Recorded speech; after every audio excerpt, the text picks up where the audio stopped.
What's up, guys? Today we got a story of a teacher that claims that the subscriber is quote-unquote fat phobic because his girlfriend is not fat. Yeah, this is a pretty crazy one, so strap in, buckle in, leave a like on the video to claim your free nothing. Those are going away fast, so do it quick.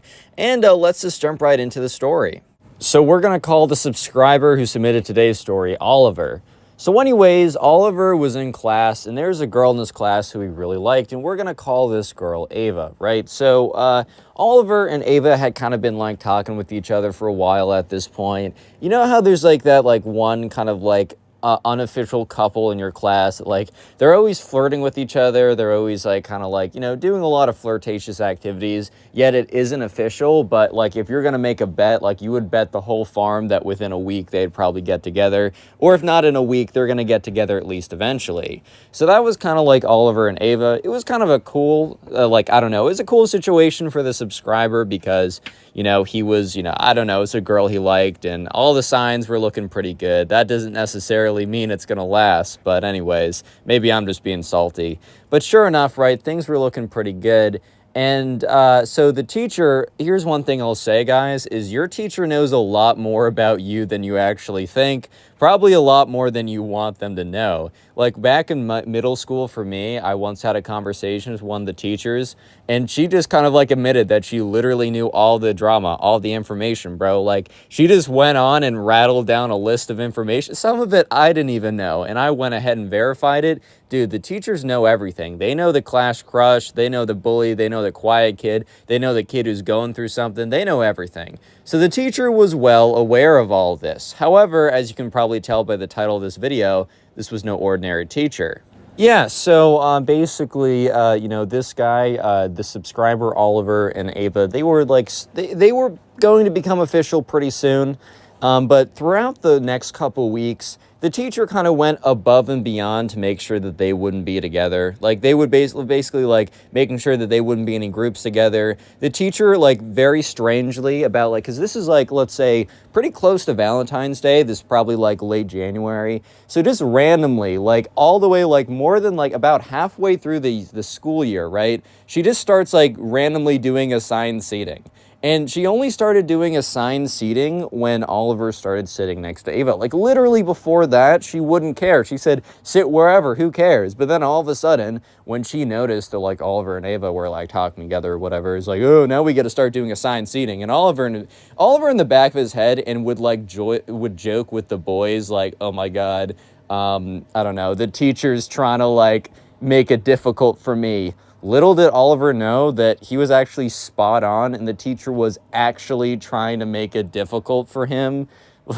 Like, bro, like he was actually straight up correct on this one. I mean, little did he know it was for an insane reason. I mean, you guys will see as the story progresses, it becomes more and more apparent until the teacher just straight up says it and is like revealed to be absolutely crazy, bro. But yeah, so anyways, Oliver's kind of like getting a little bit annoyed by this because basically what happens is the teacher says, all right, guys, pick someone to have like a group project with. So the thing is, right, one would assume that if you could pick anyone to have a group project with, that meant you could pick anyone to have a group project with. So since like Oliver and this girl Ava were kind of like, I don't know, vibing a lot, they were like, oh, why don't we do a project together? So you basically at the end of the class period had to come up to the teacher with your partner and then also like a brief summary / outline of what you wanted to do, just because it was like a week-long project and you had a bit of freedom. So whenever the teacher gives you freedom in a project, a lot of times, at least in my experience, they want to check in with you with what you're doing so that you don't like spend the entire time doing something and then it doesn't fit the assignment. Normally, if the assignment's more kind of tailored, like it's like you can only do X or Y, they just assume you're going to do it correctly. But anyways, right, so, you know, Ava and, you know, Oliver, they get together and they're sitting together at a table, talking, discussing, whatever. And Oliver catches like a weird glance from the teacher. Like the teacher's almost like looking at them strange, bro. So Oliver thinks, okay, I'm overreacting. I'm being weird, like whatever, it's nothing. Oliver then doesn't think anything of it. He only thinks something of it after class, because right before class ends, all the partners go up. They go up to the teacher, or last 10 minutes or whatever. They go up to the teacher, they say, hey, this is my partner, this is what we're doing. The teacher literally just says, cool, cool, cool. Like, the teacher gives everyone a thumbs up within like 1 second. Like, she's just like, cool, whatever, nice, bet, cool. Just like again and again and again and again like that. However, when Oliver and Ava get up there, the teacher almost like sighs. Like, she's like, Oliver's like, all right, that better be like an accidental sigh. That better be some random sigh that came out of nowhere. Because, like, I don't know, I do sometimes randomly sigh, just breathing and all. And my mom will be like, are you okay? I'm like, yes, I'm just breathing. What? Relax. Yeah, so anyways, Oliver and Ava go up there, and the teacher kind of gives them a look. And Oliver's like, wait, like, what is wrong? Like, what could possibly be not, like, correct here? So, right, the teacher's just kind of looking at Oliver and Ava, and it's kind of like an awkward situation because Oliver doesn't totally understand why the teacher is holding them out for as long as she is. It just genuinely doesn't make a lot of sense because, remember, the teacher, whenever anyone else came up, was like, you go, you're fine, you're fine. And then Oliver and Ava came up, and she kind of had, like, this weird look. So Oliver kind of looks at her and is like, ahem, like, hello. So Oliver starts presenting what topic they were going to do. I don't remember exactly what they were going to do, but it was like, it was a reasonable topic. It was definitely in bound of, like, it was in the range of topics they should cover, right? It's not like they came up with some crazy topic that wasn't going to be allowed. But anyways, right, the teacher's like, and then the teacher looks behind them, kind of looking around frantically. And that's when the teacher makes eye contact with another group. And she's like, you two, come up here. So Oliver and Ava are, like, super confused right now. Because, like, okay, like, why is she doing this, bro? Like, this is kind of odd, if we're being honest. So now 4 people are up there, 2 groups at the same time. Oliver and Ava kind of look at each other because it's pretty odd. It's like she just hasn't given them the okay yet, which is pretty weird. And she's like, so I've selected you guys randomly. Cat, by the way, but I've selected you guys randomly. And, we're switching groups. And Oliver is just kind of like, what? Because, like, she let everyone choose their own group. She let everyone kind of get away with it or whatever. But then the second he comes up with a girl he's interested in, now it's a problem. Now it's like a major issue that, like, now she needs to choose the groups or whatever. So she's like, yeah, Oliver and Tommy, you guys switch or whatever. So Oliver's like, what? Like, why? She's like, oh, it's just, I wanted to mix some of the groups up, you know? And Oliver just kind of looks at her. You know when someone says, you know, but you don't know? Like, what they're saying doesn't make a lot of sense, but since they follow it up with you know, then therefore what they're saying is super logical. Yeah, that's basically what happened here. So Oliver's kind of annoyed because he's like, well, what are we going to do now? We spent, like, the whole class preparing or whatever. And the teacher kind of looks at Oliver and is like, you guys did not spend the whole class preparing. You guys were, like, flirting the whole time. What? Like, Oliver and Ava, they got plenty of flirting out of class, bro. He's like, you don't need to worry about me, Miss Teacher. They actually, okay, they spent a little time talking to each other, but who doesn't? If you're spending the whole class period on the group project, you're probably gonna, I don't know, add a little extra conversation just to keep it cool. But they actually spent a lot of time coming up with a good idea. Yeah, so, yeah, Oliver was a little bit upset and tried to reason with the teacher that, you know, actually him and Ava had spent a lot of time together, putting together, like, a lot of ideas, planning, all that kind of stuff, because it was kind of a big project and they did only have a week to do it. But the teacher's like, now you're just being disrespectful to, I don't know, Sam or whoever she was trying to, like, put him with, right? And looks over, like, Oliver turns around, looks over at Sam and is like, dude, like, that's my boy. Like, I don't care. I'm just saying that, like, I put in a lot of work. And, like, Sam speaks up too. And he's like, yeah, actually, like, I would kind of prefer to stick with my partner. Like, Oliver and I are close, but I don't know. Like, we already put in a lot of work together. And that's when the teacher gets, like, visibly angry and frustrated. She's like, I'm calling the rules here. You guys should stop back talking to your teacher. It's a bad look. All this kind of stuff. And they were kind of taken aback. They're like, all right, relax. Didn't realize that we struck a nerve here, but okay, whatever, buddy. Like, sure, cool. We'll leave you alone. So, yeah, Oliver and Sam kind of go off and they're like, all right, well, what do you want to do? Because they had to, like, in the next, like, 30 seconds of class, figure out what they were going to do. So that was kind of like one of the bigger examples of the teacher obviously trying to get between Oliver and Ava. But it only gets worse from here, and then the true intentions of the teacher became even more and more clear. Yeah, so anyways, a couple weeks later, so the teacher's continuing to do little things that's just obviously, like, being really weird about, like, Oliver and Ava or whatever, like, trying to keep them apart. But here's the thing. Some teachers just aren't really comfortable with that. It's weird, but some teachers aren't that comfortable with, like, students flirting with each other. Like, I had this teacher that I really loved back in the day, but she hated any talking about any physical interaction or anything. Like, even, like, holding hands or flirting or whatever, she hated that stuff. I think she was, like, aromantic or whatever, because she just, like, lived with the dog, and she, like, is like, oh, hugs, that's the worst. Which is, like, I know some people are like that, so this teacher was not like that, though. As you guys can probably tell by the title, she had a different reasoning for disliking Oliver and Ava being together. So this all became more and more apparent one day when this teacher kind of went, like, just had a really out of left field conversation. Like, she was like, I don't know, if you check the syllabus, it was, like, very standard, whatever. Like, it was a very normal day.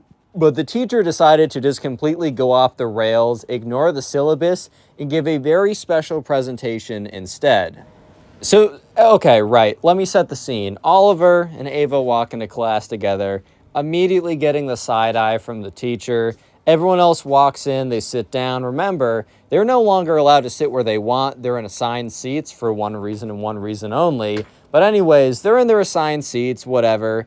And sure enough, the teacher, instead of doing what she was normally going to do for that day, completely goes off the deep end and starts saying some really, like, crazy, okay, let me just tell you what she says. So they're sitting down, right?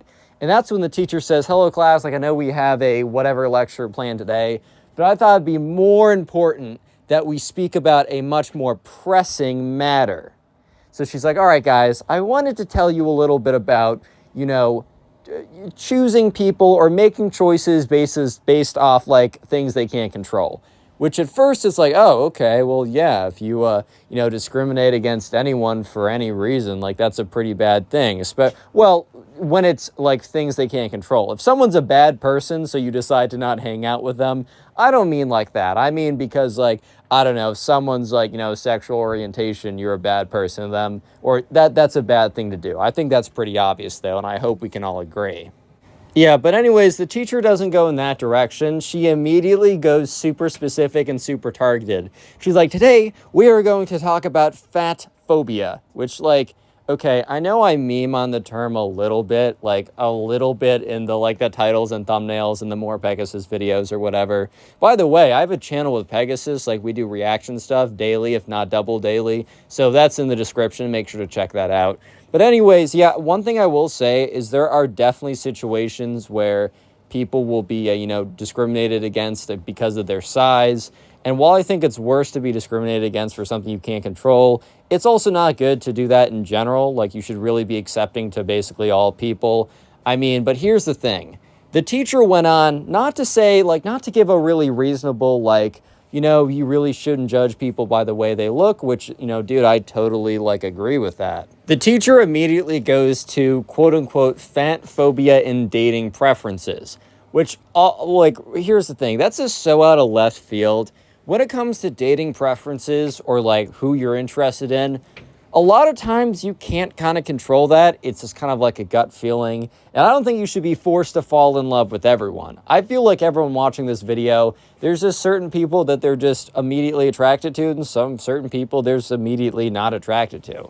I mean, look, at the end of the day, it is what it is. I mean, you shouldn't, like, discriminate against people for that reason, but dating preferences, like, if you don't want to date someone who's 10,000 pounds, like, I don't know, man. I don't really see the issue with that. You shouldn't be a jerk to someone because they weigh a lot, but you don't have to fall in love with them. You know what I mean?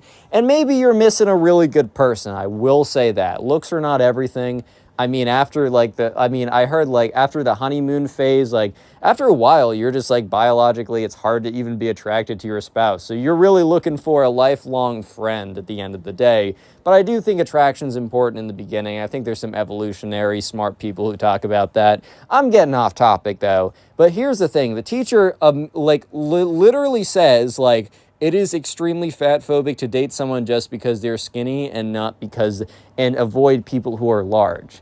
Here's the thing. At this very moment, Oliver doesn't realize that this comment is tailored towards him and Ava. Yeah, I'm not even kidding you, bro. Like, the teacher decided to, like, stop class and talk about how, like, Oliver was fat phobic, but he didn't even realize yet, because she's about to make herself a lot more clear. Yeah, so basically Oliver has no reaction at this point. He's like, oh, okay. Like, Oliver doesn't even realize this is about him. In retrospect, he started to realize all these small details leading up to this final thing, but up until now, he has no idea what's coming for him.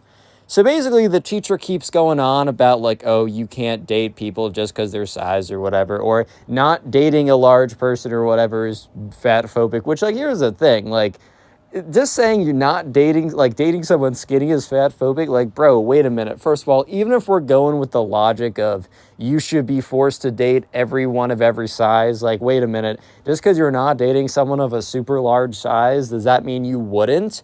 Like, bro, are you saying he should have like 1,000 partners in his relationship? I actually heard some people do that, and like, best of luck, bro. That would be too stressful for me. I don't think I can handle that, but you do you, my friend.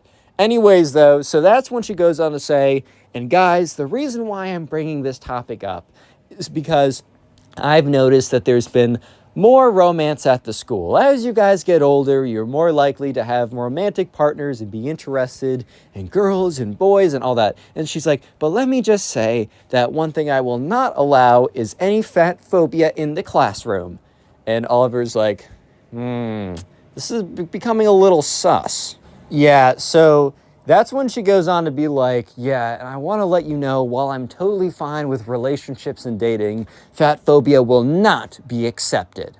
And she's like, if you're dating someone skinny, that means that you're not dating someone large. Which, first of all, is such backwards, like, L logic right there. It makes no sense. I already spoke at length about why that's stupid, so I'm not going to go over that again.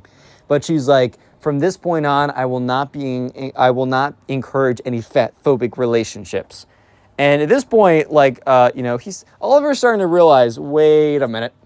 And then he starts to think back. He's like, wait a minute. 2 weeks ago, she was being super weird with, like, me being in a group with Ava. And a couple weeks ago, like, she starts giving assigned seats the second when I start, like, sitting next to her. And Oliver's like, wait a minute. Is she talking about me?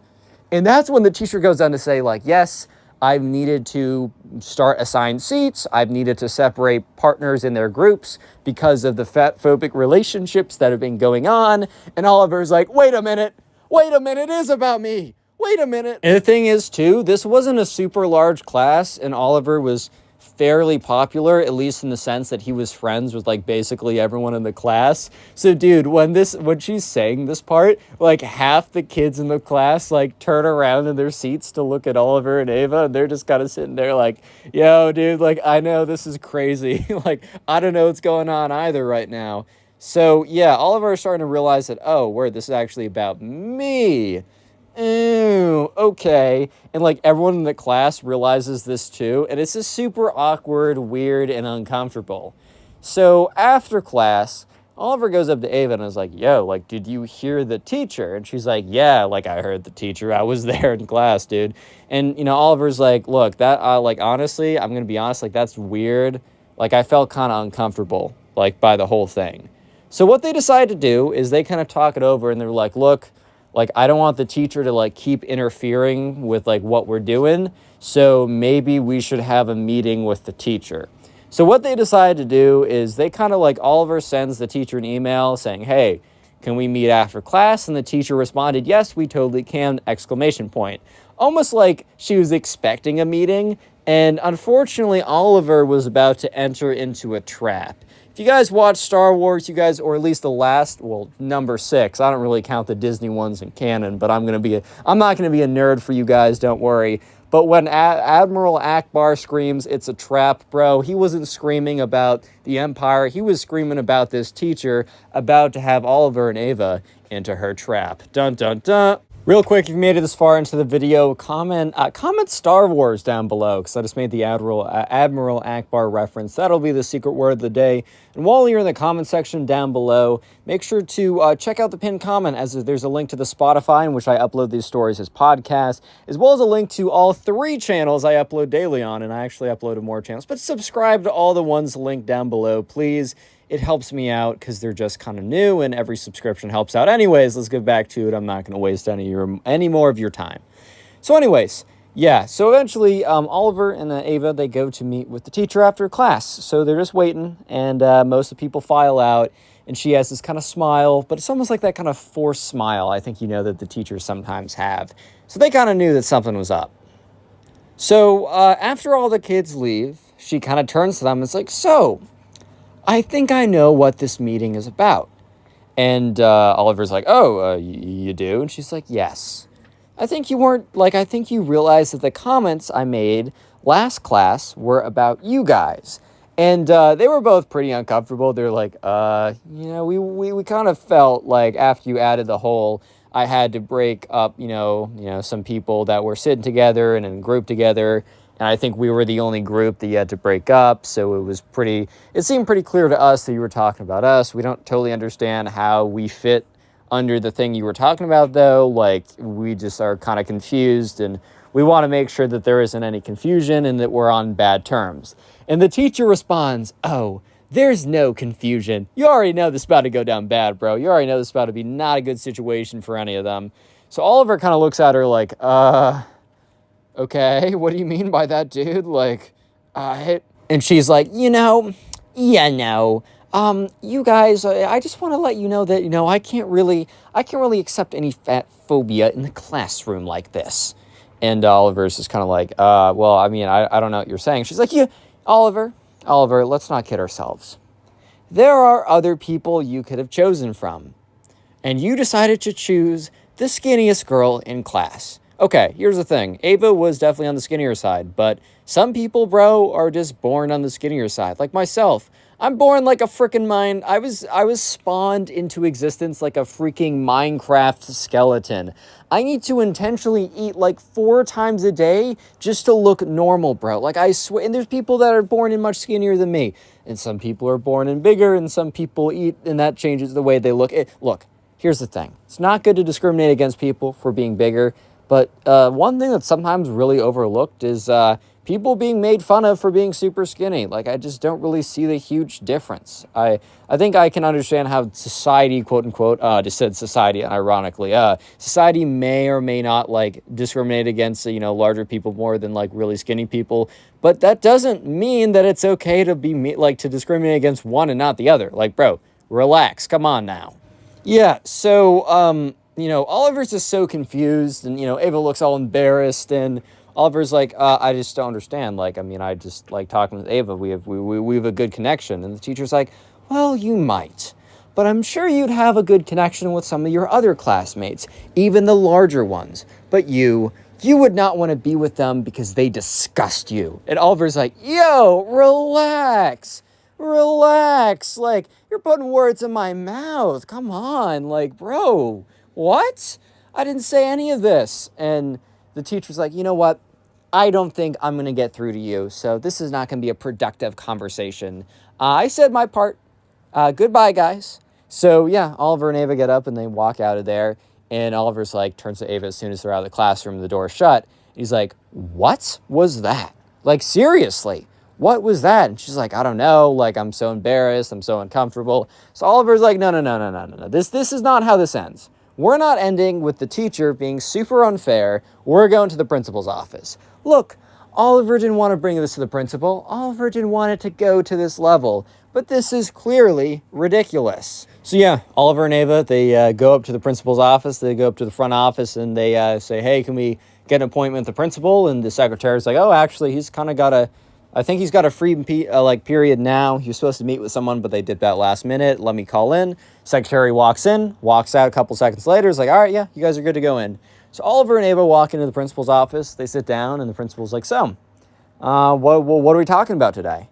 And so Oliver explains the situation. Oliver goes over every single detail, starting from the very beginning.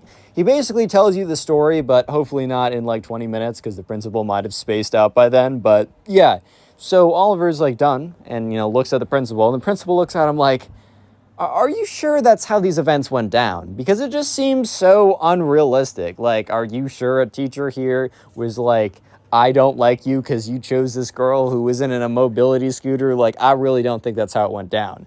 So Oliver's like, look, I'm telling you the truth. Maybe I had a miscommunication. Maybe I misheard something. But, needless of that, like, it doesn't matter. At the end of the day, Ava and I feel uncomfortable. We just aren't comfortable in this situation right here. So the principal's like, all right, well, I'll go down and talk to your teacher about it, and hopefully that'll make things better. So Oliver really didn't know if that was going to make things better. So all three of them walk down, and they walk down to the classroom. And I think the teacher must have had a free period because she was just sitting in the classroom. And the principal's like, hey, Janet, let's say that's her name. Hey, Janet, do you mind if we speak for a second? And so he kind of looks at the two kids and is like, kind of gives them a motion to wait out here. And the principal goes into the classroom, and the door's closed. And, I mean, okay, look, obviously Oliver and Ava immediately go right up to the door and press their ears against it to try and hear what's going on.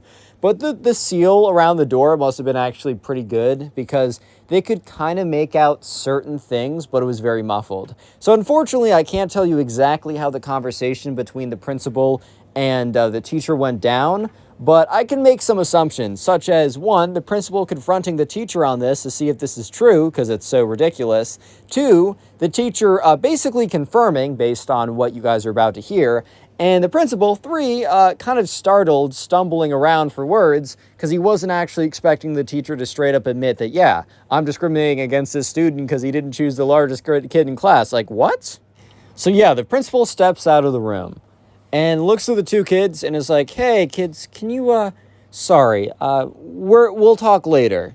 And so Oliver and Ava are watching as the teacher walks out of the classroom and has such a sullen and stern look on her face. And as they walk by, she gives both of them, like, the biggest death stare of all time. Like, Oliver kind of peed his pants for a second, bro. He was not expecting to actually have his life threatened by such a stare. So here's what happened afterwards. The teacher was put on suspension with paid leave, so very standard, like, cushy teacher suspension type thing, and no longer taught for the second half of the semester, or the second half of the year. She was brought back the next year, by the way, but she was forced to kind of go to, like, take a lot of, like, education type classes of, like, not to, like, discriminate against kids. Kind of ironic that she was making such a stand of, oh, you can't be mean to other people, whatever, and then she ends up kind of having to take a lot of work to deal with that because she got exposed for doing that or whatever. So yeah, word spread super quickly of this because it's a small-ish school, and the fact that the teacher was exposed for basically discriminating against the subscriber because he decided to date a girl who wasn't, like, overweight, which, like, he should be fine. He should be allowed to pick whoever he wants. He should pick anyone who speaks to him, dude. Not anyone who speaks to him, but, like, a person who speaks to them in a sense of, like, I like them, not, oh my God, you spoke to me, therefore we're in love. But yeah, it was one of the craziest stories that ever went down at his school. Click on the video on screen right now to help me out, and I hope you have a good day. Today, we got a story time of a kid who thinks that alphabet lore is actually based on a real thing, and when he gets to class and he sees the alphabet all on top, like in the top row of the class being the cutout alphabet, he freaks out, runs out of class, and his friend, the subscriber, has to go after him and convince him that alphabet lore is not actually real. Today's a pretty crazy story that I know you will enjoy, so subscribe to the channel if you're new and like stories. Leave a like on the video right now to claim your free nothing. And with that being said, let's just jump right into it. So anyways, if you don't know, Alphabet Lore is a web series of videos produced by this guy in 2020. Anyways, though, the kid in this video, he basically, over the winter break, discovered the Alphabet Lore videos and got, like, really into it, and also thought that it was, like, talking about something that happened in real life. Like, he got himself to the point where he was convinced that this was like based on a true story. I don't know, man. I feel like, oh my God, why would someone ever lie on the internet, guys? Everything on the internet is true. Anyways, though, so the story all happens when they get back from winter break. And when they get back from winter break, they have a new class. So, in this new class, it is, they're in third grade. So I don't know if you guys have this in your class. Like, I don't have this in my, like, college classes, right? But especially back in, like, second grade, third grade, fourth grade, you know how there'd be, like, cutout letters, like, in the top, like, the entire alphabet's, like, in the top of the very top of the class or whatever, cut out, along with, like, maybe a globe and maybe, I don't know, a grammar chart or maybe multiplications, timetables. I don't really know. But anyways, the important thing to know is like the alphabet is all on the top of the class, as this will be important later on. So anyways, right, the subscriber meets up with his friend. We're just going to call this kid Ben, who thinks the alphabet lore is actually real. And so anyways, they meet up together. They kind of like talk about what they were doing. And Ben is just going on about like, well, basically just spamming about like alphabet lore or whatever that is, and the subscriber's like, okay. The subscriber knew it was like some web series that was hosted like, I don't know, on the internet, but he didn't really think much of it. Like he was like, oh, I guess it's fine. Like, I guess, I don't even know, man. But anyways, right, so sure enough, they walk into class because they have a class together. And I don't know about you, but I always like thought it was really cool when I had a class with my friend, because I'd be able to talk to someone in there. If I was really bored, I'd have someone to hang out with. It was always cool to have a class with your friend. So the subscriber is pretty excited. But they walk into class, and Ben, right, doesn't immediately notice that there is, the alphabet, right, on the wall. And the subscriber does, but he doesn't really think that much of it because it's the freaking alphabet, dude. Who cares? Like, he doesn't actually expect his friend to lose it because he sees the alphabet. So yeah, they walk into class, and they're just sitting there. And Ben must have looked up and saw, like, the alphabet up there, and he's just sitting there. And he looks like he's going pale. It's like he saw a ghost. And the subscriber looks over and is just like, "Want?" Because the kid is like, his friend is like freaking out. He's like, bro. And the subscriber looks over, he's like, "Dude, what?" And the kid's like, "Oh my God." And he gets up and he sprints out of class. And the teacher, who's about to start class, is like, Ben, where are you going? Where are you out of the classroom, right? So the subscriber runs up to the front of the class and says, "Hey, I know this is our first class together, but can I go after him? Like, that's my friend." And the teacher's like, I guess, but just make sure he's okay and be back. If you're not back in the next 10 minutes, I'm going to have to send out someone to go find you, and, you'll be in trouble if you don't be back by then. So the subscriber's like, okay, cool. He runs out. He's trying to find Ben. And Ben, he just hears, like, sprinting down the hallway. He's like, oh, my God. So he starts running after him. He shouts out, like, "Ben, what is up, dude? Like, why are you freaking out right now?" Eventually, Ben, like, runs into a closet and, like, slams it behind him. And the subscriber hears this, so he walks up to the closet. And he's like, "Dude, like, come on, man. Just let me in. Like, what's up? What's going on right now?" Yeah, so anyways, right, Ben's like, Dude, I can't go back in there." And the subscriber's like, "Ben, open up the door. We're going to go back in there." He's like, "No." The subscriber's like, "Okay. Can you explain to me, like, what happened?" And, Ben's like, Okay. I went online and I found a ritual." And the subscriber's like, "Dude, what?" "You went online and you found a ritual?" Like, okay. And then Ben goes on to say, "Yeah, it was to summon the characters from alphabet lore and make them real, and I did it. It was like you go at 3 a.m. in your bathroom mirror and you say a bunch of stuff, and I did it because I was like, it's totally not real, dude. And up until this point, I was like, okay, yeah, that's such a lie. But I was thinking, why would someone lie on the internet like that? But like, they didn't show up in real life. But we got into class today, and they were just sitting on the wall, and they were staring. And the subscriber's like, "Dude, that's just a cutout of the alphabet. Like, you're good, bro. Like, you're good. Trust." Yeah, so at this point, the subscriber's like, Bro, are you serious right now? Are you serious right now? Like, really? But he doesn't want to, like, antagonize his friend. He's like, "Okay, dude, well, I just want to let you know that those are just, like, paper cutouts. You gotta trust me on this. And Ben's like, dude, like, they were, like, looking at me. And the subscriber's like, they were not looking at you. They're just paper cutouts. I need you to trust me on this. And the kid's like, well, how do I not know that you're not working for them? And the subscriber's like, wait, what? Working? Like, how does that even work, dude? Like, legitimately, how does that even work? And the kid's like, well, they might have, like, I don't know. And the subscriber's like, see, look, people lie online. You probably went on some forum and someone was trying to, like, mess around, and I'm not trying to say you fell for it, but maybe you fell for it. The alphabet was there. I guarantee you that the alphabet was there before you did the ritual. And the subscriber says, if I can prove that, will that be enough? And Ben's like, I guess. So anyways, the subscriber has to walk back into the classroom. It's been about 5 minutes. And the teacher looks at him, and Ben kind of like motions for the teacher to come out, and the teacher's just like, what? So the teacher walks out, and Ben is mentally preparing exactly how he's going to explain to her, hey, so my friend thinks that this webcomic online has appeared in real life in your classroom because he did a ritual spell, and I need you to prove that those cutout alphabet letters have been on your wall for longer than before winter break, and then he'll come back in. Like, that is not an easy thing to explain to a teacher who probably barely knows how to turn on her Chromebook, bro.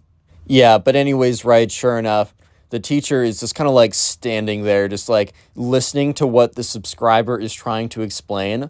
And the teacher says, look, I have legitimately no idea what you just said or what any of what you just said means. However, I'm just going to like put that aside and assume that if I can show you a photo of my classroom that shows the alphabet, I don't know why, but shows the alphabet predating winter break, then Ben can come back to class and we can have a more or less normal first day of class together.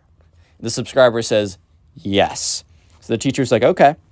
Teacher takes out her phone, looks back, finds a photo from September of that year, so many months before winter break. It shows her like in the classroom. Someone took a photo of her. I think this is like her first year here, so she wanted like a photo on the first day of school in her classroom. And sure enough, the alphabet was like behind her. So they don't rush over, but they walk over to where Ben is in the closet. And the subscriber's like, hey, Ben, I have proof. So Ben opens up the door, and the teacher's like, look, I don't understand what's going on. I don't understand a single thing that's being said, and you guys probably can't explain it to me, or it'll take me like months of research to figure out what is even going on. However, I was told by the subscriber that if I showed you a photo of the alphabet being there before winter break, that you will come back to class, Ben. And Ben's like, yeah, that's right. And the teacher's like, okay, I'm not even going to look into it. She says, okay, here's a photo that my friend took on my first day of teaching. As you can see behind me, this is the same like room. And as you can see, the alphabet is behind me. And Ben is like, well, how do I know that this isn't like Photoshop? And the teacher's like, you really think I'm going to Photoshop this? And Ben's like, well, I mean, maybe the alphabet lower characters did that for you. And the subscriber's like, because the teacher looks at the subscriber like, you told me if I showed him this photo, we'd be good. Yeah, so the subscriber's just looking at Ben like, dude, come on. And then Ben's like, wait a minute. And takes a very much like closer look like, how do I even know that this isn't Photoshopped? And Ben's like, dude, or the subscriber's like, dude, you just said that. And he's like, okay, Ben, look at me. So Ben turns to the subscriber and he's like, do you really think, no offense, it turns to the teacher, says no offense, do you really think Miss Janet over here knows how to use Photoshop? Like, do you think she even knows how to turn on a computer? And Miss Janet's like, hey, wait a minute. Like, I'm showing you a photo on my phone. Anyways, the subscriber kind of motions her, like, relax. Like, I'm trying to help us out. And Ben's like, that's probably a good point. He's like, fine. But if the alphabet's in there, start attacking me, bro, it's going to be your fault. And the subscriber's like, you know what? If we'll make a $5 bet that I pay you, you don't pay me. Here's the bet. I will pay you $5 if the alphabet attacks you. And if the alphabet doesn't attack you, then nothing. And Ben's like, well, that's a pretty good deal for me because I don't lose anything and I only have upside, so I guess I'll take you up on it. Anyways, the three of them walk back into the classroom. Ben and the subscriber sit down. The alphabet does not attack him because he did not actually summon the characters from alphabet lore in real life, because doing a ritual online doesn't actually mean anything. And with that being said, if you enjoyed today's video, click on one of the videos on screen right now. And if you're listening on Spotify, well, listen to another podcast, and peace. How's it going, everyone? Welcome back to the channel. Today I have a story that my friend told me about where basically his little brother was telling him about this time where basically this kid came into his class and tried to convince everyone that he was Dream.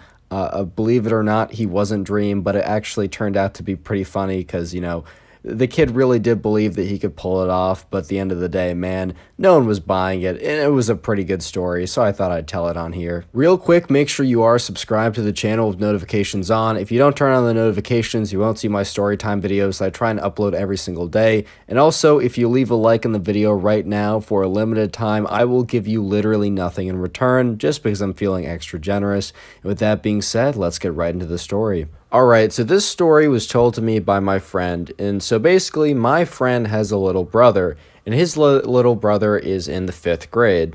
Let's call his little brother Ryan, right? So Ryan is, you know, he's going to school, and this story took place last year, so it was pretty recent, right? So Dream was pretty popular at this time. Dream is still very popular now, but last year was kind of like the rise of Dream and his popularity. It was also kind of a very high point for Minecraft as well, so it was very popular, and obviously there's like a younger demographic that does tend towards those videos.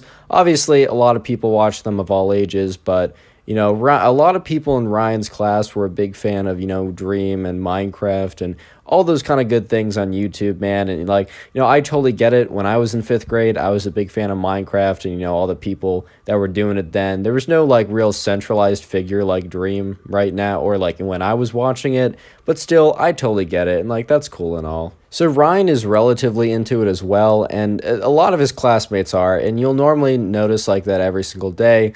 Someone will be talking about it. It'll be some part of the discussion. So one day, Ryan is sitting in class, and him and his friends are talking about Dream. I don't know exactly what they're talking about, but, you know, maybe the new Minecraft manhunt video or something. Honestly, dude, if I was in 5th grade, I would probably be, you know, as hyped as they are about the Minecraft manhunts. I mean, to be fair, man, you know, whatever you think about Dream, those videos are entertaining. There's a reason why they get so many views. But anyways, Ryan and his friends were sitting in class talking about Dream's new video, whatever that was at the time. And then he noticed that one of his friends was kind of like looking at them and kind of like smirking a little bit and was trying to be super obvious about like smirking and like kind of like doing this big old smile. And this friend, let's give this friend a name. Let's call this friend Sam, right? So Ryan and his friends are talking about this Dream video, and Sam is just there smirking the whole time, looking at them. And eventually he walks over and he joins the conversation. He's like, so you guys really like this Dream guy on YouTube? And then he has this big old smile. And obviously, right, Ryan and his friends just have no idea what's going on, and they're just pretty confused, bro. They're just like, yeah, he's cool. I like his videos, right? Like, that's cool. Like, do you know who he is? And then Sam looks at them and has this big old smile. It's like, do I know who that is? And then, like, has, like, this big, like, look, right? And they're kind of looking at him. They're like, does he know who that is, right? Like, they're not catching on, bro. And Sam is, like, starting to get, like, a little bit frustrated because he's trying to put on this big act and have them be all, like, mystified, but they're really just confused, which I would be too if I was in that situation. Ryan and his friends are kind of looking at Sam like, okay, bro, I don't know what your angle is. And then Sam looks at them and says, well, you know, I might know a thing or two about this Dream guy. And he gives him this big old smile, right? And then Sam says, have you guys ever seen Dream? And they're like, no, he's not done a face reveal. And then Sam looks at Ryan and his friends and he's like, so you guys don't know what this Dream guy looks like. So he could look like anyone. He could be anyone. And they're kind of looking at him like, okay, bro, like, sure, I guess. Like, we don't totally get the connection here. Like, we're not totally sure what's going on. We're not catching your drift, bro. And then Sam looks Ryan dead in the eyes and is like, what if I was to tell you that I know this Dream guy really, really well? Like, I know this Dream guy better than anyone else knows him. And at this point, Ryan was really confused, and Ryan's friends were also really confused because they were starting to realize that he was trying to like imply something, and now he's making a claim that like he knows this dream guy, which they're like, okay, this dude obviously does not know this dream guy, but they're starting to realize that he's trying to imply that he is Dream, right? Because he just prefaced it with, there's no way you actually know what he looks like, so he might as well be me. So Ryan and his friends are like, they decide to play a little bit dumb because they really want a confession. Like, they want Sam to say point blank that he claims that he is Dream. Like, they don't want like to make an assumption, then have Sam be like, oh, like I didn't mean that. Like, you guys are crazy, right? Ryan and his friends wanted Sam to say. So they're like, we don't actually know what you mean, bro. Like, what are you trying to say? And Sam is like, come over here. And he kind of like has them come over. He's like, all right, quiet down. Don't make a noise when I tell you this. Don't be shocked. I don't want to draw attention. And Ryan and his friends are just like, oh boy. And Sam is like, Ryan? And then he says the names of the other friends there. I just don't know, and also just don't care. They're not important for the story, man. I'm sure that they're good people. But he's like, Ryan and friends, insert names, right? I have a confession. And he has this big old smile. And they're all just like, okay, let's see where this goes, bro. Because like they're just lost. And Sam is like, Ryan, you know that Dream guy on YouTube? And then Ryan's like, yes, I know that Dream guy on YouTube. We were literally just talking to you about him for like 5 minutes and you were being all weird. We also talk about him every day. Yes, I know that Dream guy on YouTube. Yes. And then basically Sam says, that Dream guy? Well, don't tell anyone, right? You have to promise me that you won't tell anyone, but that Dream guy is me. And they just look at him like, bro? So they're kind of just looking at him, and I'm going to be honest, none of them believed him, even in the slightest. So they're like, okay, Sam, like, why should we believe you? We've never seen Dream before. You don't really sound like him. We don't think it's you, right? We don't really have any reason to believe that he's actually you, besides the fact that you just told us that you're him, which we kind of just think that you're saying that because you've been noticing how everyone's been talking about him and really likes his videos recently. And then Sam is like, looks a little offended. He's like, you guys don't believe me? And they're like, hey, bro, we really like you, but no, we honestly don't believe you. So then Ryan and his friends were like, okay, right, we can't really believe you right off the bat, but if there's any way you can prove to us that you're actually Dream, like, we would love to see that, because obviously, like, we don't totally believe you, which I hope you can understand, but if you're actually Dream, like, obviously that would be awesome. We love his videos.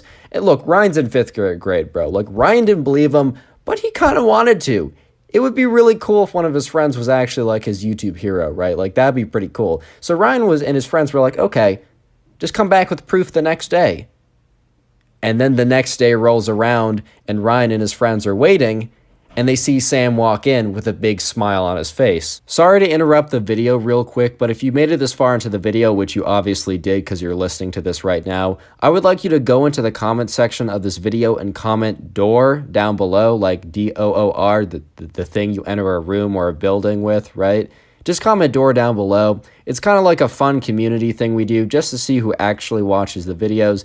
And I've been trying to heart as many of those comments as possible. So if you want the top commenter achievement next to your name, go ahead and comment it down below. There's a good shot you'll get a heart this time, if not next time. And you can always comment it on old videos. I just comment heart whatever I see. Anyways, with that being said, let's hop right into the story. Right, so Ryan and his friends kind of get together because they see Sam walk in. Sam looks at them, and Sam has this big smile on his face. So Ryan and his friends were like, oh, wait, is he smiling because he actually has proof? And then for a second, they're like, and if he actually has proof, does that mean he's actually... Because look, let's be fair, bro. In 5th grade, I believed a lot of dumb stuff. Like, I was super gullible in 5th grade, right? So Ryan still didn't really believe it, but...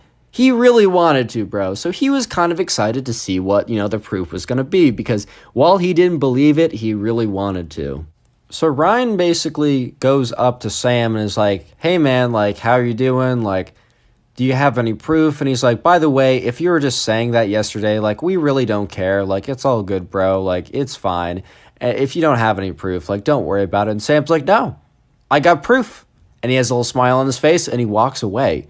So all of a sudden, right, Ryan is like, oh my God, wait, he actually has proof?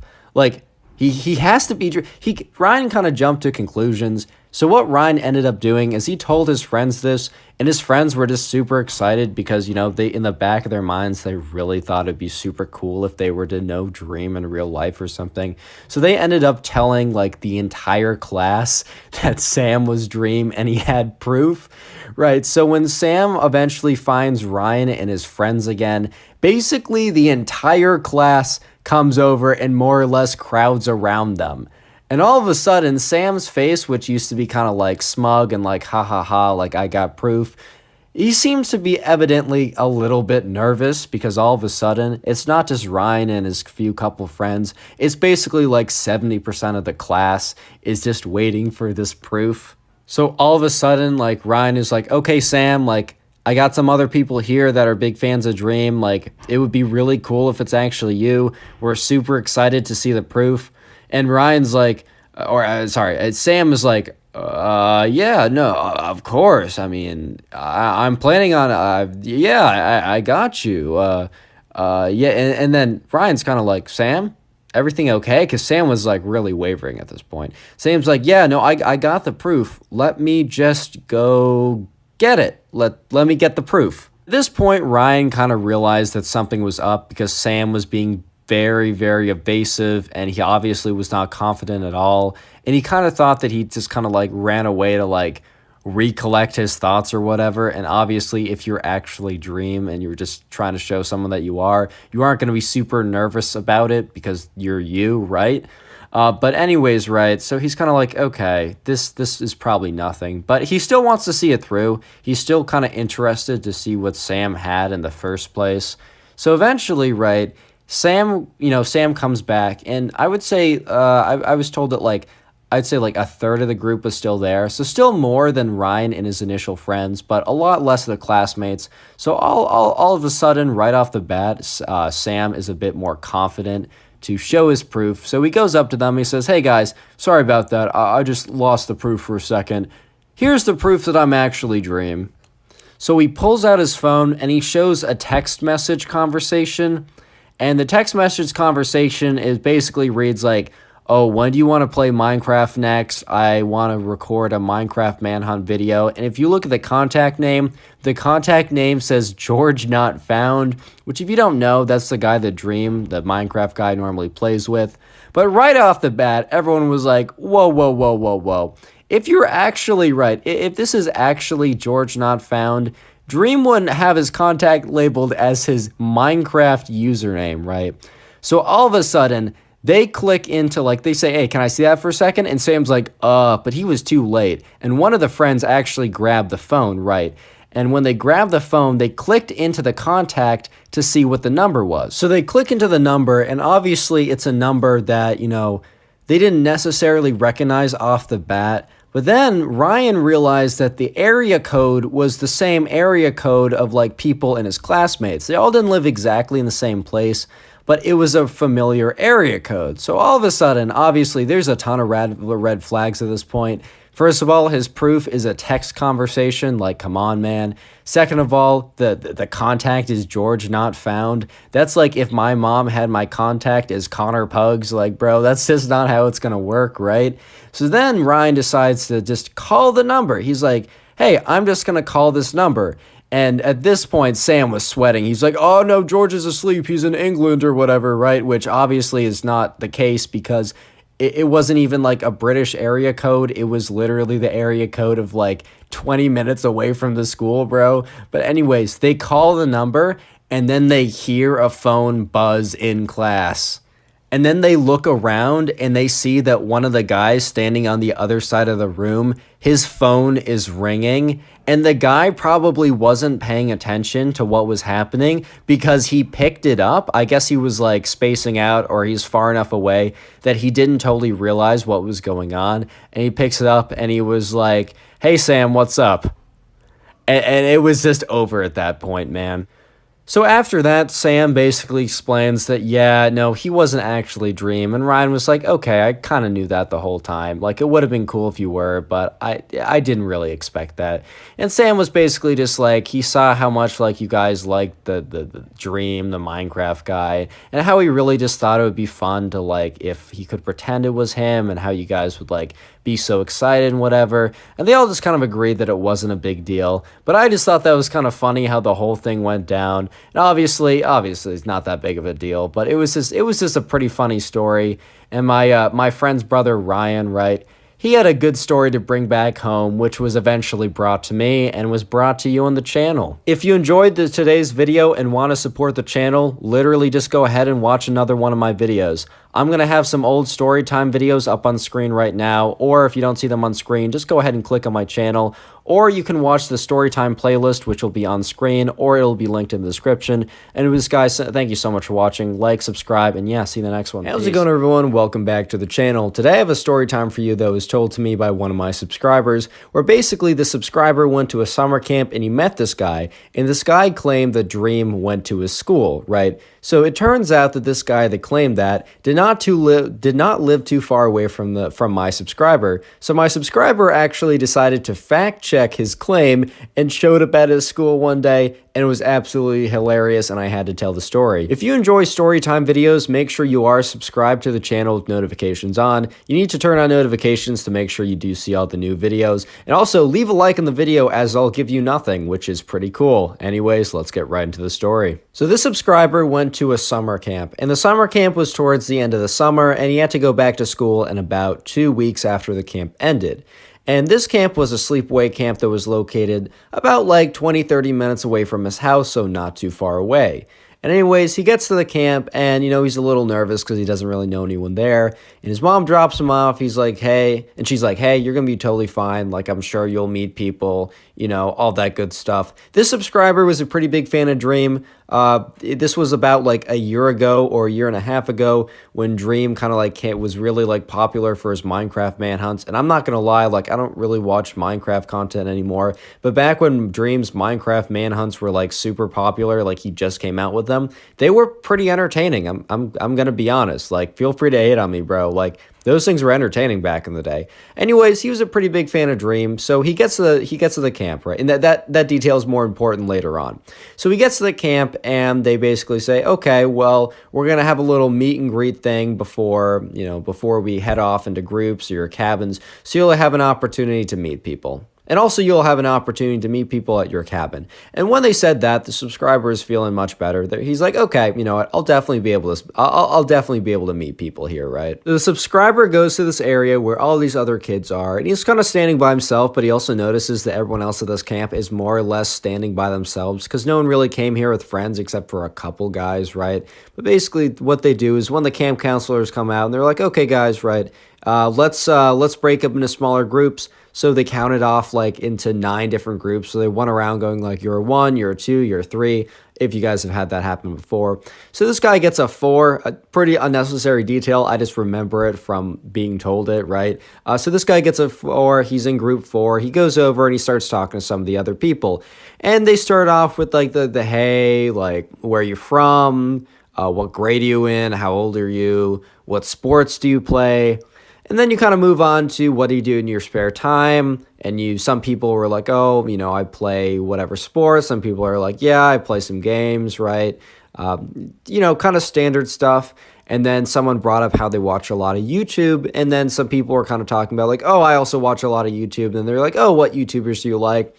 You know, and some people said that they liked, I don't know, Logan Paul. Some people said that they liked like some kind of makeup YouTuber guru because it was a pretty diverse mix of people. But there was a couple people that were like, oh, like I really watching Minecraft videos.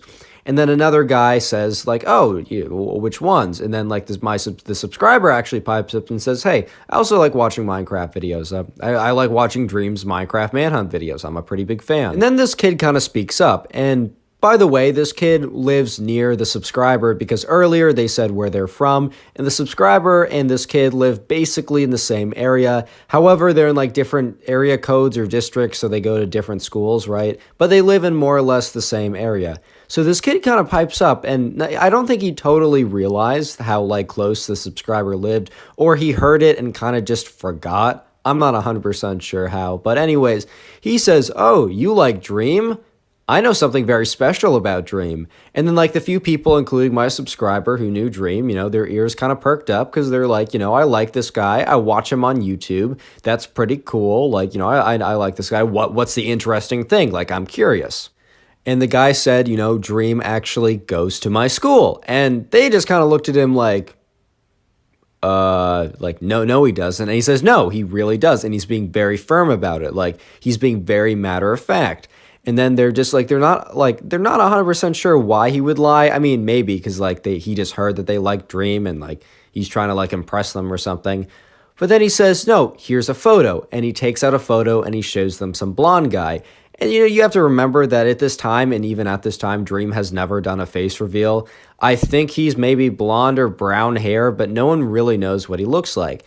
So they're all like, okay, dude, we don't actually know what Dream looks like, but that could be him. The subscriber was thinking to himself, well, that could be him, I guess. Like, I don't see why it would be, but I also don't see why it wouldn't be. So if he's being so like, if he really thinks so. Anyway, so the breakout group ends, and then they're asked to go to their sections, which they were told in the beginning. Basically, that's where their like sleepaway camp area is. And they break up into groups, and the subscriber notices that the guy who claimed that Dream went to his school happened to be in his camp group. So he went up to him. He's like, hey, I'm from the group earlier. And the guy was like, oh, hey, how's it going? And then they kick it off, right? He's a decent guy. Like, they have some good conversations. And he's kind of the friend that the subscriber has while he's at this camp. Well, he doesn't like press him right away because the subscriber thinks, okay, if Dream actually goes to his school, like I know he offered up that information, but he probably doesn't want me talking about it all the time to him. Like, I'm sure that if it's actually true and he tells people that like people bug him all the time about it, and it's only going to get worse as he gets more popular. So maybe I'll just like let him chill out. Like, I just won't. I just won't ask him for a second. Like, that seems fair enough. But after about a day or two of them just hanging out, they're at lunch together, and the subscribers is like, okay, it's been enough time. I gotta know. Like, I gotta ask some questions. This is just way too interesting. So the subscriber asks this guy, like, okay, well, how do you know that it's actually Dream? And so this guy goes on to say, like, Dream goes to my school, and I knew him for a long time. I was never super close with him, but, he was just telling people like that he had this channel and that he was posting videos about PewDiePie's seed back in the day before those videos blew up in popularity. So like he told people to subscribe and such, and then I did. But then his videos started getting really popular and I just knew about it before. And while he didn't really go around telling people this afterwards, I was just one of those guys that he told before because I totally had a class with him, and yeah. So that's just how it happened. So this dude was not sounding confident at all, but the story honestly wasn't that bad. The story somewhat made sense, and if I'm thinking about it now, that story would more or less make sense. Like, probably Dream would tell his friends or people even he didn't know that well to give some of his initial videos a little bit of a boost, because if you don't know, the hardest thing about YouTube is starting, honestly. Like, once you have an audience, it's not easy because, like, YouTube is hard no matter what, but it is so much easier to get your videos surfaced. So in the very beginning, even a small push from just a few people could be the make or break to get you a YouTube career. So the story actually would make sense that like if you were to know Dream before he was famous, it wouldn't like completely be not plausible that he went around asking people to watch the videos, and then when he got really popular, he didn't want to talk about it. So while the guy was not really confident and it somewhat sounded like he was making it up off the top of his head, the story kind of checked out. Real quick, I'm going to interrupt the video and ask you guys comment Christmas tree down below if you made it this far. Basically, around halfway or further through the video, I just have people comment to see who actually makes it this far into the video, because I do appreciate that. We're kind of going on a Christmas theme, so yeah, comment Christmas tree down below. I also heart as many of those as I can. I don't get to them all, but I do my best. So if you want to farm hearts and try and get top commenter on the channel, that's the best way you can go about it. And also, if you want to DM me a story and appear on the channel, my Instagram is linked in the description, or I give the handle, and just send me stuff there. With that being said, let's get back to the story. Anyway, so the subscriber at this point was not convinced, but he also was not convinced that it was fake. He was kind of torn. The story made sense. The guy had a lot of conviction, and he did show a photo of some random blonde guy, which maybe was Dream. Like, he was very confident about it. The story made sense, but he also wasn't sure because, one, it could totally be something you could fake, and also, two, when asked more questions, he was not confident about it. He felt very shaky and the story sounded a little weird. So anyways, the subscriber is kind of confused, but he goes on just being friends with this guy and hanging out because while he's a little, suspect about this claim, the dude's actually not a bad guy and he enjoys talking to him. They also have a lot of similar interests. They play Minecraft. They also both play baseball. Like, this dude's not bad. They have like genuine connection or whatever. And then the guy, the camp kind of comes to an end, right? It's about a week, and they're about to go home. And my subscriber says, hey, you go to such and such school, right? And because he knew that he lived close. The subscriber lived close to this guy, and there were a couple high schools in his area. He went to one of them, but there were also a couple others. And he was able to choose, he randomly chose one of two, and he knew that if the guy said no, then it was the other one, and he knew that if the guy said yes, well then he said yes, he went to that one. And the guy who claimed the Dream went to his high school was looking at the subscriber and was like, yeah, how did you know? And he said, oh, you don't remember, we both said we lived in the same area. And the guy kind of gets not shifty, but gets a little kind of not like, he's obviously not geeking, right? He's not geeking out, but he obviously is like, oh, you know where my school is and we live close to each other? And the guy's like, yeah, maybe I should, the subscriber says, oh yeah, maybe I should stop by sometime. Like, you were a cool dude. Cause they're kind of packing up, they're getting ready to go. And the guy's like, yeah, no, 100% totally. Like, we should 100% do that. We should 100%. Like, the guy was really trying to just dodge the question. He was trying to get out of there. And the subscriber was like, that was definitely a red flag because this guy was pretty reciprocal in their friendship. Like, the dude was not just hanging out with them and trying to avoid him, the subscriber. This guy was actually friends with the subscriber. They related a lot. They had a lot of good times. So normally you would be kind of yeah, 100%. Actually, let's plan a time to hang out. The dude was just 100% avoiding the question. His answers were kind of shaky in response. It was a big red flag. So the subscriber actually had an idea because he really wanted to test the claim of the guy if Dream actually went to a school because one, he's genuinely curious, and two, he didn't really believe the guy, right? And he was interested enough that he wanted to go through with something. So the subscriber tells the guy who said that Dream went to his school, he basically tells this dude that, hey, I'm not too far away from your school, I'll stop by one day. And you don't have to tell me, you don't have to introduce me to the Dream guy, but I'd love for you to point him out. And the guy's like, haha, yeah, that's totally cool. My school has kind of a weird schedule, so if I'm not there, it's just because, I got a weird schedule. I got a lot of things I'm doing, a lot of random travel and stuff. But if I'm there, dude, 100%. So kind of a red flag of an answer, right? The subscriber says, oh, yeah, by the way, what's your Instagram? And the guy's like, oh, kind of happy that that the subscriber's changing subjects. The guy's like, oh, yeah, no, okay, here it is. So they exchange Instagrams. And then eventually the subscriber's mom comes, picks him up.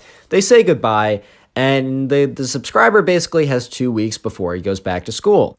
So he's kind of sitting there. He doesn't really have anything planned for those 2 weeks. It's kind of an awkward period of time because he has to prepare to get back to school, and it's also not really enough time for them to plan to do anything big. So he kind of is just chilling for the last 2 weeks. So the subscriber decides to look up the school schedule for the friend he met at camp that claimed Dream went to his school. He wanted to look up the schedule for the school, and it turns out that that school was actually starting 2 days earlier than his. He wasn't 100% sure why, but for some reason they just were, and he's like, okay, I'll accept that. And he's like, oh, wait a minute. That means when they're in session, I won't be in school, and I can easily go over. So he looks at the school, and he looks it up on maps, and he's like, okay, this is actually like a 25-minute walk away. Yeah, it's a bit of a hike for sure, but I'm kind of too invested in this not to go through with this, man. Like, I'm a little bit too invested at this point. So while the subscriber is planning to go, like kind of planning this out, figuring out what day, figuring out like if he's going to eat lunch before or after, trying to like figure out when's the best time to leave, he has the idea and just like casually looks on this guy's Instagram that he met at camp. And he's looking on the Instagram of this guy, and he's kind of just scrolling through. He's seeing photos of him with like his parents, with his cousins, photo of him like doing baseball, right? And then he sees a photo of him with some of his friends. And then something very interesting happens. He sees the guy who he met at camp with some friends. And one of the friends is a blonde dude. And this okay, no, it doesn't mean he's instantly Dream, right? But this blonde dude happened to be the guy that the friend at camp showed as like, this is Dream, guys. Like, guys, I'm telling you, Dream goes to my school. Look, here's proof. The guy that he showed as proof was one of his friends, which was interesting because when the guy was telling about like the story with Dream, he said that he didn't know Dream that well, and the only reason he knew that like he was the YouTuber is because he happened to be like in a class or something with them. So he was just like close enough that Dream asked him to like watch his earlier videos, but not close enough to really like hang out with him. So that was like red flag number like 900. So at this point, the subscriber kind of knew that he caught this friend in a lie, but he really wanted to follow through with it. He said, I put too much work into this, and I really just kind of want to catch him in the act. He thought he doesn't like dislike the guy, but like obviously if you're going around like lying about stuff and you get caught, maybe you'll stop lying. So he's like, you know what, maybe this is for the greater good before someone who actually gets upset, because the subscriber said, I don't really care, but maybe someone else will. So let's put an end to this. So the day comes, right? The guy's school is open. The subscriber is off from school for another day. And he eats lunch. He eats a big lunch where it's basically a brunch, so he can kind of have the whole day to, you know, scout out the school, try and find him, right? And so he makes the walkover. And while making the walkover, he actually sends this guy a DM, the guy he met from the camp. And he said, hey, I actually don't have school today. I see that you're in. I happen to be really close. I'm just going to stop by in like 10 minutes. Like, just let me know if you're there. I love to like catch up, right? And the guy responds within like 10 minutes. And he says, oh, dude, like, I'm so sorry. I'm still in one of my trips. I'm actually still in Europe right now. Flights got weird, man. They got delayed. I don't know what happened, but I just won't be there today. Like, I'm so sorry, bro. Like, maybe you can come later. I don't know if you can even get in right now because I'm not there. They're going to be so weirded out. Like, I don't know, dude. Like, I'll see you soon. Like, guy was acting weird. Little spoiler, he was not in Europe. So the subscriber gets to the school, and he's actually kind of curious about something. So he sees the guy, and he seems to be about the age of the guy he met at camp. So he asked him, he said, hey, like, sorry, like, I'm looking for a friend here. Do you happen to know this guy? He pulls out his phone, and he doesn't show the guy the photo of the friend he met at camp. He shows the photo of the so-called Dream guy. And the guy looks at him, and he kind of just gives him this look. And for a second, the subscriber thought that, like, oh my God, what if this is actually Dream, and that's one of his friends, like, trying to protect him? Like, wait a minute, was this guy telling the truth the whole time? No. This guy says, look, that's like one of my best friends, and I think I know why you're here. So did so-and-so, and he lists the name of the guy. Let's just call him John. Let's say that the guy who said the Dream went to his school at the camp, let's call him John. So the guy that like the subscriber meets, he said, hey, did John say that this guy is Dream? And the subscriber says, yeah, he did. And the guy kind of lets out a sigh. He's like, oh boy, another one of these. So the guy says, look, this is one of my best friends. He doesn't even play Minecraft. We just play Call of Duty together. There's no reason for him really to be Dream besides the fact that he's blonde. So basically, John just goes around and tells people that at places where he doesn't think it'll get back to him, like an idiot, man. Like, you're not the first person to come here. This has happened before, and my friend was actually confronted by another guy who thought he was Dream, and we told John to stop this, and John said that he won't do it anymore, but he told other people at camp this, so maybe he should expect it. And the subscriber was like, oh, wow, so I'm not the only one who came to the school to see if this guy was actually Dream or not? And the guy's like, no, John told like a bunch of people at camp. It's super annoying. My friend's really annoyed, and honestly, since there was this one guy, we really let him off. Like, we let him off, but since there's like multiple guys and you're the second guy, and maybe there's gonna be more people coming, you know what, I think we're gonna tell on John to the principal. And then my subscriber's like, bro, like, I'm sorry, like, I didn't mean to cause any trouble, like, John's a decent guy, I don't know why he'd lie about this. And the guy says, you know what, it's really been causing a lot of trouble, but maybe we won't tell on John. We won't tell on John. But maybe you should talk to John. And John's in class right now. And the subscriber says, he said he was in Europe. And the guy laughs. He said, Europe, bro? If he means Europe by over there, then maybe he's in Europe. But he's right there, bro. And he points to like a classroom. And he said, hey, they're out in like 5 minutes. Just stand outside. So the subscriber's like, okay, I got nothing better to do. And if it's really 5 minutes, might as well do that. He's like, sorry, man, for like bothering you. I probably shouldn't have actually come. Even if it was Dream, like, that's not cool for me to invade the privacy. And the guy's like, no, man, you're honestly fine. It's just not cool what John has been doing. So he says, like, all right, man, I'll see you around. Like, John should be out any minute now. So the subscriber goes over and walks outside and stands outside the door of John. And the classroom, you know, the bell goes, kids start filing out. John is walking out all casually, and then he just makes contact with the subscriber and just goes pale. And the subscriber's like, so you're not in Europe? And then John doesn't even try. He's not anything like, oh, my flight actually didn't get canceled. No, he's like, hey, like, I'm sorry. I lied to you about the Dream thing. I just wanted to make friends, and I thought you guys would want to be friends with me. Like, if I had something cool about me, I just don't feel like I'm that cool or have anything interesting, and why would someone want to be friends with me, right?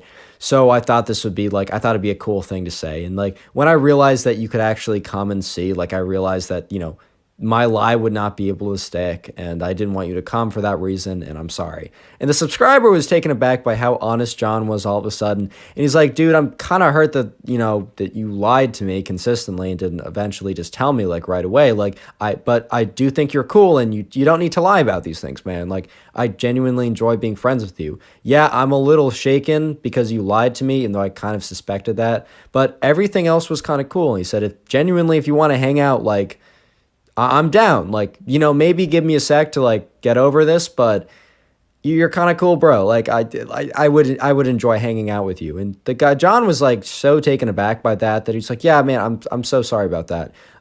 We should really hang out. And that was the end of the story. So kind of a wholesome, good ending, but kind of a crazy sequence of events. And I thought you guys would really enjoy that. If you have a little bit of time and want to support the channel, literally just go ahead and watch another one of my story videos. Watching old story videos really helps promote the channel, and you can do that by watching any of the videos on screen right now, or even more easy, you can just click on the Storytime playlist that has all my Storytime videos together in one place. If you don't see it on screen, it's also first link in the description, so go ahead and watch that. Thank you guys so much for watching. Leave a like, subscribe, and yeah, see you in the next one. Peace. Minecraft kid of, well, I mean, you can read the title. Normally, I tell you guys to grab something to eat, but dear God, please do not grab anything to eat while you listen to this story.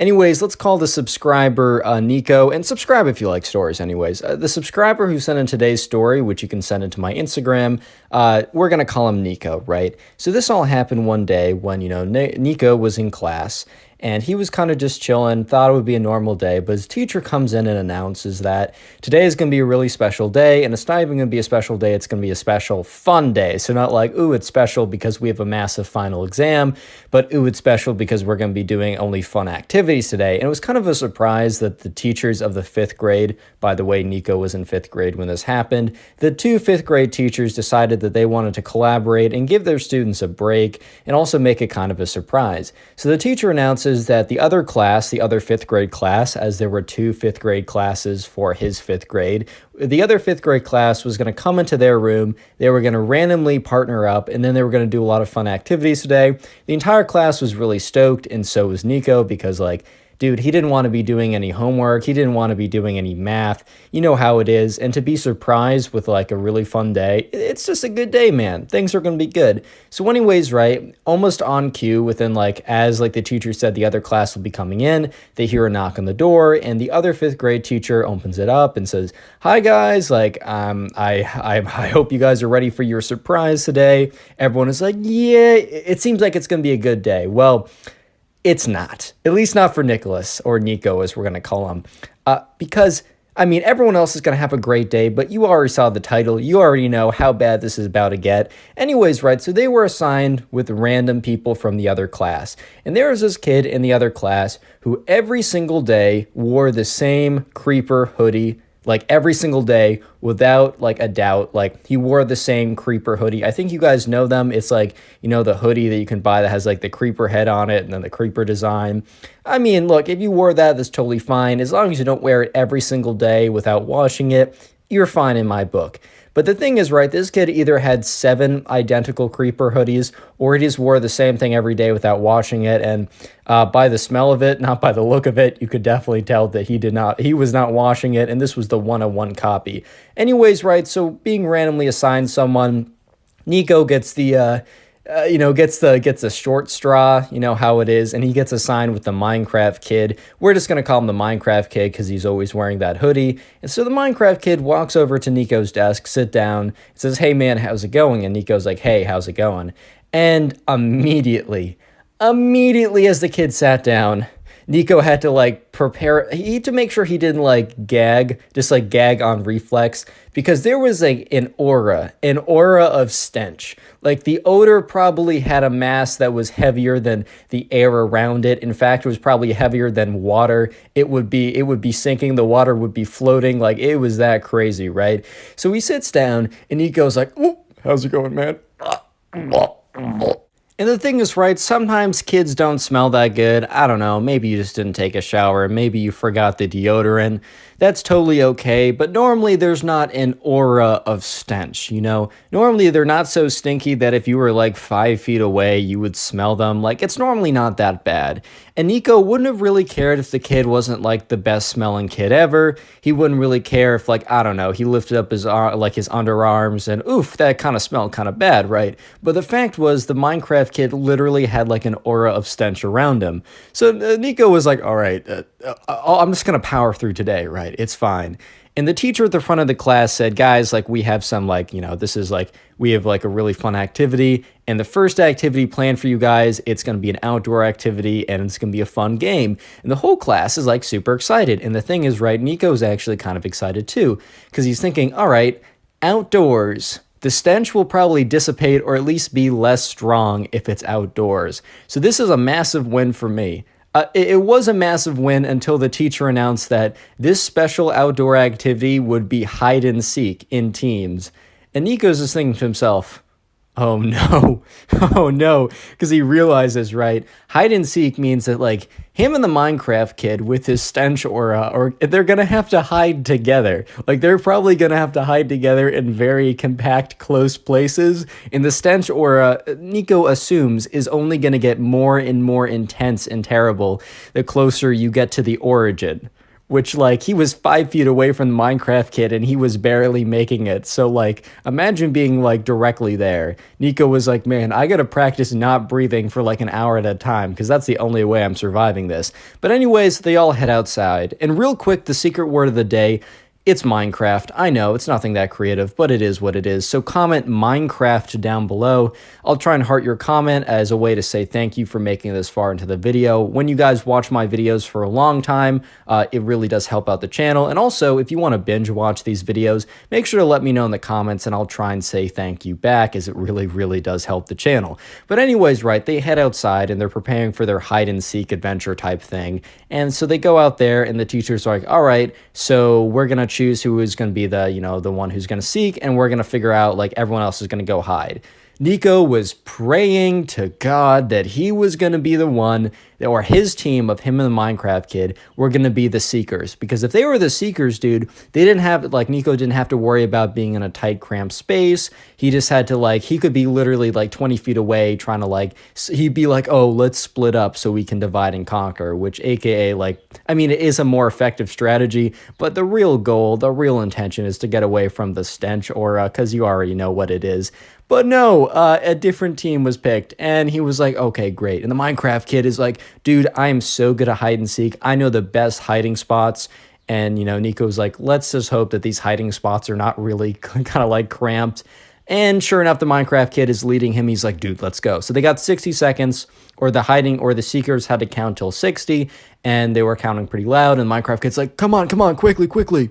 And sure enough, right, the Minecraft kid leads both Nico and him to this spot, and the spot was like, yeah, unfortunately, it was super cramped. So the spot was like behind the building and was behind this bush.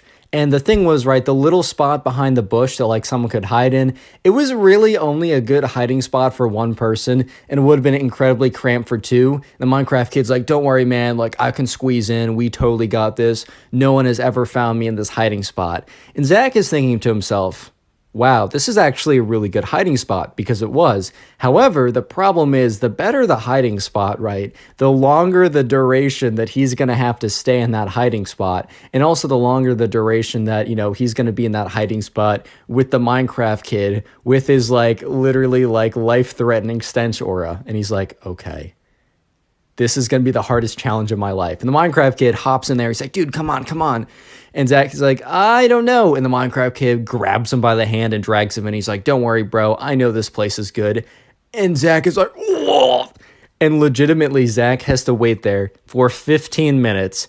And Zach is, he's not trying to be rude, but he's like breathing. He like pulls up his like sweatshirt and breathes into it. And that makes the air a little bit less toxic, but it's still really, really bad. And Zach is, not Zach, sorry. That was the guy in the last video. I still have my notes up from that one. Nico is struggling right now. He's just like, he's breathing in air. He's coughing it out. And the Minecraft kid's like, shh, stop coughing. You're gonna get our hiding spot. They're gonna figure it out because you're being so loud. And Nico's just thinking to himself, man, I'm just trying to survive this. I'm not asking for much, man. I'm just trying to survive. That's literally it, bro. I just want to see my parents, dude. So Nico and the Minecraft kid are just sitting there, and they sit there for legitimately like 20 minutes. And then eventually the Seekers come around, and they're around in the bush.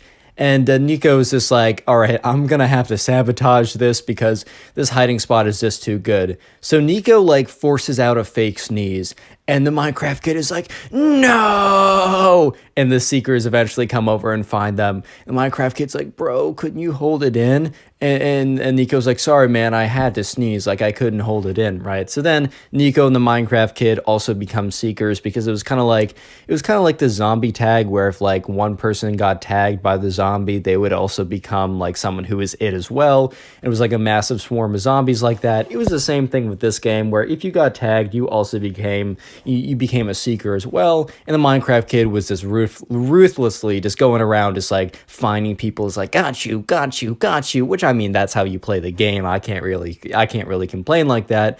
But eventually everyone gets found, and the teachers are like, all right, guys, I hope you had fun with that. We're going to head inside for one last activity before the day is over. And so they head inside and they head back to the tables, and the teachers are like, all right, we're just going to have a nice little like kind of like arts and craft type thing. And they show these big bins with all these art supplies and whatever, right? They're like, all right, man, come up and make whatever you want to make, and just have a good time talking to your new partner, or not your new partner, but your new friend. It's not a new partner. Nico would have been so happy if he got a new partner at this time. But no, it's the same guy. So, you know, the Minecraft kid and Nico, they go up, they grab some supplies, they sit back at the table, and Nico's getting more and more used to the smell. And he's like, you know what, man, I'm going to make it through the next couple hours. And while they're sitting there making whatever they're making, the Minecraft kid is like, all right, man, let's get to know each other a little bit better. Tell me some fun facts about you. So Nico's like, okay, I don't really know, but I guess like I got a dog. I like to go on hikes. I walk my dog every morning. And when I do that, I listen to music. That's what I do personally. But back to the story. I don't know. I really, I enjoy playing Fortnite with my friends. What about you, man? And the Minecraft kid was like, well, I obviously am kind of a fan of Minecraft, as you can tell by my hoodie. By the way, nothing's wrong with liking Minecraft, bro. I love Minecraft. It's probably one of my favorite games of all time.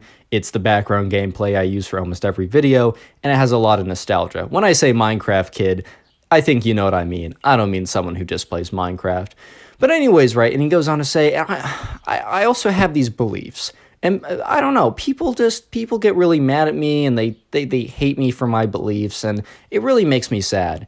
And Nico, not really knowing what this guy was talking about, probably thinking that, I don't know, maybe he was religious and people were hating on him for that, which isn't okay. Nico was like, oh man, like, what's the problem? Like, what's these beliefs? I promise you, like, as long as they don't hurt anyone else, I'm all for you. I'll support you no matter what. Like, what are people hating on you for? And Nico, or the Minecraft kid, is like, well, I really believe in being natural. I think that we should kind of return, like, there's a lot in our modern day society that, we're straying too far away from like what we were supposed to be. He said, may that be from processed foods or stuff like that. And that's like kind of legit. Like, there is a lot of the food we eat is actually kind of poisonous because it is so far away from what we're supposed to be eating. That's pretty legit. But then he goes on to say, and like, my mom is such a hater because the truth is, I want to hear some facts. And, Nico was like, sure, I want to hear some facts, whatever. He's like, caveman, they didn't take, when they went to the bathroom, man, they weren't using these like really high chemical toilet paper. And Nico was like, bro, what? And the Minecraft kid is like, yeah, it's so crazy. My mom is such a hater about this. But you know what? I want to return to the good old natural days. And so I don't even wipe when I go to the bathroom. And when I take showers, I only let water pour on me, and I never use any of the chemicals and the soap or whatever. All these man-made inventions like soap and toilet paper, it's really just bringing us farther away from where we should be. And Nico was like, well, I can't say I'm necessarily shocked, but oh my god, what? And then the Minecraft kid turns to Nico. He's like, Nico, what do you think about this? Returning to the natural element. And Nico is just still stuck on the fact that the Minecraft kid is basically bragging about not wiping. And he's like, I mean, like, yeah, man. I mean, I think that, like, specifically with like a lot of like fast food and junk food and like trans fats and like dyes and whatever, like that's definitely something we should remove from the diet. I don't know if I'm 100% with you on not wiping and like not using soap, but I definitely am with you with the whole like, I don't know, artificial stuff in the food. And the Minecraft kid is like, well, I don't really care about the food as much. I mean, whatever. I bet the caveman ate dirt or whatever, and that can't be good for you either. I'm just more concerned with all the chemicals and artificial stuff in toilet paper and soap. And Nico's not trying to be rude, but he's like, man, I don't know how bad toilet paper is for you. I mean, I really don't think that there's like that harmful of chemicals in it. And maybe like it's going to be more harmful in the long run if you don't use it. And the Minecraft kid is like, no, you don't understand.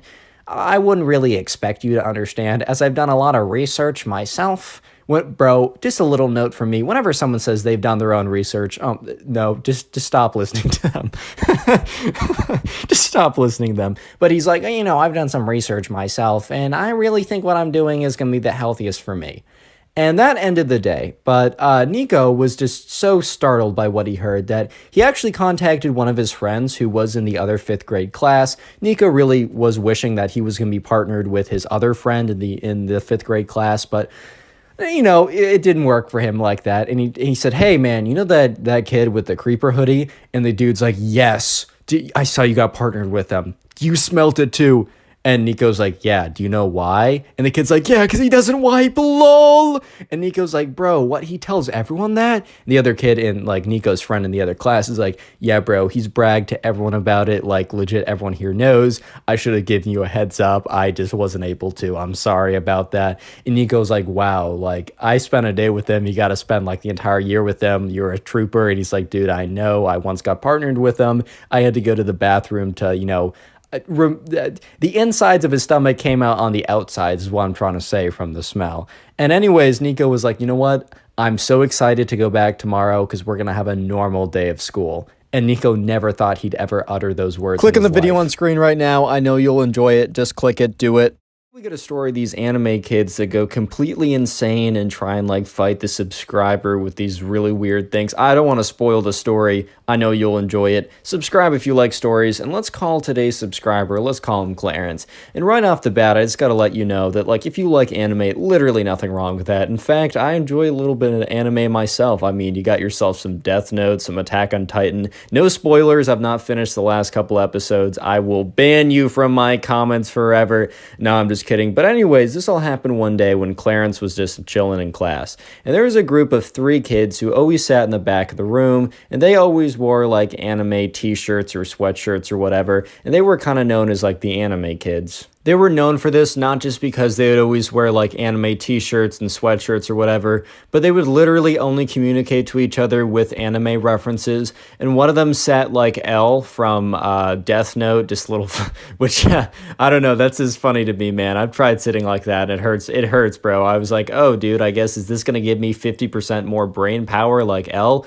No, it just makes my feet hurt. But anyways, right, Clarence didn't really interact with them that much. They kind of stuck to themselves. However, on one fateful day, when Clarence was walking in the halls and he accidentally bumps into one of them, and then the other 2, all 3 of them, the one he bumped into and the other 2 that were walking with him, right, they all turn and look at Clarence. And they give him this look. And Clarence is like, oh, my fault, like I wasn't looking where I was going. They don't say anything. They just stare at him intensely. And he's like, like, my fault, guys. Like, I'm sorry. That's on me. Like, my bad. Like, I'm so, like, why are you staring at me? This is making me uncomfortable.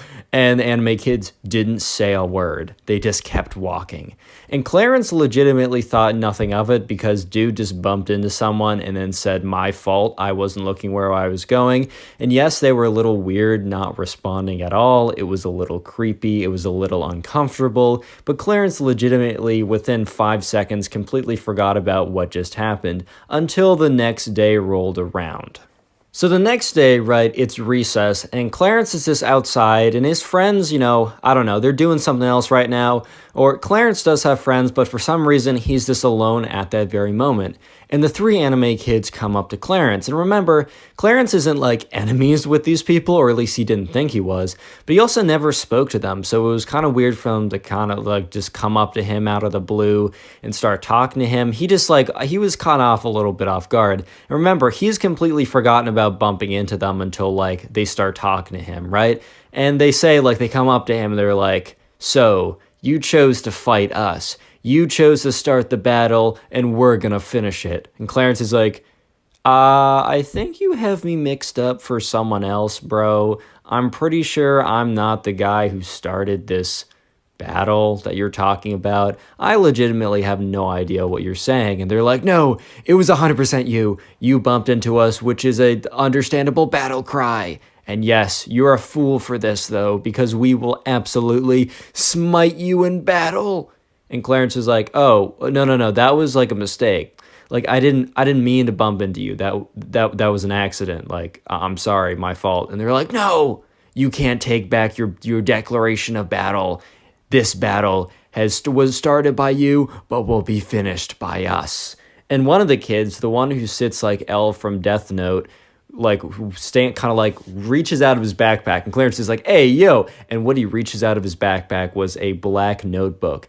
And on the front of the notebook says Death Note on it. If you don't know, there's like an anime Death Note where basically, I'm not going to spoil anything too important, but the main thing is there's a book, and if you write someone's name in it and like what they died from, like the person will die within like 40 seconds or something. I might have butchered that a little bit. It's been a second since I've watched it. Great show, by the way. But anyways, he whips out like a replica Death Note, and the other two anime kids are like, you don't want him to write your name in this book. And Clarence has never seen Death Note before. He was explained the premise by his friend afterward when he told his friend about this story. But basically, right, one of the anime kids whips out a fake Death Note, and he's just like, you don't want me to do this, bro. You don't want me to do this. And Clarence is like, do what? He's like, write your name in the Death Note. And Clarence is like, bro, what? I don't know what that is. This is like a book or something. He's like, no, it's not just a book, you idiot, you fool, you simpleton, you moron. If I write your name in the Death Note, you will perish. And Clarence is like, what? And Clarence is just like, all right, bro, write my name in that silly book. He's like, ha, you fool. And so the anime kid writes Clarence's name in the book. And he waits 40 seconds, and he's grinning the whole time, and then 40 seconds passes, and nothing happens. And he's like, Ryuk must have just nerfed this one, ha, ha, ha. The other anime kids kind of look at him, and then they look back at Clarence, and they're like, you might have won this battle, but this is not simply a battle. This is a war, and we're coming back tomorrow with even more weapons and powerful. You will lose. And then they all kind of like Naruto dash away. And Clarence is like, man, why is this my life? Like, why am I here? Just to suffer. Real quick, comment anime down below if you want to heart in your comment. The secret word of the day is anime. And if you binge watch my videos, please let me know in the comment section. That's the best way to help me, to grow the channel is by watching a ton of videos. Playlists are in the description to help you watch the videos easier. And yeah, back to the story. But anyways, right, Clarence is kind of just like, oh, so this is going to be like a thing. Because Clarence is this, he's hanging on to the words where the anime kids were like, oh, we're coming back tomorrow with even more. And Clarence in his head is like, bro, I don't want to have to deal with you guys tomorrow as well. Like, isn't today enough? Like, isn't like you writing my name in that book and then nothing happening? Isn't that enough for all this nonsense? But no, the days just get stranger and stranger because the next day rolls around. And once again, it is recess. And this time, Clarence is with one of his friends. And he notices out of the corner of his eye, the anime kids are rolling up. And he's just thinking to himself, like, bro, I'm not trying to do this right now. I'm hanging out with my friend. I'm having a good time. This is recess. This is supposed to be my break from the nonsense. This is not supposed to be the nonsense, ×2 extended edition. Like, I'm not trying to do this. And the anime kids come up to him and they're like, ha ha ha, you might have won yesterday's battle, but you will never win the war. And then all three of them whip out these fake plastic Pokeballs. And at this point, Clarence is like, bro, you cannot be serious. And they're like, oh, so you know what we're about to attack you with. And one of them yells, Charizard attack! And they just chuck the plastic Pokeball at Clarence, and it hits him. And look, it's not like actually like, okay, ooh, yeah, duh, Connor, it's not a real Pokeball, shut up, right? But it's like, it's plastic, it's hard. And it kind of hurt a little bit. And Clarence is like, ow. By the way, a massive real-life Charizard did not come out of the Pokeball they threw. It just kind of bounced off Clarence, and it hurt a little bit. So Clarence is like, bro, don't do that. That kind of hurts. And then the other one's like, Bulbasaur, attack! And just chucks the Pokeball again. And Clarence is like, dude, stop. That hurts. It's going to leave a bruise. And the final one's like, Pikachu, I choose you. And just chucks the Pokeball. Once again, bounces off of Clarence. And he's just like, bro, can you not? And then another one takes out another Pokeball. Actually, it's the first one. And he's like, Blastoise. And he chucks it and just completely misses Clarence. He's like, bro, I'm going somewhere else. Like, screw you guys, I'm going home. So him and Clarence and his friend, like, they just walk away, and his friend's like, bro, what? So Clarence explains the story as I've explained it to you guys so far, and his friend is like, bro, that's so weird, like, I'm sorry you have to deal with this. That must be pretty annoying. So the next day rolls around, and this is like the craziest day yet. So once again, Clarence is at recess, and he's with a pretty big group of people. He doesn't know all of them super well, But, he knows enough of them well enough that, I don't know, they're doing some big activity or whatever. And once again, the anime kids come over. And Clarence is like, guys, I'm sorry, I have to deal with something. So he walks over preemptively, goes over to the anime kids and is like, what is it today? What's the massive battle? And this time, right, the last 2 days, there was a teacher like monitoring everyone at recess, but they were kind of busy looking at other things or something. But this time, the teacher happened to be looking at the anime kids and Clarence. And one of the anime kids is like, today we will have our final battle. And he whips out this big long sash, right? And Clarence is like, dude, what? And he unsheaths a katana from it. And Clarence is like, yo, you can't have that here. And the anime kid starts swinging his sword around all like, he's like, you cannot control my power. My power level is over 25,000 right now. He's like, takes out his like katana, starts, and the teacher runs up, and the teacher like sees a kid with a massive sword. And the teacher's like, no, oh my God, like this is actually insane. So the teacher calls the freaking police, bro, because, I mean, look, you can't bring something like that to school. The teacher both calls the police, tells the security guard, and the school goes on lockdown. So basically, after that happens, like there's something on the loudspeaker saying, students report to like your classrooms, this is a lockdown. And like all the students start like running to the classrooms. And Clarence has a sneaking suspicion that the lockdown is due to the katana anime kid. Because you can't bring a freaking katana. By the way, that's a massive long like sword used in combat in like the 1600s. You can't bring one, even if it's like a replica, right? You can't bring that to school. So sure enough, right, all the kids, they're like rushing to their classes, and yeah, Clarence and the anime kid, they do have one class together, and it happens to be like their next class is after recess. So yeah, they all go to the same classroom to lock down. And dude, the anime kid who has the katana is legitimately sitting in class with his katana, like it's in his like container or whatever. But it's very obvious, right? So they're all like in lockdown. They're all sitting in their classrooms. They're kind of all like sitting in the corner of the room with the shades drawn. I'm sure you guys have at least had like a lockdown drill before. Or maybe if you're not in the States, you haven't. But basically, right, you have to go in your classroom, lock the doors, and just keep everything like very still and as if no one is in there, right? So eventually, there's a police officer that comes around unlocking each of the doors and going in and assessing the situation. And the police officer eventually comes to their door, knocks on it, opens it up, and sees, right, the kid with the katana. And the police officer points at the anime kid and says, hey, I'm going to need you to come with me. And the anime kid stands up and he doesn't grab his katana because he's obviously not going to walk over to the police officer with a katana, right? And the police officer's like, points to the other officer, like, go grab that. So the officer kind of like walks over, grabs the katana, and the anime kid is like, no, that is my weapon of choice. And the police officer's like, yeah, that's also the reason why we're doing this. And I don't think the anime kid knew that that was the reason why they were having a lockdown until then. Even Clarence was pretty sure it wasn't because of the anime kid, but he had a sneaking suspicion. So Clarence is like, oh, uh-oh, look at who won the war, bro. Nah, he wasn't like default dancing yet. Just give him a second, though. So eventually, right, the kid walks out and the police officer has a talk with him outside. And Clarence, like, presses his ear against the wall, and the walls of the school are pretty thin, so we can more or less hear what the police officer is saying.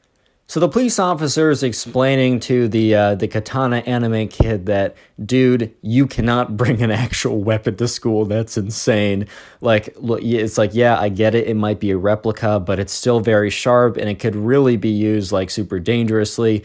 And that like, bro, it's super, okay, the officer didn't say bro, but like the officer was saying, it's super clear that this is a rule, that you can't be bringing this to school. Why would you think that this is necessary? And the anime kid starts to say, we were about to enter an anime battle or something like that. And the officer said, what, you were going to like use this in combat against another student?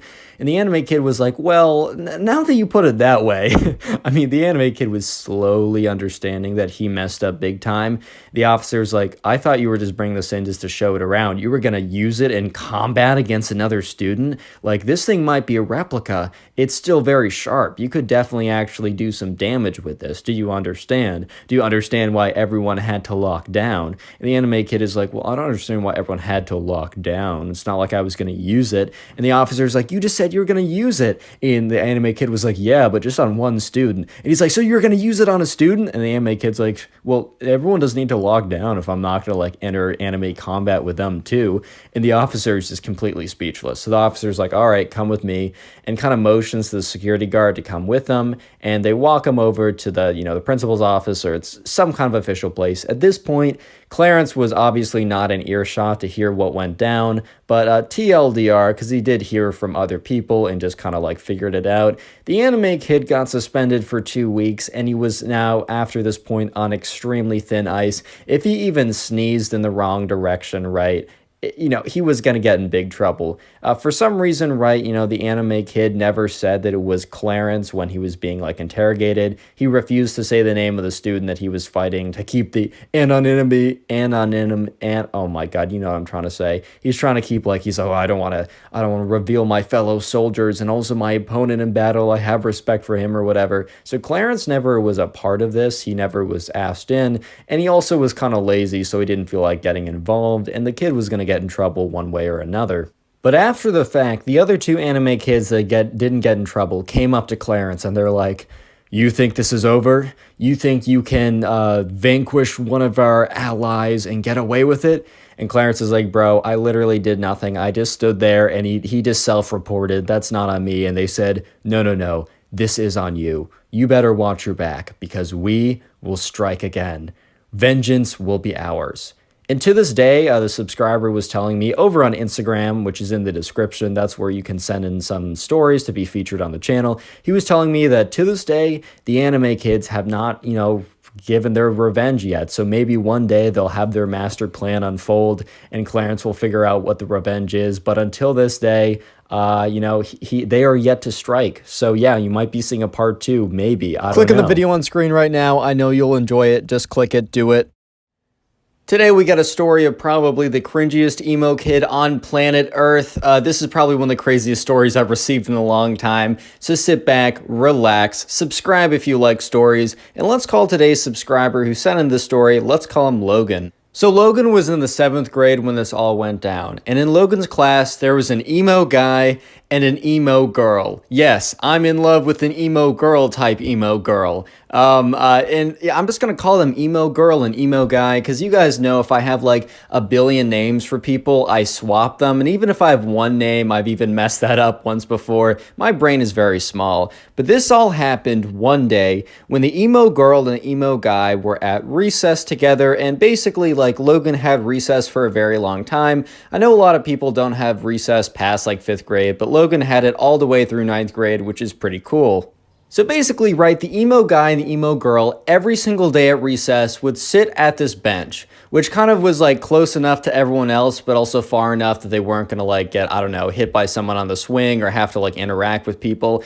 And basically what they would do is they would sit on the bench together and they would be in each other's arms and they would be like, society, no, but they would be like randomly cussing out kids, and like literally some kid would walk by, let's call the kid Ben, little Ben over here, little Benny boy would walk by the emo girl and the emo guy, right? I'm just gonna call them the emo couple. And the emo couple would be like, oh, look at that Ben. He's such like a conformer to society. He's such a sheeple. He's the sheep and sheeple, bro. Like, he doesn't understand our suffering. He doesn't understand how society treats us, because society hates the emo kids.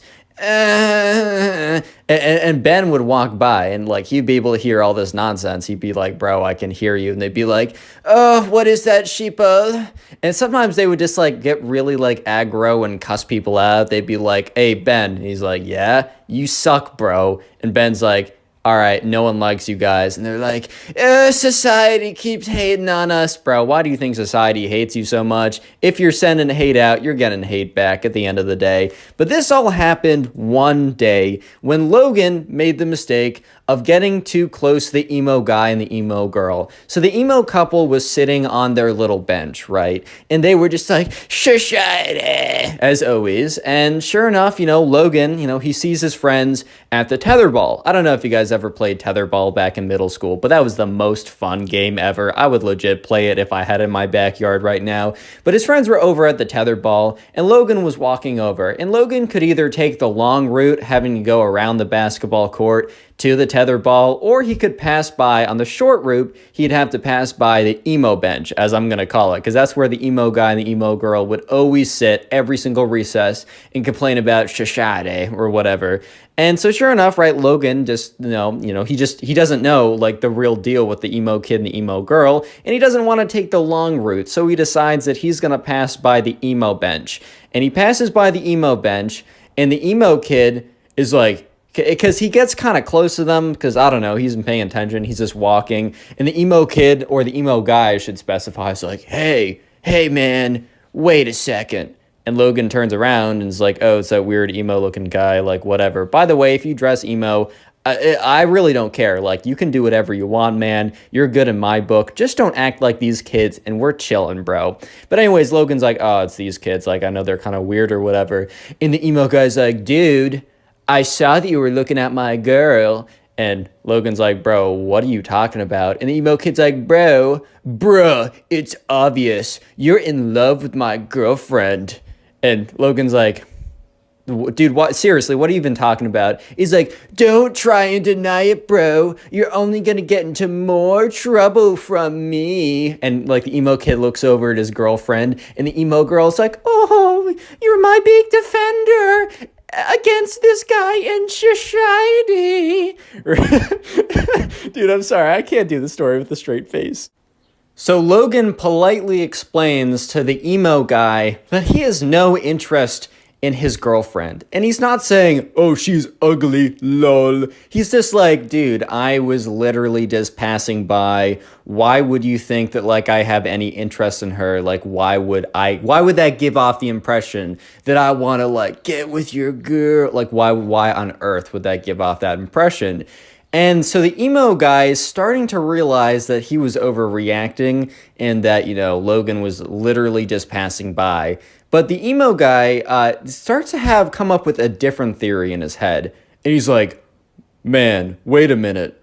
Are you calling my girlfriend ugly? And Logan's like, bro, no, like, she's totally fine looking. Like, so, and then he's like, so you're in love with my girlfriend? And Logan's like, no, bro, I'm not. I'm trying to go play tetherball with my friends. And the emo kid is like, so you disrespected my girl? Turns over to his girl, gives a little wink. You're hot, beautiful. She's like, oh, shiny. And he turns back around, and he's like, that's it. I don't stand for this type of disrespect and slander against my emo girlfriend, because I'm in love with an emo girl. You and we're gonna fight tomorrow for her honor and respect. And Logan's like, what? And the emo kid's like, yeah, bro, we're gonna fight. You and me at recess at this time, it's you versus me. I don't want to see you chicken out because I'll find you either way. And Logan's like, all right, bro, whatever. I'm gonna go play some tetherball. Logan thought that was it. Logan thought the emo kid was just being like, I don't know, overreacting just to like impress his girlfriend. But unfortunately, he was wrong.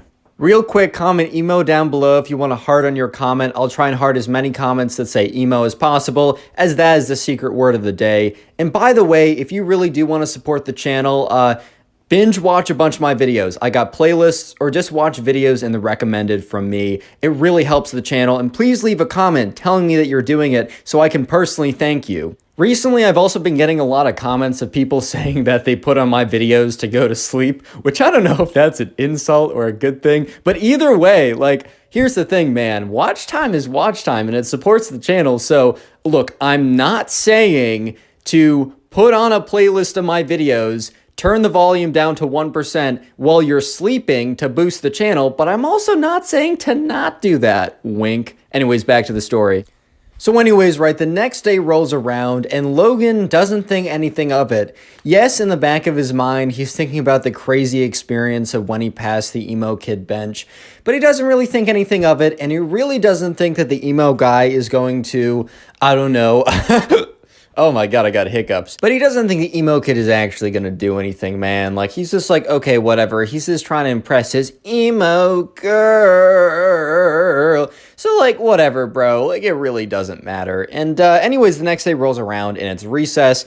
And sure enough, Logan goes out once again to go to the tetherball, because that's where the boys were at. And he had a great day at tetherball the day before. That is a really fun game. I don't know why I keep bringing it up. I just really enjoyed it as a kid. But anyways, Logan goes over, and he's just planning on walking to the tetherball, having a good time with his friends. But you know who's standing there blocking his way? Yeah, it's the emo guy. And the emo girl is sitting on the bench, and she's looking at her emo boyfriend, right? But the emo boyfriend is standing there, and he's like, yo, do you remember when you disrespected my emo girl? And Logan's like, what? And the boyfriend takes out, like, there's, like, at the Halloween decoration stores, those big, like, foam fake skull swords. It's, like, the big gray swords that are made of foam and super bendy, but have, like, the skulls on them or whatever. So the emo kid must have bought one of those or had one of those already, because he whips one of those out, and he's just like, it is time to battle, man. And Logan's just like, bruh, like, what? Man, I'm just trying to play some tetherball, bro. Like, I don't know about you, but... And he's like, no, you disrespected my emo girl. Like, so sure enough, right, the emo kid, or the emo guy, I should be specific, is like, and you will pay the price. And he runs in against Logan, and he takes the foam sword. He starts, like, going whap, whap, whap, whap, whap. Just starts, like, beating him with the foam sword. But, bro, it's a foam sword. It literally bends on impact. So when he hits him, right, the sword just bends in half, right? It just kind of whaps around. However, he's kind of whapping it pretty hard. He's like, pop, pop, pop, pop, pop. So it's, like, almost like slapping him. And sure enough, Logan's getting kind of little red marks. It's like if someone was like... they're slapping you. I slap my knee, by the way. Don't be weird. If someone's, like, slapping you, they might leave, like, some red marks. They're not going to do any actual damage, though, unless you're in a professional slapping contest and your head explodes or something. But, yeah, sure enough, the teacher saw that and is like, hey, you there, stop that. And, the emo kid's like, dude, this guy started it first. And the teacher's like, no, I saw the whole thing. You just came up to this kid, and you were just slapping him. Go to the principal's office. You have detention for the rest of recess. And the emo kid looks at Logan and is like, this is not over, man. This is not over. A week goes by, and nothing happens to Logan. Logan kind of purposely avoids the emo bench. And he does look over, and he sees the emo boyfriend and the emo girlfriend all cuddled up, cursing out society, as always, right? And sure enough, right, he just thinks he's done. Logan thinks he's in the clear, that the emo kid has stopped his nonsense, but no, wrong. The emo kid has not stopped his nonsense. It's about to get much worse, believe it or not. So sure enough, a week goes by, and during that week, nothing happens. So Logan literally forgets entirely about the whole emo kid, whatever, disrespecting his emo girl type thing. He just doesn't even, like, think about it. Like, at the end of the day, he's just like, all right, whatever, man. I'm going to go play some tetherball, go hang out with my friends, play some, like, Yu-Gi-Oh cards. I don't know, whatever they do at recess.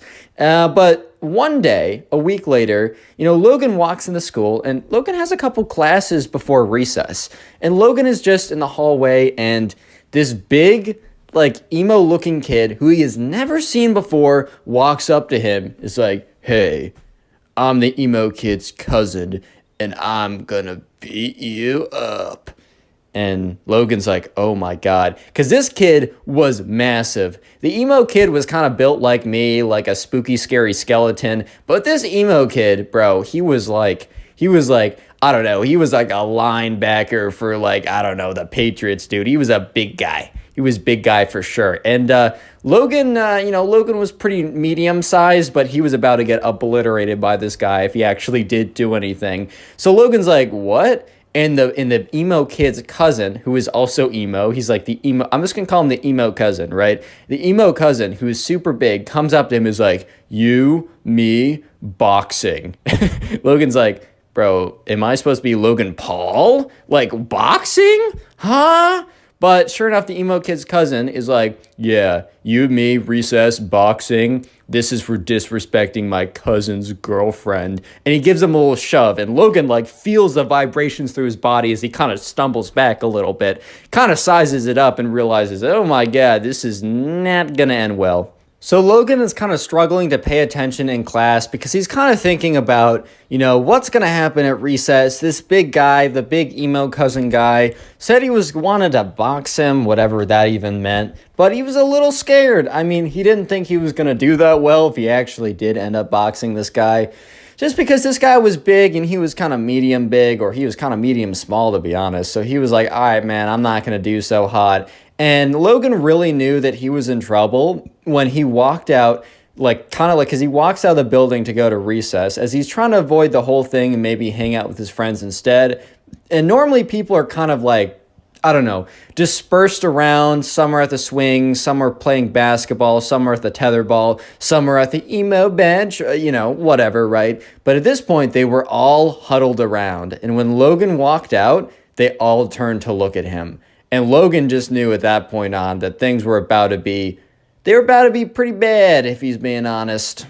So Logan kind of just walks out there, and the crowd that's kind of circled around that was looking at him kind of steps to the side to show the emo girl, the emo guy, and the emo guy's big emo cousin all standing there. Apparently word got out that there was going to be a big boxing match or whatever. And here's the thing, right? Stuff like this never happens at Logan's school. So when people heard that this was potentially going to happen, everyone was like, all right, man, the basketball, the tetherball, the swinging, that can all be on hold because that can happen any day. But a boxing match between this kid and this big, emo guy who's doesn't even go here, this is not something that happens every single day. So sure enough, right, they were tuning in, they wanted to see what happened. And the emo kid is or the emo guy's like, oh my God, Logan, are you ready to get for disrespecting my girlfriend, my emo girl? And Logan's like, bro, I didn't even say anything. And the cousin's like, yeah, you're just saying that because you're scared. Everyone's like, heh. Okay, not everyone was laughing. It was literally just the emo kids. But at the end of the day, right, everyone was still watching. And so the the emo guy takes out his backpack, because normally you didn't bring your backpack to recess, but for some reason the emo guy brought his backpack to recess. So, that was a little confusing.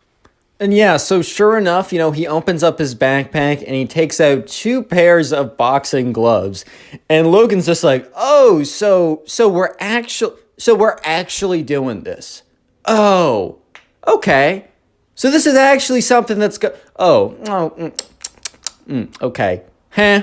So Logan starts to put on the boxing gloves and is kind of in his head, what am I doing? If I go along with this, I'm going to get destroyed. So Logan, midway through putting on the boxing gloves, is like, wait, I didn't agree to do this. He starts taking out the boxing gloves, and the emo cousin is like, well, then I'm going to fight you either way. If we do this officially, it'll be a fair fight. If you try and run away like a little weasel rat boy, then I'm just going to come after you either way. So you got no choice. And at this point, Logan, is actually really concerned. The whole thing was kind of a joke, and it was becoming less and less of a joke up to this point. But at that moment, he realized kind of how serious the situation is. Just a little word of advice for me. Don't get into any, fights at school. Just, please, for the love of God, avoid all that stuff like the plague. If it's happening, just report it. Just get away from that stuff. But anyways, Logan's like, oh, God, this is really bad. And he was starting to get pretty nervous. And that's when his guardian angel came, in a sense, because the school principal, 2 teachers, and 6 security guards, the entire security guard force at the school came in. People started dispersing. They started running away. The teachers pointed at all 3 of the emo kids. They also pointed at Logan, and the security guards kind of didn't like apprehend them. They didn't like tase them and tackle them to the ground or anything. But they're kind of like, you four, you gotta come with me. And the emo kid's cousin's like, I don't even go here. And the security guard's like, yeah, you still got to come with us. And he's like, no, I don't. And they're like, we'll legit call the police on you if you try and leave. Like, don't even try. He's like, okay, whatever, man. So sure enough, all four of them, they were sent to the principal's office.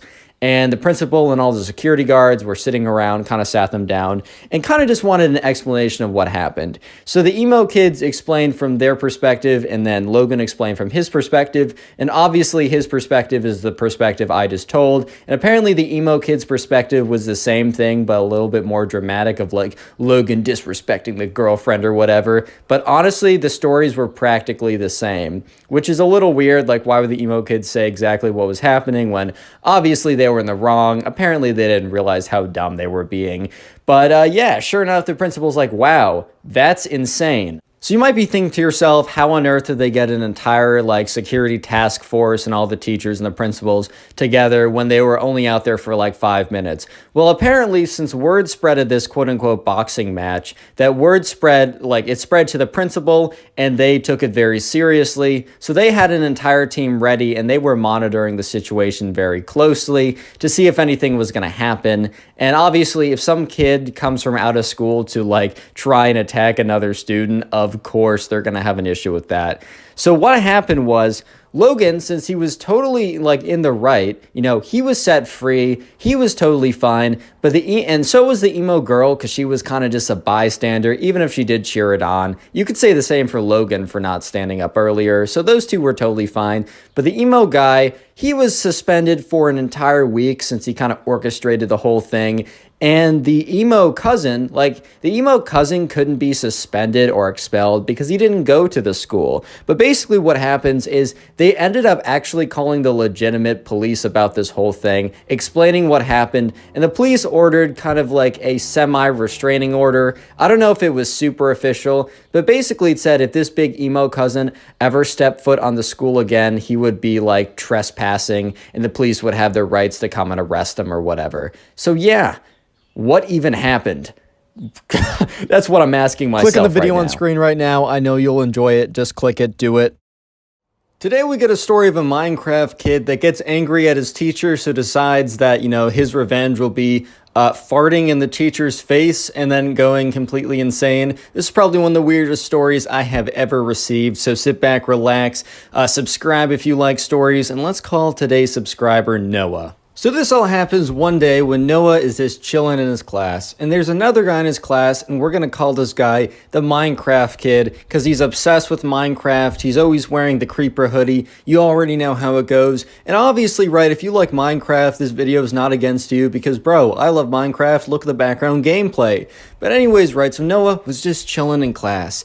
And he looks to like his left, and directly like to the next of him, directly adjacent to him, is the Minecraft kid. And him and the Minecraft kid weren't like best friends or anything, but he had nothing necessarily against the Minecraft kid. And the teacher was beginning the lecture on whatever it was, and he sees the Minecraft kid, you know, he had his computer out because everyone had their computers out. It was like 6th grade, and that was like the first time that, like, you know, they were given school computers or whatever, or Chromebooks, or I don't even know. He had his computer out though. And like, you could have your school given Chromebook or school issued Chromebook, or you could bring your own computer. So the Minecraft kid, you know, brought his gaming computer.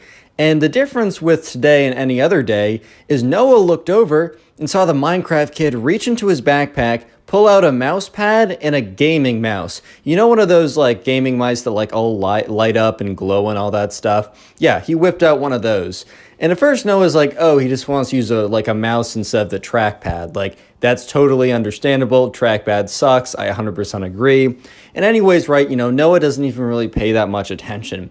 And that is until he hears the Minecraft soundtrack. Super, super, super loud. Minecraft soundtrack is beautiful. I've actually like gone to sleep to it a couple of times on Spotify, but that's beyond the point, right?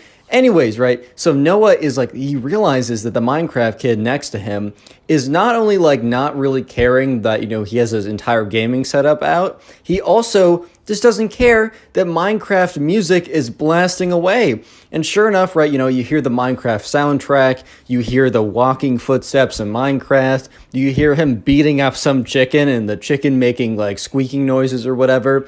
And so Noah's just like, oh my God, like this kid's gonna get in a ton of trouble. But sure enough, right, the music was just so loud that the teacher like turns around and like looks at like the Minecraft kid and is like, Minecraft kid, like turn down that music. Like you can't be playing music in class. So the teacher didn't realize that this was just like music to a video game. The teacher just thought that the Minecraft kid was playing like music in class, which, sometimes kids have like tried to like listen to music, but normally they'd use headphones or whatever. And the teacher says, hey, no listening to music in class, you gotta be paying attention. So the teacher kind of doesn't think anything more of it and goes back to their work. And so the Minecraft kid, sure enough, just turns off the volume, but keeps on playing Minecraft. And it's super obvious because he's like whipping his like mouse around and like clicking really fast and doing all this stuff. And obviously if the teacher paid like really close attention, he would realize that the Minecraft kid was not just listening to music, but was not listening to music at all, but instead was playing a video game with music in the background. So anyways, right, Noah's like, dude, this kid's gonna get caught. And sure enough, right, the Minecraft kid, I think in the beginning was playing like normal Minecraft, but then he goes on to one of those servers. I think he's playing bedwars or something. And this kid is like really good at bedwars. And when you're really good at bedwars, a lot of times you'll be clicking super fast so that you can place more blocks. Or maybe when you're fighting someone, you take less knockback and you might get more hits. So this kid starts butterfly clicking, which is when you take 2 fingers and rapidly slam your mouse with it. And sure enough, right, the kid in the middle of class starts spamming his mouse like, and Noah was just like, dude, that's so loud. And sure enough, the teacher turns around and is like, hey, Minecraft kid, are you playing video games in class? And the Minecraft kid legitimately keeps on clicking because apparently he's in the middle of like a fight or something, like a PvP fight, and keeps on clicking, ignores the teacher for a good 10 seconds. The teacher looks at him in disbelief, and the Minecraft kid looks up and is like, huh?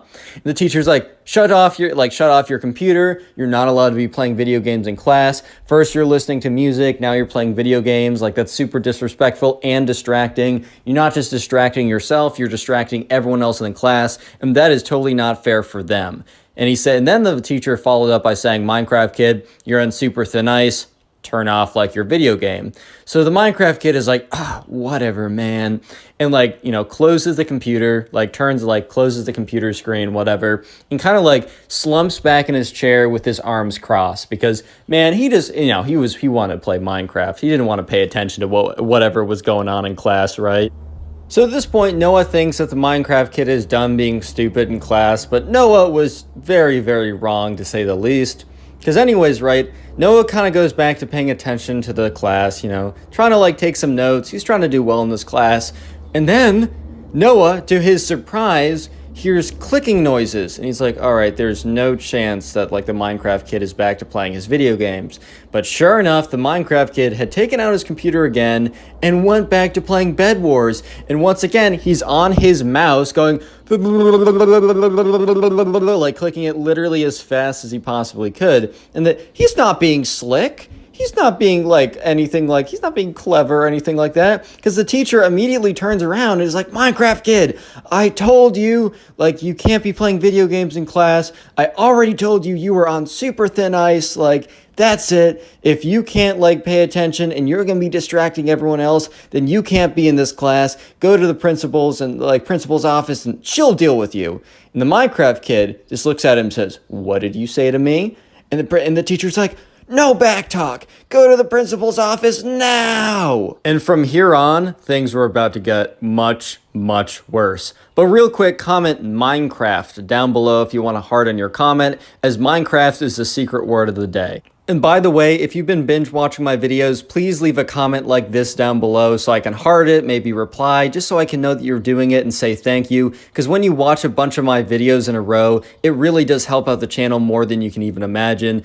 And I mean, also, if you want to be like this guy, I'm not saying to leave a playlist of my videos on overnight when you go to sleep with the volume on 1%, but I'm also not saying not to do that. Wink, Wink, wink, wink, nod, smile. Anyways, back to the story. This is where it gets crazy. So at this point, the teacher has told the Minecraft kid that, he needs to go to the principal's office right now. And the Minecraft kid is not happy about this at all.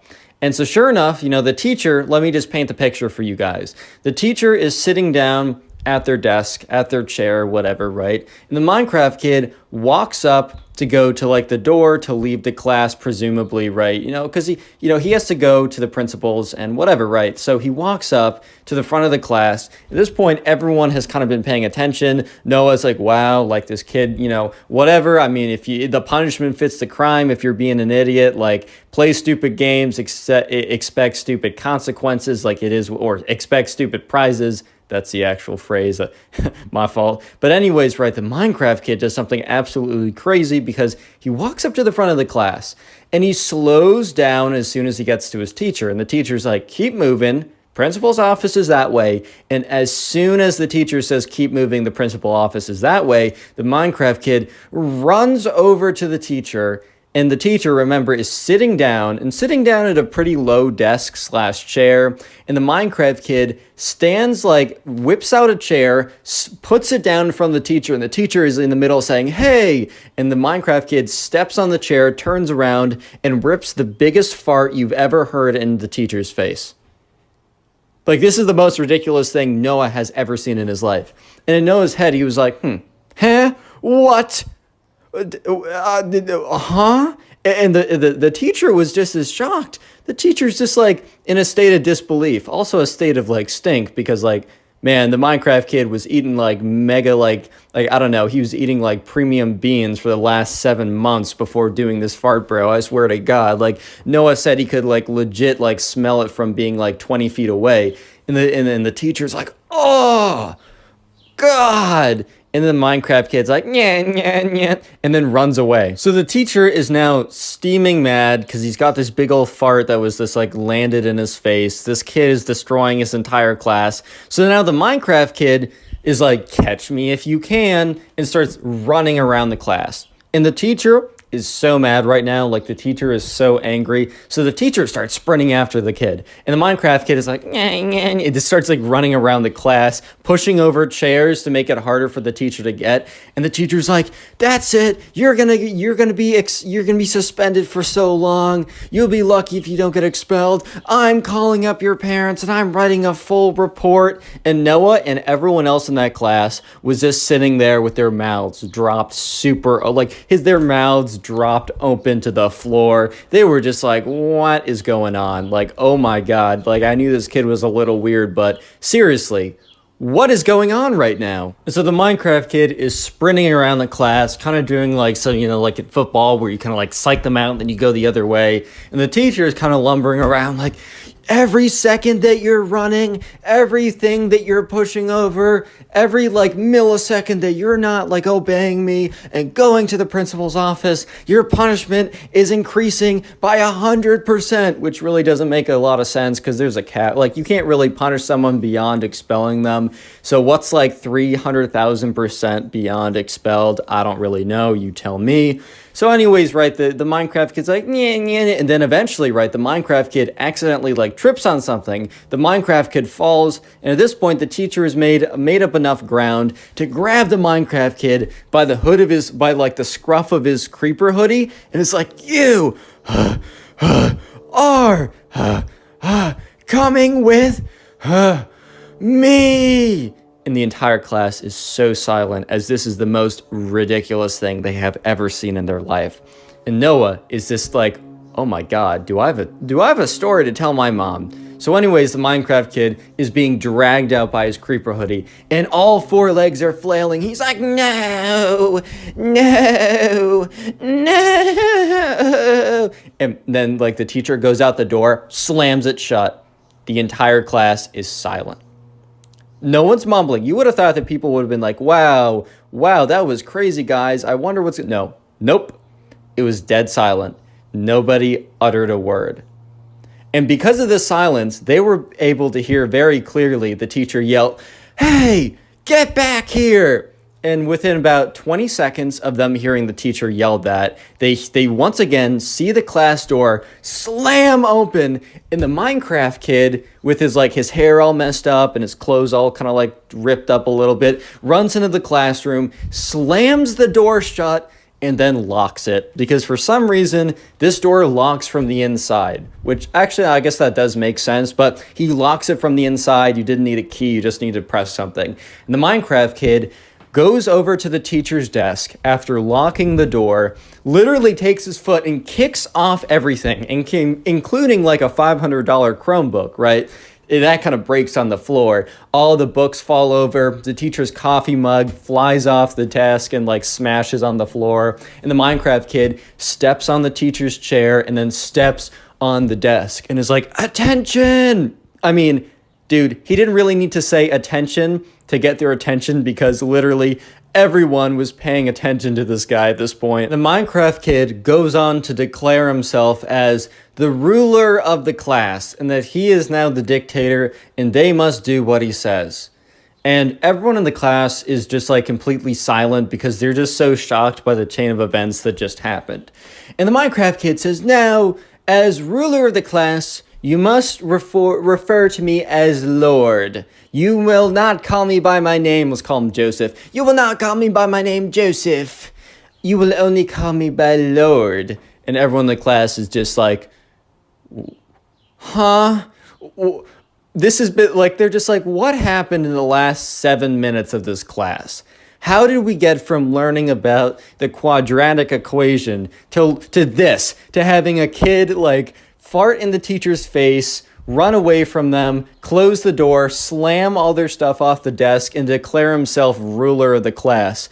How did we get here? So anyways, right, they're basically held hostage by the Minecraft kid, because, sure enough, like, people come to the door, they're slamming on it, they're like, "Hey, let us in," and the Minecraft kid's like, nobody go to that door, like, nobody dare do it. And one kid is like, "Hey, like, I gotta go to the bathroom," because at this point, they were kind of like accepting that the Minecraft kid was the de facto ruler, at least for the next like 10 minutes or so.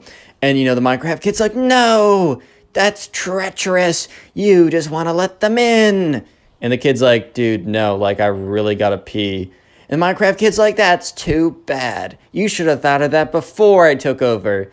And the kid's like, "Bro, like, how would I have known that any of this nonsense was gonna happen?" The Minecraft kid is like, "Too bad, so sad." So at this point, Joseph was sitting in, or Noah, not Joseph, sorry, that's the name I gave the Minecraft kid. At this point, Noah was sitting in class, and he was getting he was getting pretty upset. He just didn't want to deal with, the Minecraft kid anymore. He was like, this kid is a menace. He's totally insane. The thing is, Noah's actually trying to pay attention in class. Like, Noah is trying to, get his grade back, because he was struggling on the first couple tests, so he was really committing to learning the material. And he was getting kind of angry that he was kind of being robbed of this experience. As funny as he thought it was, he really didn't want to have to deal with this much longer. So Noah was thinking to himself, all right, there are most likely security guards at the door, if not some kind of adult that can help us in this situation. Because for the last couple of minutes or so, people have been slamming on the door, "Let us in, Minecraft kid," or "Joseph, let us in, Joseph. Like, you gotta let us in, man. Your punishment will be worse. Or it will be your punishment will be worse the longer this is." And so, at this point, Noah is like, all right, I think I'm just going to make a dash for it, but I got to cover it up so this crazy kid doesn't fart attack me or something. Like, I don't know what he's going to do. I don't want freaking pink eye, bro. Like, that's disgusting. So Noah's like, "Hey, do you mind if I sharpen my pencil?" And the Minecraft kid's not the brightest man ever. So he's like, "Sure, peasant, go ahead." And then he's like, "Wait. No." And then Noah's like, "Dude, what?" He's like, "Ask me again, but you must refer to me as Lord." And Noah in his head is like, all right, this kid freaking sucks, but I'm about to ruin him. So yeah, whatever he wants for his next 30 seconds of rulership. So he's like, "My lord, do you mind if I sharpen my pencil?" And the Minecraft kid is like, "Fine, peasant, go ahead." And the Minecraft kid is sitting on the desk, and he's kind of made it like a king, like a king throne in a sense.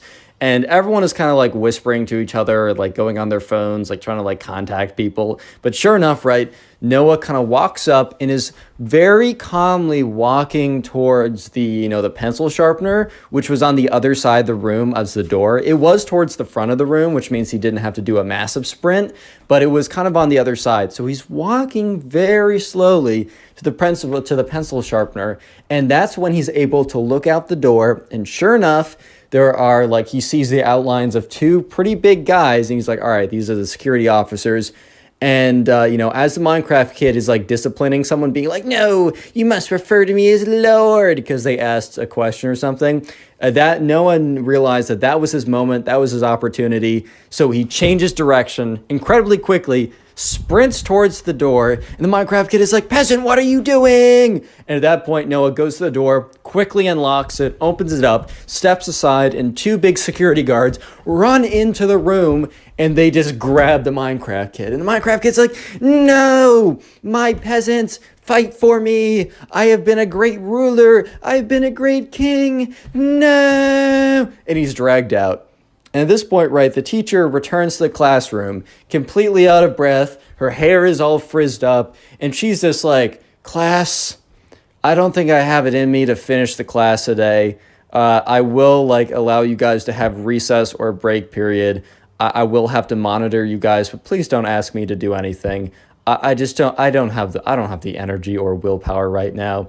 And the entire class was very understanding, as this, when you go to teacher school, when you take the final exam for being a teacher, there's no final trick question of what do you do if a Minecraft kid farts in your face and then literally starts a coup and takes control of your classroom. That's not on the final exam. That's not in the job description. So everyone was they're pretty forgiving. What ends up happening, however, is the teacher doesn't monitor them. The teacher just gets another person to watch after them, because the teacher's actually going to the hospital because her eyes and her entire face were feeling weird. What ended up happening was both the teacher ended up getting had to go to the hospital and got pink eye, a very severe case, and got an eye infection. She's totally fine now apparently, but when the Minecraft kid farted in her face, all these gross, disgusting germs got in there, and it could have been really bad. And because of all the nonsense that the Minecraft kid was doing, he was suspended for 2 entire weeks. Honestly, he's lucky that he didn't get expelled, but he was also afterwards, after those 2 weeks were up, he was invited back to the classroom, and he had to also during those 2 weeks write a paper saying why what he did was wrong and apologize to everyone. And he was forced to read that in front of the entire class. And Noah tells me that it was probably the most awkward experience. Click on the video on life. screen right now. I know you'll enjoy it. Just click it, do it. Today I got a story probably one of the craziest emo kids of all time, and I've told a lot of crazy stories, so strap in, subscribe if you like stories, and let's call today's subscriber, let's call her Luna. So Luna was a tennis player and was pretty good at tennis, and over the summer, her mom sent Luna to a tennis camp, and this story starts pretty far through the tennis camp. So the tennis camp lasted about 1 week long, and on the last day, which was Friday, all the parents would come and they would watch kind of a tennis tournament of all the kids who were playing and learning how to play and getting better during the week. There would be a big tournament. They would have I don't know, a fake little trophy thing. But the main important thing was that there was a big tournament at the end of the week and all the parents came to watch. So this story starts on that Thursday. So this is the day before the last day, which is the big event. And this tennis camp took place at a college, so they had access to a college dining hall. And Luna and her 2 friends were walking, to go try and find a table. And Luna's 2 friends said, oh, look over there. Or one of Luna's friends said, oh, look over there. There's a table. So Luna's 2 other friends, went over and sat down at the table. Luna said, I'll be right back. I'm going to go get something. So Luna walks over to the dining hall, grabs something to eat, and is walking back. And while Luna's walking back, she's not really paying attention. She's kind of I don't know, spacing out or looking on her phone, or for some reason she's not paying full attention to her surroundings. So unfortunately, she bumps into this guy. And, the guy had a tray of food, and the food, honestly, it wasn't even that bad. The food, sure, a little bit got on his shirt, but it wasn't the entire tray exploded all over his shirt and his clothes were soiled and ruined beyond repair. Yeah, dude, you got sprayed a little bit. That sucks, but it's time to move on. And Luna was like, oh my God, I'm so sorry. That's so embarrassing. And she's like, I'm so sorry. I wasn't paying attention. And this kid, Luna's looking at this kid, and this kid is very clearly like an emo kid. And by the way, there's nothing wrong if you dress like goth or emo or whatever. It's a style, and I think a lot of my viewers have the style, and I don't personally do it myself. That isn't my style, but I rock with you if you do that. No hard feelings. However, if you're like this emo kid, bro, you got to change some things in your life. That's all I'm saying. Because this emo kid looks at Luna, looks her dead in the eyes, and then takes out a book. And Luna's like, what? And the emo kid, so he has this book in his hand, and Luna notices that there's like ancient hieroglyphics. Dude, my brain is not working right now. There's like ancient like letters and all these like symbols on the book. Basically, it looks like a wizard or witch book or something. And Luna's thinking to herself, all right, there's no shot that like that's actually like a wizard book or something. And the emo kid reaches into his back pocket and takes out a wand. So he opens up the spell book, and he's waving his wand around. He's like, "You have made a great enemy. You've made a great mistake bumping into me on purpose." And Luna's like, "It wasn't on purpose, man. Like, I swear to you, like, I wasn't paying attention, and I apologize for that. I should have been paying attention. You're right. Like, that's on me. However, like, come on now. It was an accident. I don't know what you're doing. I don't know what kind of nonsense doobly-doop you're doing right now." But and he's like, "Silence, mortal." And he's like waving his wand around. He's like, "Hibbity-bibbity-bobbity-boo. I put a something like super goofy, but like supposedly like, I don't know, wizard tongue or something." He's like, "Beepity boop, boppity bee." I'm like, okay, bro, like, let's calm down now. And he's like, "There, you've been cursed." And he slams the book shut with one hand, puts the wand back in his pocket, puts the book back into his backpack, which he was carrying around. Or I guess not a backpack. I guess it was like a tennis bag with a racket in it. And the emo kid walks off. And Luna is just standing there, just kind of like, what just happened? Like, can we just have like a little pause and a rewind of what just happened here? Because I don't think that like I really understood what was going on, because there's not a shot that actually just happened. So Luna goes back to the table with her two friends, and her two friends are like, "What took you so long?" And Luna's like, "Well, I actually have a very interesting answer that I bet you guys were not expecting." So Luna tells them the story, and they're like, one of them was just like, "Oh my God, that's crazy." The other one was like, "Dude, like, I know that kid. Like, I was in a tennis group earlier this morning. We're practicing forehands. I know that kid. He was so weird, bro. He was all like, shisha." Okay, he wasn't like the other emo kid, bro. I'm just playing around. But he was like all like in the corner, hushed away. And when the coach like said to him it was his turn, he kind of like looked up at him and flicked his long dark hair back, kind of sighed, and then like, you know, hit a forehand or something. And they're like, "That kid was super weird," but I had no idea that he was like that weird. Because there's a difference between being kind of weird and putting spells on people randomly. Like, that's just two different ballparks, bro. Quick comment emo down below if you want to heart in your comment. That is the secret word of the day, and I will do my best to heart as many comments as possible. I'm still getting over some complications with the wisdom teeth, and that might take a couple days. So please don't take it personally if I don't heart your comment. Do know I still really appreciate it. And also, shout out to all the people who've been binge watching my videos, like going through and watching a ton of them either via the playlist or just through the recommended. Please let me know in the comment section when you're doing this so I can heart it and say thank you, and just know that you're supporting the channel more than you can even imagine at this point. I really appreciate it. Back to the story. It gets crazy.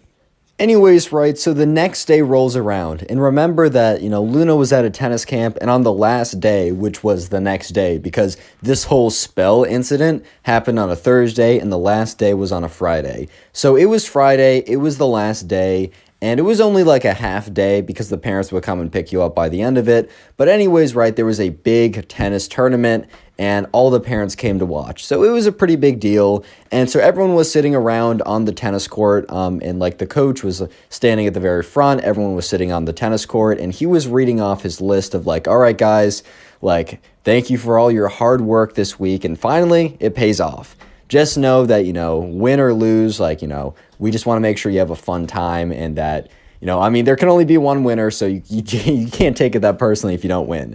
The most important thing is to, like, good sportsmanship and have a fun time." And anyways, let me read off the pairings. So the pairings were read off, and Luna had a first round match where she played against some random guy or something, and she was better. She was probably one of the top 10 people at the camp. She didn't expect to win the tournament. I mean, the other people, were some people that were much better than her, and maybe they're having a bad day or whatever, but Luna just wanted to go out there, have some fun. So Luna's first round match went down really well. She won 6-2, 6-3, which is pretty solid win. If you guys know tennis, I used to play tennis a lot back in the day. That's why I can tell this story so well, at least the tennis parts.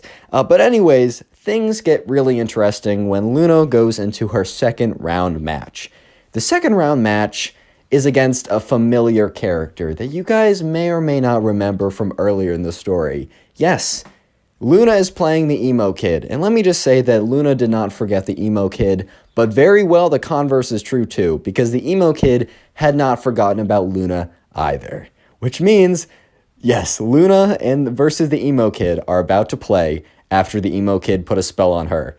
And Luna's just looking at her opponent like, there's no way. There's no way, man. There's no way. So anyways, right, Luna, so when you play tennis, you normally, you will warm up with your partner and then you'll get into playing. But basically, you both stand on two sides of a net, just very quickly for people who don't know. And so Luna was standing on one side of the net, and the emo kid was, sulking over and kind of, was all hunched over and kind of, wandered over to the other side of the net. And so Luna walks up to kind of, the net in between, and the emo kid walks up as well. And Luna's like, all right, do you want to warm up? And the emo kid is like, insert maniacal laugh. I can't do a maniacal laugh right now. I just can't do it. So insert the most evil maniacal laugh from TV shows and movies you can think of. And dude, out of all the responses Luna was expecting, okay, Luna was either expecting yes or no. It was a yes or no question. But out of all the responses that Luna was expecting, let me just say that a maniacal laugh was not on the list, dude. It just was not on the list. And so Luna's kind of just thinking okay. And then the emo kid goes on to say, finishes up his maniacal laugh and is like, why would I need to warm up when I have the curse on my side? And Luna was just like, oh, so we're still going with that. We're not just going to because Luna was kind of thinking, all right, well, let's just put yesterday behind us because that was very weird. You know what? Luna gave this guy, the privilege of allowing, just to put that behind them. Because normally that's not a thing you just put behind, right? The fact that, you got a spell put on you, normally you don't just forget about that. But Luna was like, oh, okay, so no warm-up? And the emo kid said, yeah. Well, I mean, I have the curse on my side, so why would I need to warm up anyways? And Luna was like, all right, fine, I really got to smack this kid. So Luna and the emo kid kind of go immediately into playing the match, and so Luna spins the racket, and sure enough, it is the emo kid's choice. So basically, in the beginning of tennis, you spin heads or tails, and if you get it right, you can choose to serve or have the other person serve. And the emo kid starts maniacally laughing. So once again, insert the maniacal evil villain laugh after the racket is spun. And, Luna's just kind of looking at him like, dude, what? And the emo kid is like, looks like my curse is already working. Insert again another maniacal laugh. And Luna's just thinking to herself, all right, bro, let's not jump to conclusions. There's a 50-50 chance that you were going to get that. Come on now. In the back of Luna's mind, she was like, well, I wonder if the curse is real, but her rational mind was able to take control and be like, all right, let's just smack this kid. I know I'm better than him. So sure enough, right, the emo kid starts serving. Basically, that's the way you start a tennis point. So the emo kid throws it up, bops it in, and the serve is not that good. Serve is the hardest part of tennis, in my opinion, but the serve is not that good. And Luna, really wanting to have a good impression to kind of quote-unquote break the curse, winds up a massive forehand, completely crunches it, and obliterates the emo kid in the first point. This ball is blazing off of Luna's racket and just smack right past the emo kid. The emo kid wasn't even the emo kid plus the curse were not good enough to give him the reaction time to be able to deal with it. That's how bad this whole thing was, dude. So Luna looks up at the emo kid, giving her the dirtiest look ever, because I don't think the emo kid realized that Luna was one of the top players at the tennis camp, but he now realized that, he was probably not going to win this. I think he walked in with a lot of confidence, also trying to scare her off because of he remembered, oh, this is the girl I put the curse on. Odds are he would have, if this was a different person, he would have put a curse on them beforehand. He would have walked up to the tennis net, whipped out his magic wand, and been like, blah, blah, blah, you're now cursed or something, just to mess with their head. But since he's already done that, right, he was trying to use that as leverage. But anyways, the match continues, and the emo kid is getting destroyed. So at this point, the emo kid is down about 3-0, and they're only playing one set. Basically, in tennis, you play to 6 games. Whoever gets to 6 games first but win by 2 wins, and if you get to 6-6, you play a tiebreaker. But anyways, right, Luna's up 3-0, so absolutely smoking the emo kid. And it's Luna's serve, and she serves it in, and it is very clearly a winning shot. However, it was close, right? It wasn't it was clearly in, but it wasn't in by so far that you'd have to be crazy to say that it was out, right? And the emo kid was out. Because if you don't know, you make your own calls when you play tennis. There's no umpire unless you're really good. And this was a lower level. I think in the final match, the final match of their big tournament, they might have someone officiating it. But the emo kid was out. And Luna kind of looked at him no, dude, that wasn't. But she can't really do anything.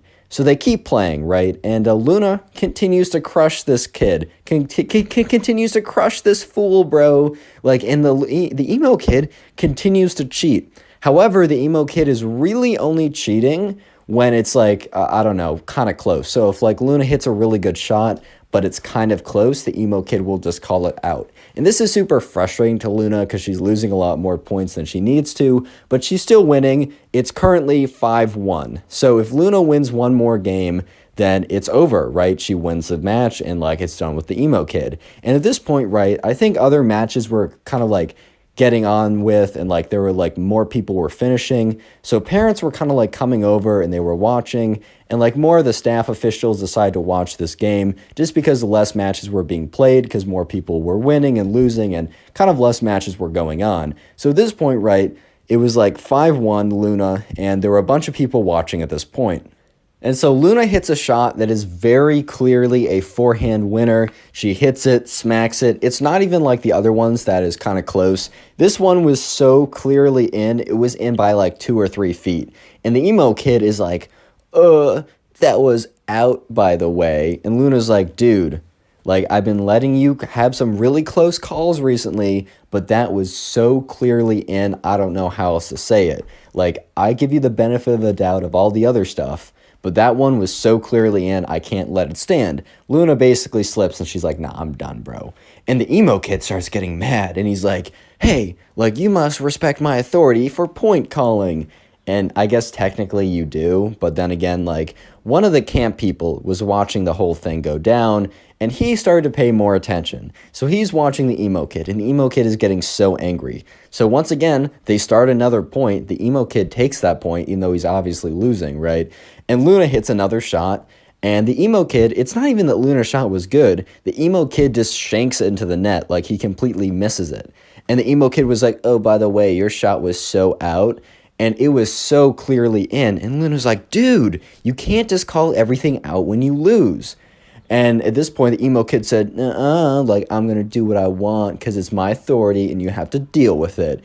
And at this point, right, the camp counselor had kind of noticed what was going on and was all right, I got to come in here. I got to put a stop to this. So the camp counselor, starts to walk on the court and is what's going on, guys? And the emo kid is so angry at this point because he's losing and he's just mad. And oh my God, this is where the emo kid snaps. So the camp counselor is walking over to the emo kid and is all right, can you explain what's going on here? It looked like that point was very clearly in. Why did you call it out? And when the camp counselor says to the emo kid that it was clearly in and asked him, kind of questioned his call, the emo kid, already super salty and already molding super hard, being super angry already, just completely loses it, and he takes his racket and he goes, rah, and he whips around and he smashes it into the camp counselor. And like the camp counselor stumbles back and it's like, oh my God. Because like the racket had hit his arm. It had like broken the skin a little bit. So it was a little bloody and it wasn't that bad. He didn't break anything. He didn't like hit a major artery or something. But the racket smashed into the camp counselor and like kind of like broke into his skin. So the camp counselor starts yelling like, are you crazy? Like, why would you do that? I was literally asking about a call and you attacked me. And there was another camp counselor watching the whole thing and he starts walking in. But before they could do anything, you see this woman with kind of like a side part, like it kind of like the Karen haircut. Maybe she was a nice woman, but I'm just describing what I was told. By the way, the story was sent into my Instagram. Go ahead and follow me there. It's in the description. Even if you don't want to send in the story, just follow me there. It makes me feel good. But anyways, this woman walks on the court. She kind of looks like a Karen. Maybe she's super nice. I'm just saying it how it is, right? Walks on, grabs the emo kid by the back of by like the scruff of his shirt and drags him away. And he's like, ma'am. He's like, ma'am, I was winning. The emo kid literally had the audacity, as he was being dragged off court for attacking one of the camp counselors, to say that he was winning. What? Yeah, so the other camp counselor, I mean, the one that got hit with the rackets, like, I got to get this checked up. Like, I think I'm fine, but, like, I just want to make sure that, like, it didn't break anything farther because his skin was kind of bloodied up. And the other camp counselor, the one that was not attacked by the emo kid, walked up and said, hey, Luna, like, sorry you had to deal with that. We're giving you the win, obviously. And so sure enough, Luna went on. Luna didn't win the tournament, but, did pretty well. And the emo kid was nowhere to be seen after he's dragged off by his mom. Presumably, his mom was like, all right, like, we're done. Grabbed him and just dragged him off. Click on the video on screen right now. I know you'll enjoy it. Just click it. Do it. Today we got a story of this kid who thinks that he's a wizard and tries to put spells on the subscriber, bro. It's pretty funny, so sit back, relax, subscribe if you like stories, and let's call today's subscriber who sent in the story, let's call him Jacob. So Jacob's in middle school. I don't know exactly what grade, but there's this kid in his class that was always kind of known as like this strange kid, and he was kind of known as the strange kid because he was known as the kid who last year ran into the girls' bathroom and said, hi ladies, how's it going? And then obviously got escorted out by the security guard, sent to the principal's office where they were like, bro, what are you even doing? Like, that's super weird, yada yada. And from that day forward, he's kind of just known as the weird kid. So fast forward a year later, and this happened at PE. So Jacob still had PE class, aka physical education, for any of you guys who don't call it PE.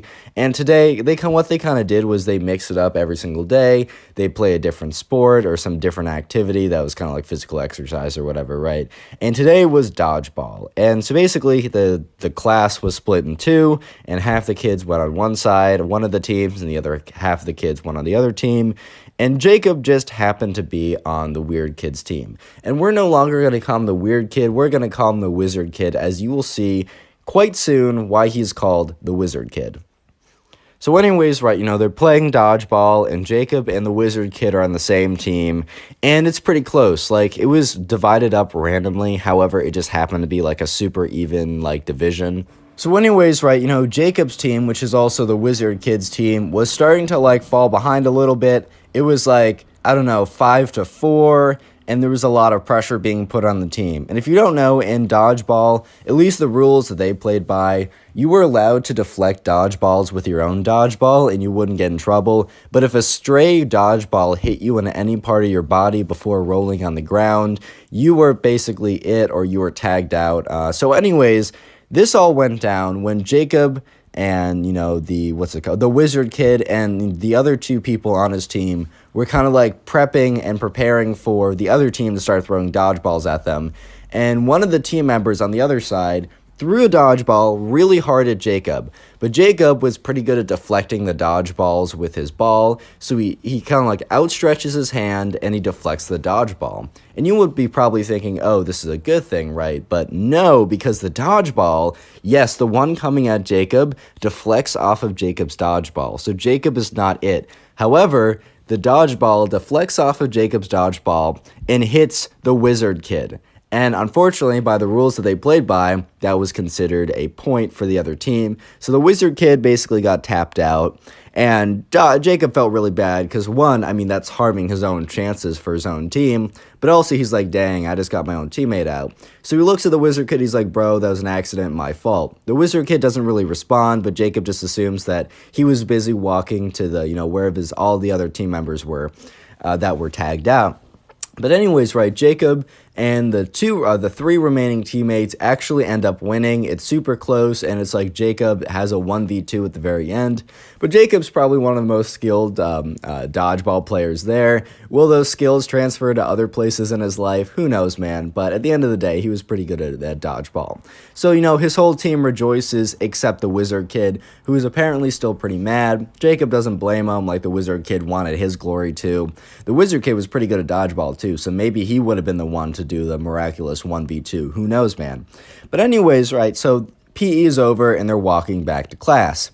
And Jacob is kind of walking by himself for a second, and the wizard kid runs up behind him and taps him on the shoulder, and Jacob turns around. And the wizard kid looks at him and says, bro, you just messed with a wizard. That was the worst decision of your life.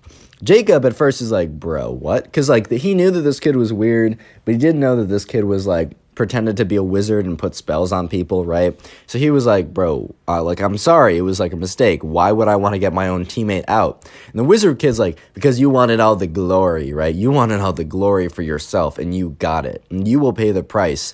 You just didn't know that you were messing with an actual wizard. And once again, Jacob kind of just assumed that he misspoke the first time when he said, oh, I'm a wizard, bro. But then when the weird kid, aka the wizard kid, said it again, Jacob started to realize that no, this kid was not joking. He actually thought that he was a wizard. So Jacob's like, man, seriously, I didn't mean to do it. I wanted my team to win. I didn't care if I was to get out for my team to win, I would have done it. I seriously don't care. And Jacob wasn't even lying. Sure, the glory of being the one who came back from 1v2 to win for the team. Yeah, he's not going to lie. It was pretty sweet. However, still wasn't worth, it still wasn't worth, it wouldn't be worth, losing, right? The glory, he would much rather win than, have the glory, taken away. But anyways, right, the next day rolls around, and this is when Jacob starts to understand why the wizard kid calls himself the wizard kid. Because he's sitting in class, and Jacob was kind of sitting towards the back of the class, and he happened to have a seat next to him open. And sure enough, right, he had one class with the weird wizard kid, right? And the wizard kid normally sat at the very, very, very front of the classroom, right? But this time, he walked all the way back and sat right next to Jacob. So Jacob right away kind of realized that this was not a coincidence. And the wizard kid is like, hey, do you want to see something? And Jacob's like, bro, what? Class is starting. Because the teacher had already started to, be like, all right, class, turn the page, whatever. And Jacob's like, bro, we got to pay attention. Sure, maybe after class, but not now. And the wizard kid's like, all right, too bad then. And Jacob's like, okay. So Jacob takes out his textbook and is starting to open to the page that he's supposed to be. And then, sure enough, right, the wizard kid says, hey, Jacob, turn, look at me. And Jacob's like, dude, what? And as he turns his face, the wizard kid blows a pile of glitter into his face. And Jacob starts coughing. He's like, bro, what did you do that for? And then the wizard kid starts going, oobly doobly, oobly doobly, just some real nonsense, pretending it's wizard speak or whatever. And he's like, you just got a curse put on you. And sure enough, right, the teacher looks over, and I think the teacher was just having a bad day, because the teacher's like, you two, go to the principal's office. You're being a distraction. And I mean, Jacob is kind of looking at the teacher like, I was just here, I was just sitting here, and the teacher's like, did you not hear me? Both of you go to the principal's office. Kind of just because I think the teacher was having a bad day and just assumed that they were both being distracting and disrespectful and not paying attention. And the wizard kid is like, look, the curse is already working. And Jacob turns to the wizard kid and is like, bro, if the curse is working, why are you sent to the principal's office as well? And the wizard kid really didn't have a reply besides, the curse is working, bro. I'm sorry that you're so mad and can't accept it. Real quick, comment wizard down below if you want to heart in your comment. I'm going to be out most of the day, so I don't know how many comments I'll be able to heart, so please don't take it personally if you don't get a heart. But I will be looking for comments that say wizard to go ahead and heart them. And also, if you want to support the channel in the best way you possibly can, binge watch some videos either via playlists or in the recommended. And if you're doing so, please comment that you're doing so like these people so that I can heart your comment, reply and say thank you, and let me know what you're doing when you're binge watching the videos. It's always cool to know. Anyways, back to the story. So anyways, Jacob and the wizard kid are walking down the halls to the principal's office, and Jacob is just like, bro, like, I'm not trying to like mess with any of this. Like, I'm just trying to learn in class. I'm trying to like get my hours in. Why are you doing all this to me? And the wizard kid is like, because you decided to disrespect me in dodgeball. And I told you you'd suffer the consequences. It looks like one of my spells is working. Maybe if you're nice enough to me, I will issue a counter spell. And Jacob does not believe it, and it's like, bro, you're obviously not a wizard. Like, oh, a counter spell would do as much good as like an actual spell. And the wizard kid gets really butthurt at this, and it's like, I am a wizard. Can you not tell that like the curse I put on you sent us both to the principal's office? And Jacob goes on to say, as they're walking to the principal's office, bro, I don't believe it actually worked, because if the curse was actually effective, it would just be me going to the principal's office, not both of us. Sure enough, they eventually get to the principal's office, and the principal is kind of just like, all right, guys, I got a note from your teacher, or an email, I guess, not a note, that you were, like, being distracting in class and distracting others and distracting yourself. Like, can you just tell me what was going on? And the wizard kid is like, ha, I put a spell on him. And the principal's like, okay, and then turns to Jacob, like, why are you here? And Jacob's like, I don't know why I'm here. Like, I was just sitting here, and this kid decides to, like, quote unquote, put a spell on me, which basically just means blows, like, I don't know, not fairy dust, but like sparkles and stuff into my face and then say a bunch of nonsense. And then for some reason, I got in trouble too. And when like Jacob said for some reason, the wizard kid turns and says, not for some reason, because of the curse. And Jacob's like, you're not a wizard, bro. Like, there's no curse. And the principal's like, guys, I don't know what's going on. I think it's just like, both you guys just go to detention later today and we'll be done with this. And Jacob's like, what? And the wizard kid is like, heh. The curse continues to work. And Jacob once again says, I will reiterate this, but if it was actually a curse, why are you receiving the same punishment as me? And the wizard kid is like, you're just mad because you're realizing the curse is real. And Jacob's just so mad at this point. He's like, bro, this is so stupid. So sure enough, Jacob and, the wizard kid, they go back to class, and, Jacob he's just not paying attention because he's just so mad that he has to go in and, he has to go to detention later that day. He's not trying to do that. And sure enough, time eventually comes around, and it's time for them to go to detention. And Jacob and the wizard kid, they get up and, they walk over and they go into detention, and there's like a few other kids there or whatever. And sure enough, right, Jacob sits on the back, and the wizard kid sits right next to him, and Jacob's like, bro, I don't want to talk to you. I don't want to sit next to you. Can you please just leave me alone? And the wizard kid's like, well, if you don't believe in my spells, I'm going to keep putting spells on you till you believe it. And Jacob's like, fine, put as many spells as you want on me. Like, trust me. Anything that's happened today is just bad luck on my part. And the fact that you're getting the punishment too kind of proves to me that these spells aren't real. So the wizard kid's like, fine, well, I'm going to, how we're getting. So basically, they had a pretty big test that they were getting back. They did it about a week ago, but they were receiving their grades back the next day. So the wizard kid's like, fine, well, I'm going to put a spell on you. And because of the spell, you're going to fail the major test we're getting back. And Jacob's like, well, I know I did pretty well on it because I knew the answers to basically every question, and the teacher's already graded them, so it's not like the grade will be changed, so sure, let's, put a spell on it, right? And Jacob's like, well, how about you also put a spell on your test to make you do well, so that I'll fail and you get an A. And if that actually happens, both of those things happening, right? I'll believe that you're a wizard, I'll bow down, I'll accept your glory as a ruler or whatever, right? The wizard kid's like, fine, like, fair enough. And the wizard kid, like, takes out a little stick and starts waving it around as like, biddly boodly, goodly billy. It just says something like nonsense or whatever.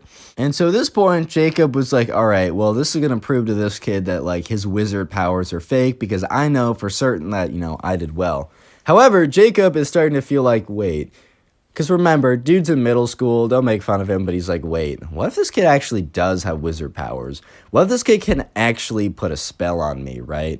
And he's like, no, that's ridiculous, Jacob, come on now. But Jacob's like, wait, did I just give myself an F?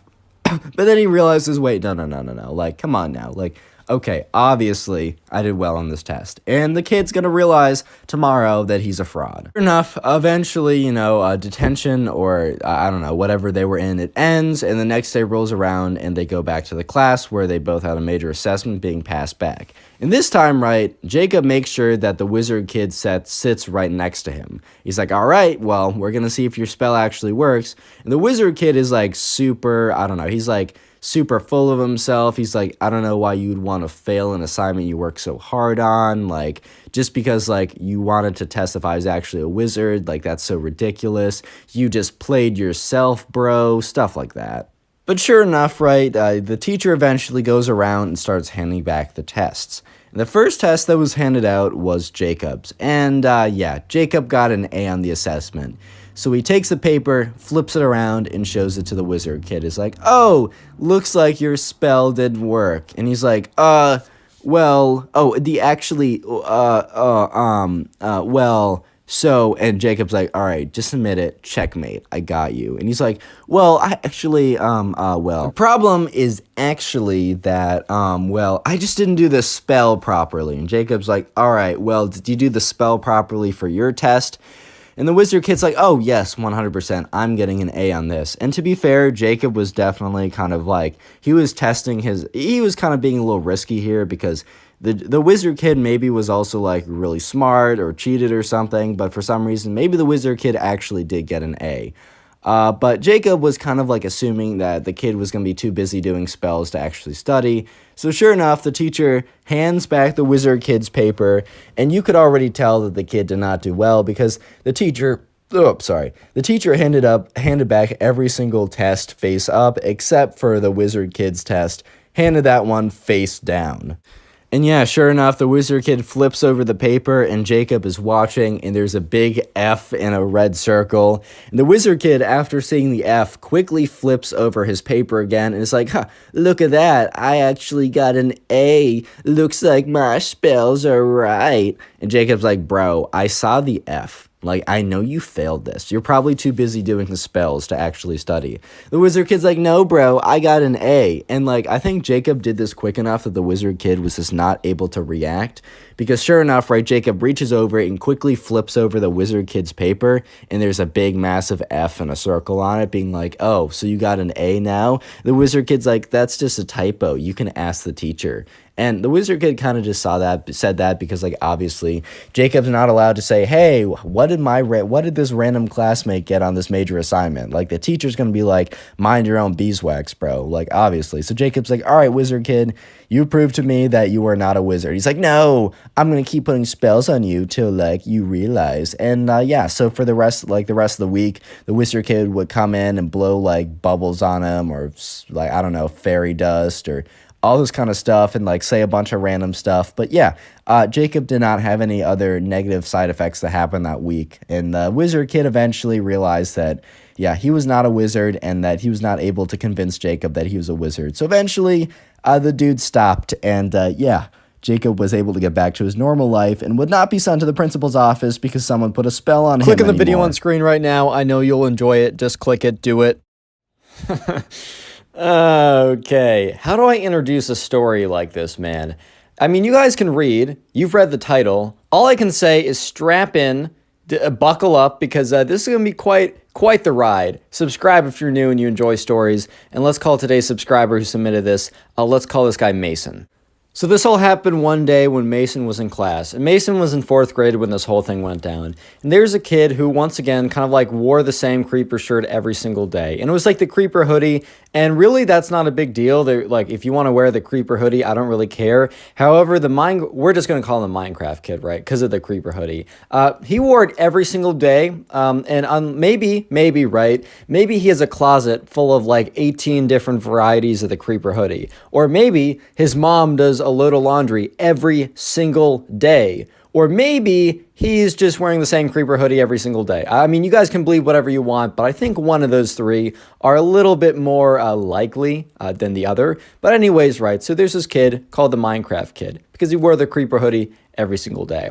And he was a little bit strange. And there's nothing wrong with you being a little bit strange. Like, I'm a little bit strange. I mean, I run a YouTube channel, man. I mean, that's already putting me in the strange category, unfortunately. But hey, man, I love the YouTube too much to like drop it or anything like that. But sure enough, this all happened one day when the Minecraft kid was in class with Mason. And the Minecraft kid raised his hand.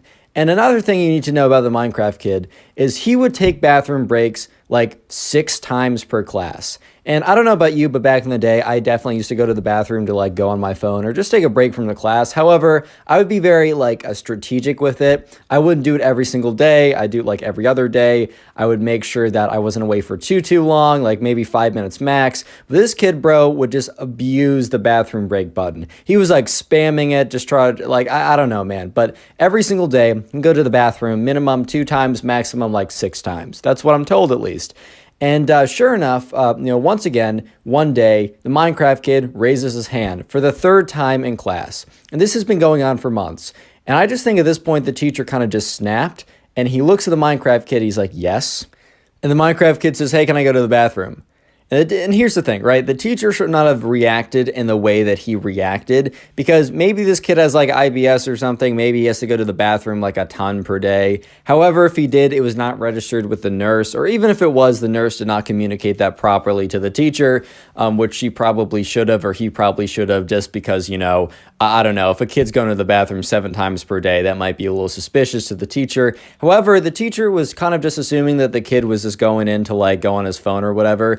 And that was probably the case, but I mean, you really don't know. But after the Minecraft kid says like, hey, can I go to the bathroom for like the 3rd time? The teacher's like, you know what? No, you can't go to the bathroom. And the whole class kind of turns around and is like, wait, whoa, pause. Like, hold up now. Like, this kid's been asking to go to the bathroom like 7 times a day for the last 6 months. And now you're saying no? Like, what changed, man?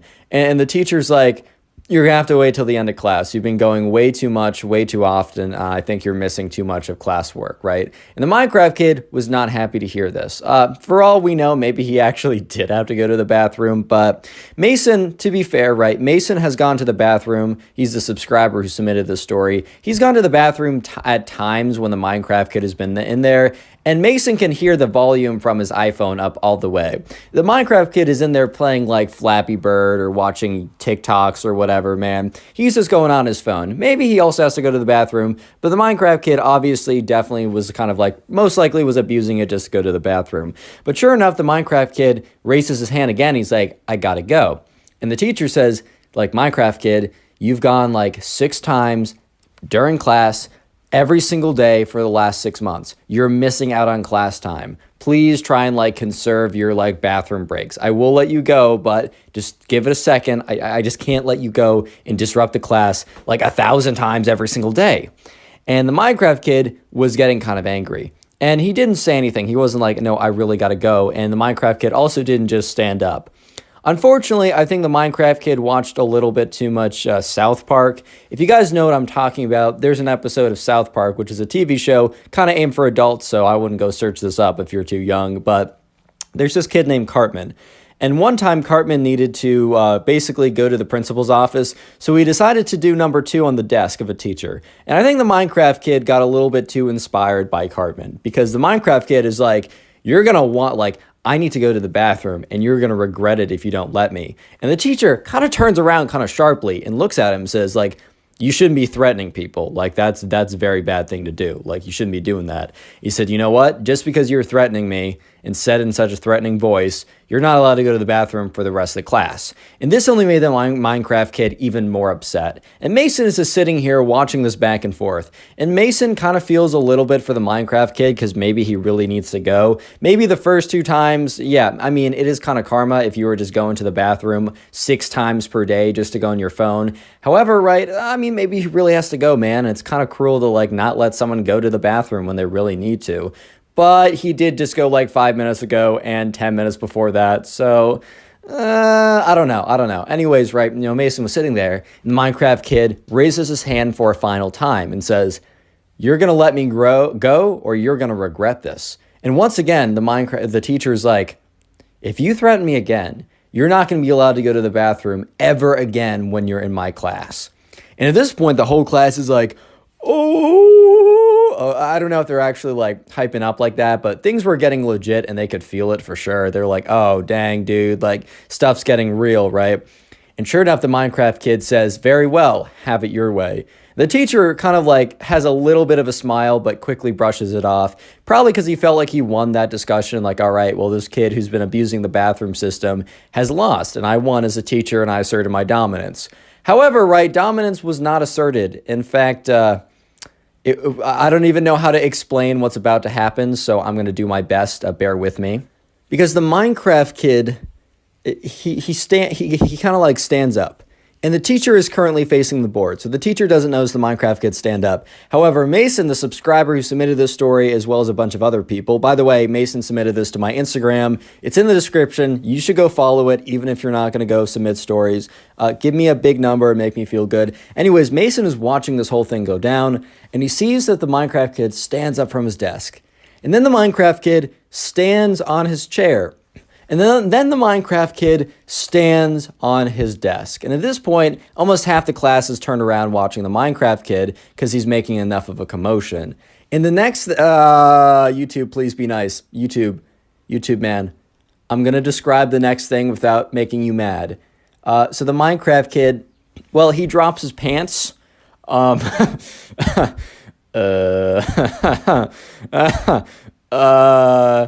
drops his pants. And he says, "Teacher," and the teacher turns around and is about to be like Minecraft kid for the last time. And he turns around and is like, "What? What? Huh?" And the Minecraft kid is like, "Teacher, I told you you would regret not letting me go to the bathroom." And just to put it just to be point blank, just to be straight up, just getting right to the point. Yeah, he just number 2 on the desk, man. It wasn't like anything crazy, right? It was pretty, just a little bit, but yeah. And everyone in the class starts like screaming. Like some of the girls are like, "Ah!" Some of the guys are like, "Yo, what? That's disgusting, dude." And the teacher's like, "Minecraft kid, what on earth are you doing?" And the Minecraft kid's like, "I told you should let me go to the bathroom, dude. Now you're just paying the consequences." The Minecraft kid was like feeling all full of himself. And the teacher was like, "Go to the principal's office now." And I don't think the Minecraft kid totally realized what was going on. And the Minecraft kid starts to panic. And the Minecraft kid looks to his left and looks to his right. And when the Minecraft kid looks to his right, you know who he sees? He sees the subscriber. He sees Mason. And he makes eye contact with Mason. And Mason is looking directly at the Minecraft kid and is thinking to himself, "Oh my God, what? Wow." But then he's like, "Wait, why is this kid making eye contact with me?" And he's like, "Mason made me do it. He dared me." And the teacher's like, "Mason." Mason's just like, "Dude, I swear I was just sitting here. What do you mean?" And the teacher's like, you know what? Minecraft kid, Mason, and anyone else involved, go to the principal's office right now. And Mason is just like, why? So he gets up, and because he's not going to fight with his teacher when the teacher's literally going through a massive rage moment. And, he starts walking up, and he walks up to the Minecraft kid. He's like, "Dude, I don't even know who you are." The Minecraft kid's like, just doesn't say anything. So he walks up to the principal's office, and he sits down, and the principal's like, "What happened?" And Mason explains the side of the story, that he was just a bystander sitting there. And then, eventually the Minecraft kid walks in, because he had to, it wasn't like he could, okay, I'm not going to explain why it took him longer, but he got there, right? And sure enough, the principal's like, "Minecraft kid, why would you do that? And the Minecraft kid's like explains the side, and then she's like, and why is Mason here? And the Minecraft kid, who kind of panic blamed him to kind of like lesser the punishment on him, is like, Mason dared me to do it. And Mason's like, dude, I don't even know who you are. You're just in my class. And the principal's like, I don't know, Mason, why would he lie about this? Like, there's literally nothing for him to gain. And Mason's like, dude, I don't know. Real quick, comment Minecraft down below if you want to harden your comment. That will be the secret word of the day. And I'll try and heart as many of those comments as possible. And also, if you want to help us get to 600,000 faster, binge watch the videos. YouTube really likes promoting my channels when you guys like binge watch a bunch of my videos. So after this video, or when you have the time to sit down and watch a bunch of videos, I've made playlists. You can just like go to my channel page and let me know in the comments when you do this, so I can heart it and say thank you and just give a little bit of appreciation for you guys really helping me out. And I really do appreciate it. Anyways, the story gets even more insane, so stay tuned. So anyways, right, back to the story. Mason is in a position where he was just dragged into this. Honestly, Mason to this day doesn't totally understand why the Minecraft kid even singled him out. Mason and the Minecraft kid weren't close friends. They didn't even really know each other. And Mason just assumes that he randomly looked around and picked someone who he just happened to remember the name of and blamed them just to kind of like lesser the punishment on him. In his mind, or I guess in his panic, the idea was like, oh, if I blame someone else and say that they forced me to do it, my punishment will be lesser, right? Which is like, bro, why? Why would you do that? But anyways, sure enough, the principal, unfortunately, is not believing Mason, because Mason is explaining that he doesn't even know this kid and he has no idea why he would lie. And the principal's kind of doesn't believe him, because he's like, Mason, like, why would the Minecraft kid lie about this, right? It just doesn't make any sense. And the principal's like, well, I guess I just have to make a judgment call in this situation. And Mason, I'm sorry, but I'm going to have to give you a punishment too, because I don't believe you. And Mason is just like, what? Are you serious?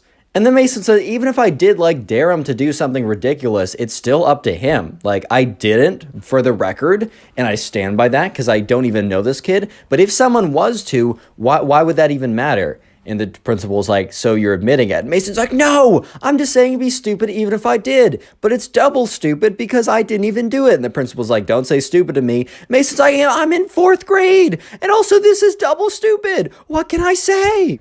So eventually, right, the principal's like, all right, well, I'm going to have to call both your mothers and explain what happened. And Mason's just like, dude, this is the most ridiculous day of my life. So sure enough, the principal calls up both their mothers saying, hey, both your sons got in trouble. If you're not busy, can you please come in? And the Minecraft kid's mom was busy at the time, but Mason's mom kind of either had the day off or for some reason wasn't really needing to like be wherever she was. And she said, yeah, I'll come in right away. Maybe she was busy and she thought that this was a good idea to go see like what happened to her son. So Mason's mom comes in and she's like, looks at Mason with this look of like, what have you done? And Mason looks at her with these like eyes of like, bro, I don't know what's going on, confusion, whatever, right? The principal is like, all right, hi, Miss Mason's mom, or, whatever. Well, I'm so glad you could come. And the principal explains what happened. And then she kind of explains how she doesn't believe Mason. And Mason's mom started with a look of concern, and then she almost got a look of like annoyance. And the look of annoyance grew and grew the more the principal told the story. And Mason was looking at this and was like, okay, is my mom on my side, or is the look of annoyance because she's so annoyed with me? Either way, this is just the worst situation ever. So sure enough, right, by the end of the story, Mason's mom's like, why am I here? The principal's like, well, didn't you hear, like, your son, supposedly dared him to do it. And Mason's mom, like, first of all, my son disagrees with that statement. You don't really have any proof, but let's say he even did. Why would that matter? And the principal kind of was a little shocked. And Mason's mom's like, isn't it like a cliche saying for parents to be like, if your friend jumped off a bridge, would you as well? Like, are you really just supposed to do whatever the popular kid does? And then Mason's mom's like, even if my son did, which I'm not convinced he did, dared him to do what he did on the desk, right? Why is that my son's fault? Is this kid not like able to function by himself? What, is the blame 100% not on, the Minecraft kid anymore? Is any of the blame really supposed to be on my son? And the principal's like, well, I'm sorry you feel this way, but I've made up my mind. Like, your son's going to be suspended for the day. He can come back tomorrow, but he can't come back today. And the Mason's mom is like, are you serious? Like, really? And she's like, yeah. And then Mason's mom's like, all right, what punishment did the Minecraft kid get?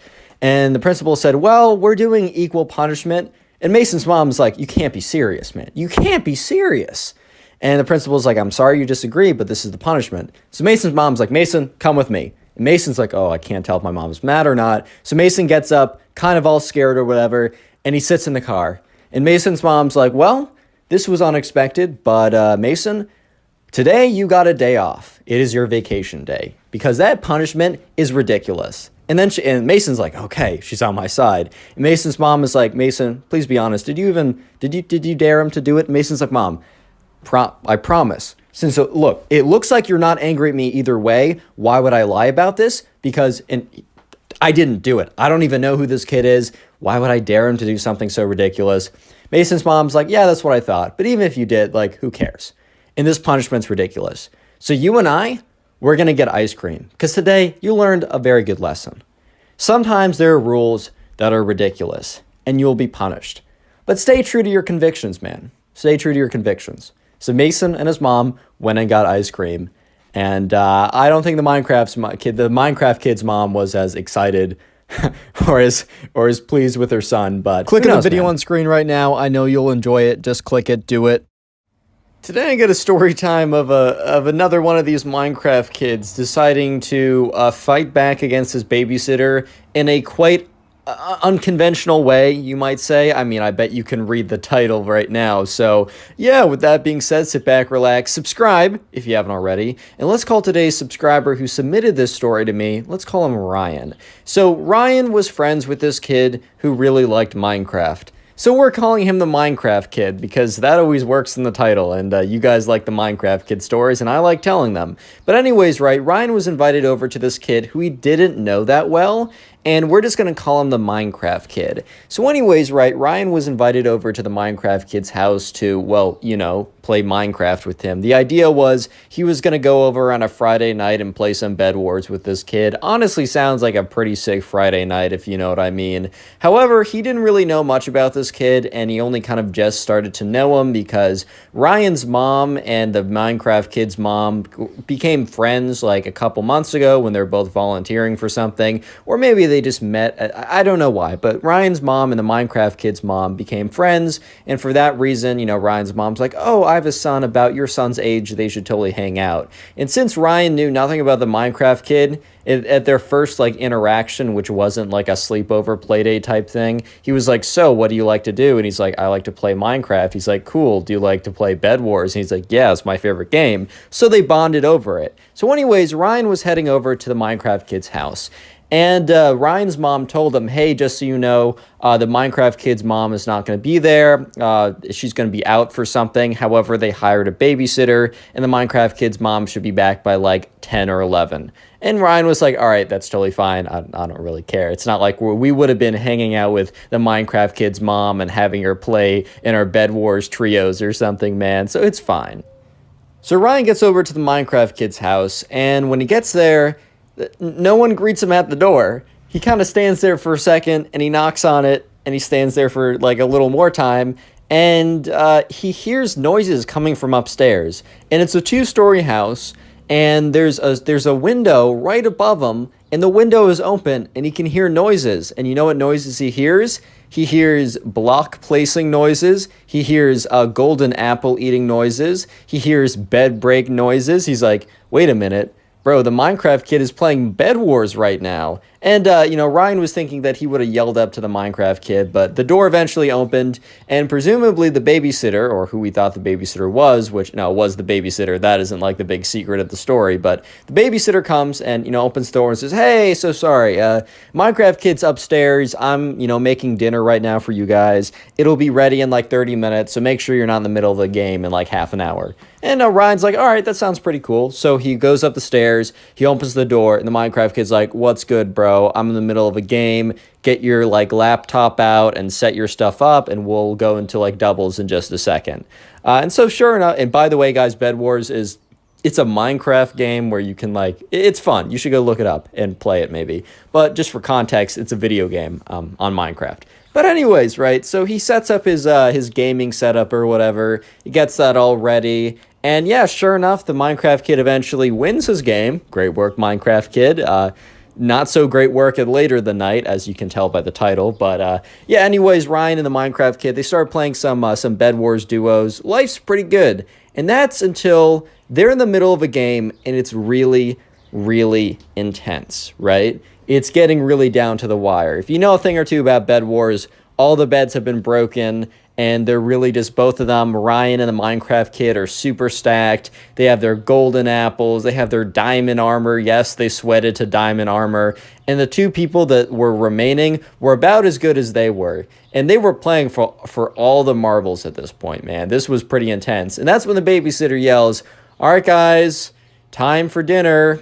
And the Minecraft kid's like, "Well, 1 second." Yells down that, and Ryan and the Minecraft kid are like, "All right, how are we gonna do this? Do we go in? Do we wait?" And the Minecraft kid is a big fan of like camping, which in a video game, when you're camping, that basically just means that like you're staying on defensive ground and you're waiting for the opponent to come to you, which in Bed Wars, if you're super stacked, that can kind of give you the advantage because you can always drop golems. You got hometown advantage if you have the regen thing. Camping is an okay strategy, super late game, but that also means that the game's going to be a long time. And Ryan says to the Minecraft kid, "Hey man, do you think we should like be aggressive and we should be the one attacking them? Because like, our food is like dinner is ready. Do you think we should just go do that for the sake of doing that just so we can, and we'll play another game when we come back?" And the Minecraft kid's like, "No, like I know that we'll win. Like we have prot 4 diamond, they don't. But if we go to them, there's a chance that they knock us off, we fall while going, they fireball us over. It's just a lot more dangerous to go over." He said, "We're staying here." And Ryan, who doesn't really care, he's like, "All right, man, sure, we'll stay here." And then, a minute later, the babysitter says, "Guys, you don't want dinner to get cold?" The Minecraft kid's like, "1 second." Which it wasn't going to be a second. Like, it was going to be probably like 5-10 minutes on average remaining of the game. And Ryan and the Minecraft kid were waiting it out.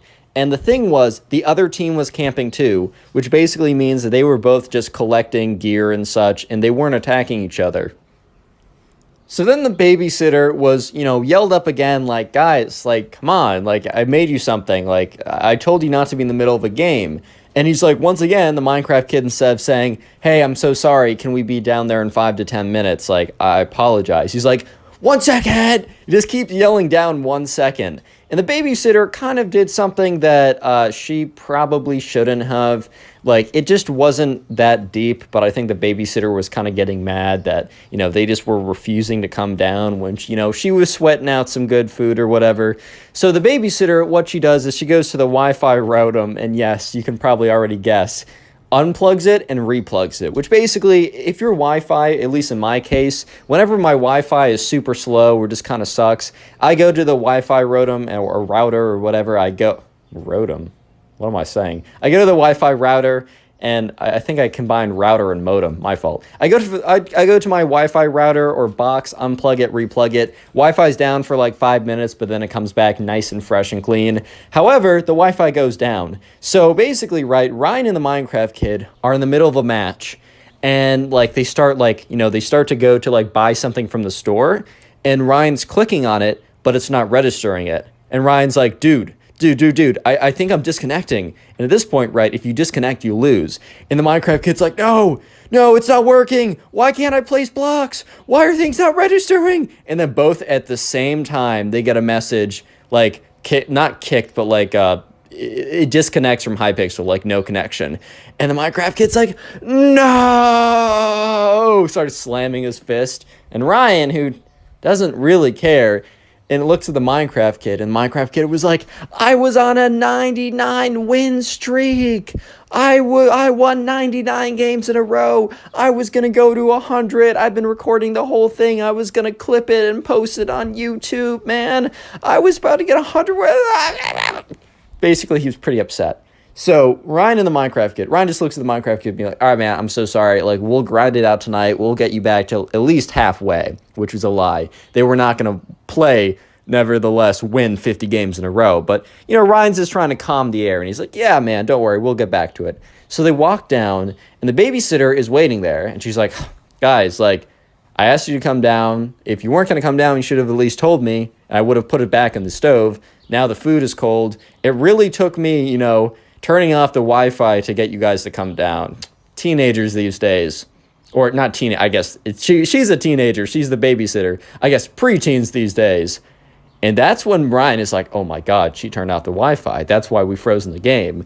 And Ryan looks over at the Minecraft kid, whose face, he just stood there. Like he's been frozen by like a spell that turns you to stone. He's just frozen there, looking at her. His like jaw starts to slack a little bit, like, oh my God. Oh my God, it was you. It was you who got in between me and the 100 bedwars win streak. Real quick comment, Minecraft, if you made it this far into the video, as that will be the secret word of the day. And if you want to support the channel, as always, just go ahead and binge watch several videos or a bunch of videos whenever you have the time. And let me know in the comments if you do this, because it really does support me more than you can probably even imagine. It boosts the channel. YouTube likes watch time anyways. So right now, remember, Ryan and the Minecraft kid just lost in a very important game for the Minecraft kid. He almost got a 100 win streak, which is pretty impressive, I'm not going to lie. But unfortunately, the babysitter, who kind of like overreacted a little bit, got mad and unplugged the Wi-Fi, and that made them lose the game that they probably were actually going to win. And so when they walk down, they have no idea that the babysitter was the reason why they lost the game, until the babysitter is like, oh, guys, like, I really had to pull the Wi-Fi plug to get you guys down here. Like, crazy how, like, preteens are these days, or kids on their phones too much, like one of that, like, old man behavior type thing, even though this girl was, like, 17 or something. And the Minecraft kid is just so angry. He's like, you're the reason I lost my Minecraft game. And she's like, sorry, like, should have come down faster, or should have at least told me. And she goes to sit down, and Ryan is also like, all right, well, this is going to be a little awkward, but whatever. I'm still going down to sit down, like, whatever. Like, he's not going to react that ridiculously. How do I say this? Yeah, no, he acted ridiculously. The Minecraft kid waits until the girl sits, or the babysitter, she's 17. I guess she's still like a girl, I guess. She is, I don't know. She waits till the babysitter, right, sits down. And when the babysitter sits down, the Minecraft kid runs up to her, grabs a chair. This is like the most ridiculous thing I've ever heard. Grabs a chair, turns around, pulls down his pants, and rips up. Dude, I'm 19 years old, and I'm telling you about Minecraft kid revenge farting in someone's face. I'm doing it. I'm going through with it. I'm too far in the story to turn around. The Minecraft kid, after getting on the chair, ripping down his pants, farts in the babysitter's face, directly her eye while it was open. If you don't know, the reason why the fart smells bad, because there's a lot of gross particles in it. And when the gross particles get into your eye can get infected, and it can be really bad. So the babysitter legitimately falls out of her chair and starts, like, screaming. Because, like, because apparently he really ripped one. He really ripped one, man. And her eye was open. And it was really close. And Ryan was like, well, so this kid and I have one thing in common. We like bedwars. And we have nothing else in common. And this will probably be the last time I ever hang out with him.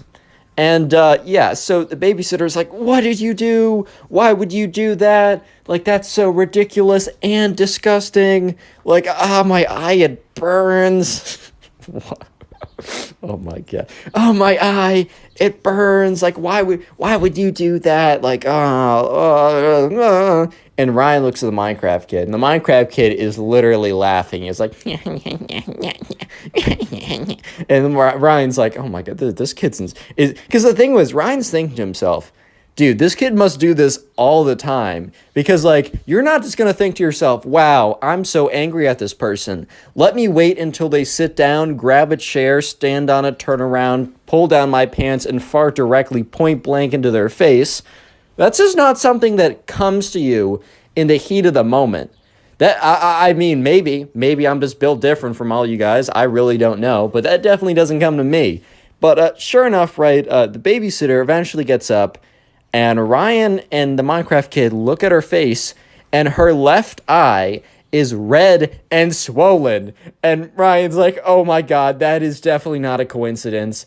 And the babysitter is like, move out of my way. And she moves past both of them, goes and finds the home phone, because I guess her phone wasn't on or something, and legitimately calls 911, an ambulance. Which, okay, that was maybe a little excessive, but maybe I wouldn't drive if my eyes were impaired and I thought that they were going to be infected and it would have been bad.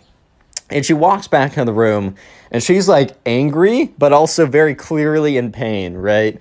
And she's like, her hand is over her eye and she's like, you, like, why would you do that? The Minecraft kid's like, well, I was actually on a 99 win streak and you pulled the plug and I lost my 99 wins. She's like, and you projectiled all your stuff out of your butt. Oh God, how can I have a straight face and tell the story? Anyway, she's like, and you probably gave me a raging infection. My eye burns. Like, if I lose sight, I'm suing your She was getting mad. And eventually, right, the ambulance does come. She explains the ridiculousness of the situation. The guy, she sits in the ambulance, drives to the hospital. They check her out or whatever. But remember, this is from Ryan's perspective, so we don't exactly know what the doctor says. Ryan's mom, who got really invested in the situation afterwards, said that, like, the doctor's, like, her eye is fine now, but the doctor said that, like, it really could have gone south if she didn't go there, like, immediately, which is insane. So anyways, right, Ryan and the Minecraft kid are legitimately just in this house alone, and that's when the Minecraft kid's mom comes back early, super angry and upset, because the babysitter sent a message to, his mom explaining everything and why that she had to leave the premises immediately. So the Minecraft kid's mom had to leave whatever she was doing to come back, and she was like, walks in, she's like, you, turns to the Minecraft kid, like, you did it, you pulled a face fart on someone again. We've already talked about this. And Ryan, who is still there, he's already texted his mom to come pick him up, is just like, again? I mean, he had a sneaking suspicion that this was not a first-time thing. As I said, in the heat of the moment, you don't think to, use your butt as a weapon. But he's like, again? This is a thing? And the Minecraft kid's like, but Mom, I was on a 99 bedwars win streak. And she's like, that's enough. No more bedwars for you forever. And the Minecraft kid's like, Ma'am, no, Mom, I promise I won't fart in anyone else's face again. What am I doing with my life? Anyways, right, so Ryan's mom comes, and Ryan's mom's like, hey, so sorry, things were weird today. Like, I'm just gonna pick Ryan up. Thank you so much for having him over. Ryan, come with me now. And, Ryan walks over and goes in the back seat of the car, and Ryan's mom is like, so, do you want to elaborate on, I need to pick you up right now. My friend farted in the babysitter's eye, and now she's at the hospital. And Ryan did elaborate. And it really didn't add any clarity to the situation. In fact, Ryan's mom just became more Click on the confused. video on screen right now. I know you'll enjoy it. Just click it. Do it. How's it going, everyone? Hope you're having a good day, because today we have a pretty crazy story of this Minecraft kid who believes that after playing Minecraft that he needs to go back to his caveman roots.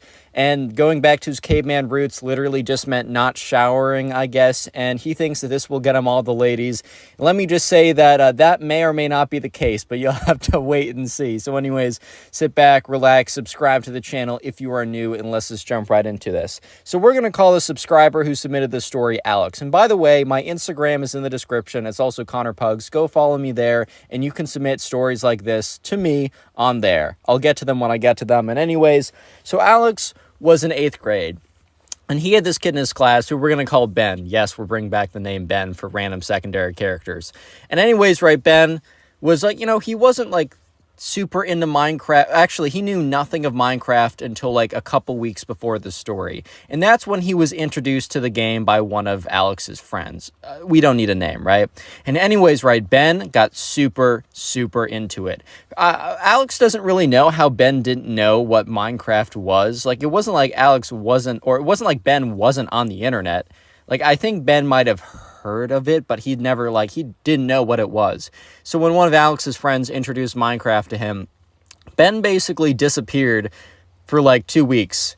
Like, he went to school and everything, but he stopped being on social media, disappeared as soon as he could, like, didn't show up to anything. He was just in his room for as long as he could, playing Minecraft. And I don't mean, like, I don't know, like, parkour servers like this, or player versus player servers. I mean, he was playing, like, vanilla, straight up, your traditional Minecraft. That's all he was doing, and he was in love with it.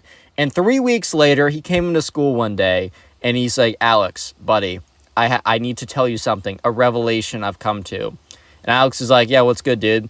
And Ben's like, brother, we need to return to the caveman days. I was playing Minecraft a couple days ago, and I came to a realization that we need to return to our caveman roots.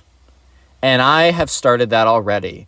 Alex is like, what do you mean by that? And at this time, Alex was noticing quite a pungent aroma coming from Ben, right? You know, he didn't want to say anything. He didn't want to be mean. He didn't want to be, you know, cruel or anything.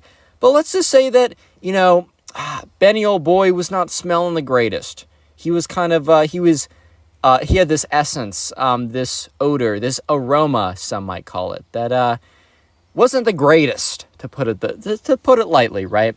So anyways, Alex or Ben goes on to say, yeah, so I've been playing Minecraft, and it just feels so good. It feels so natural. I mean, yeah, playing a block game feels natural, but whatever. I like Minecraft. I'm not saying it's not, but he goes on to say, and I realized that, you know, my failures in the lady department, the reason why women don't love me is because I'm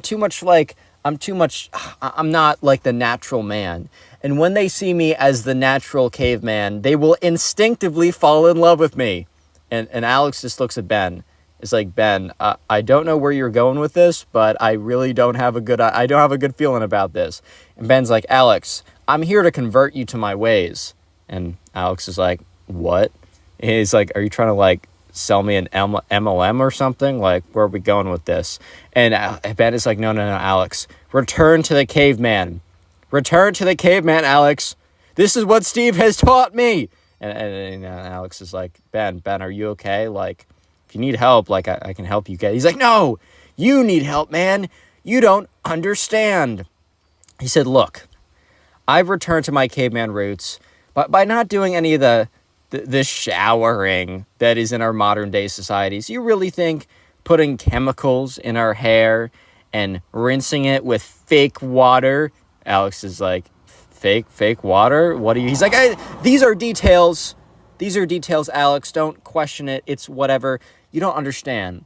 The natural aroma that comes from the human body has been programmed for trillions of years. And Alex is like, I don't think humans have been around for trillions of years. And Ben's like, that's not the point.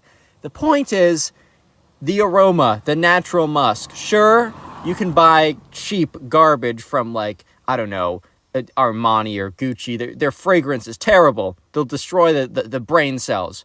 But the true caveman odor is what Steve has taught me.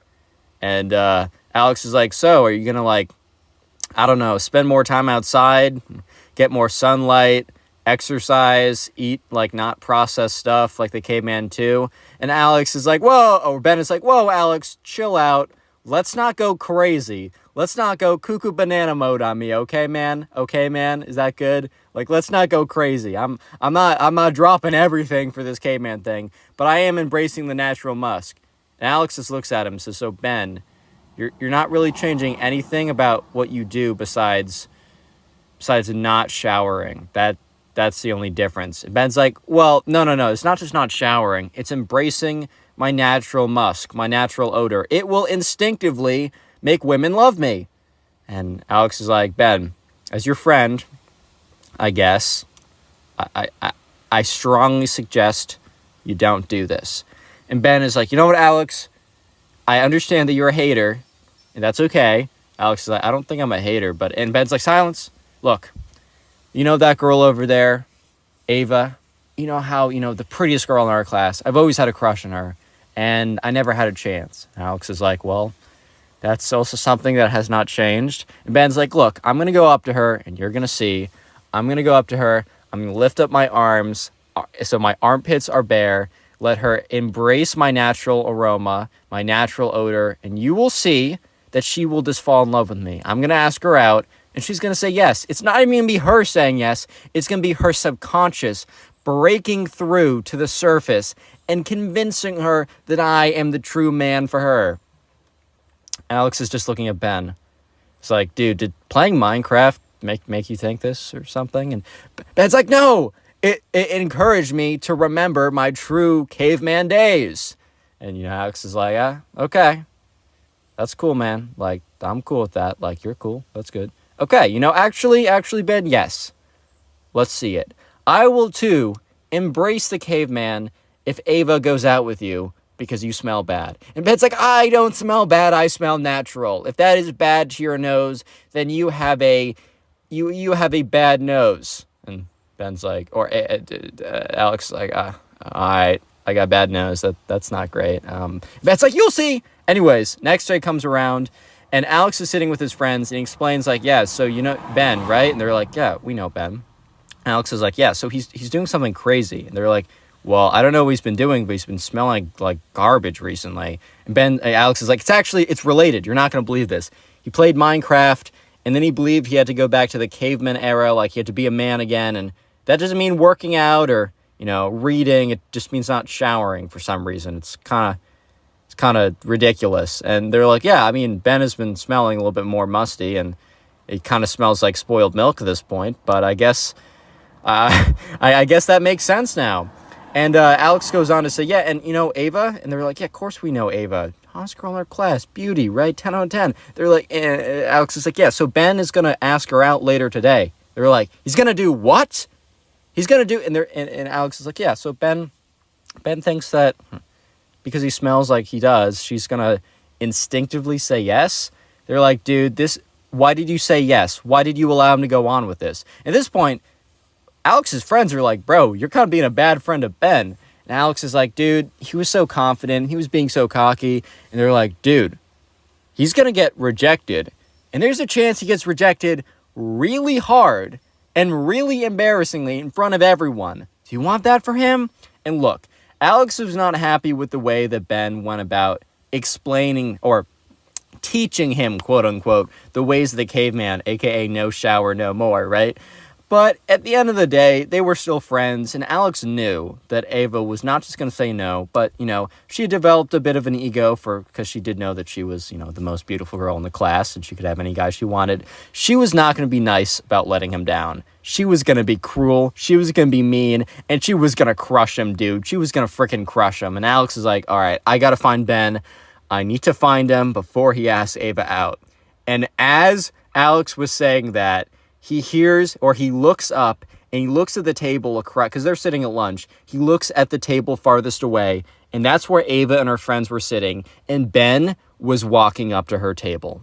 Real quick, if you made it this far into the video, comment Minecraft down below. And if you want to support the channel, one of the best things you can do is binge watch the videos. And please let me know in the comment section what you're doing while watching these videos. And also, final thing, a bit of a new request I have. If you haven't already done so, if you have a TikTok account, go follow my TikTok. It is Connor Pugs. I have about 7,000 followers on there. I'm reposting clips from here. I'm just trying to reach a new audience on TikTok and hopefully bring them to the family over on here. And if you could even just following me in there and occasionally watching my videos, basically no one watches them on there, and I need a little bit of traction from you guys to help them reach new people, and I really would appreciate it. Anyways, let's get back to the story before I bore you guys. And also, if you're going to buy some gamer sups or any of their stuff, wait about a week. I have a pretty cool surprise coming for you guys. But anyways, enough of teasing that. I can't say too much right now. Anyways, right, so Alex looks over and he notices that Ben is walking to Ava's table. And he's like, oh my God, no, this can't be happening. And he goes and he starts to walk over, and the people Alex was sitting with are like, Alex, go, he's gonna do it, don't let this happen. So Alex is basically sprinting over to the table, but he doesn't get there in time, and he kind of stops. He's like, no, I'm too late. So Ben goes up to Ava and goes, ahem, Ava?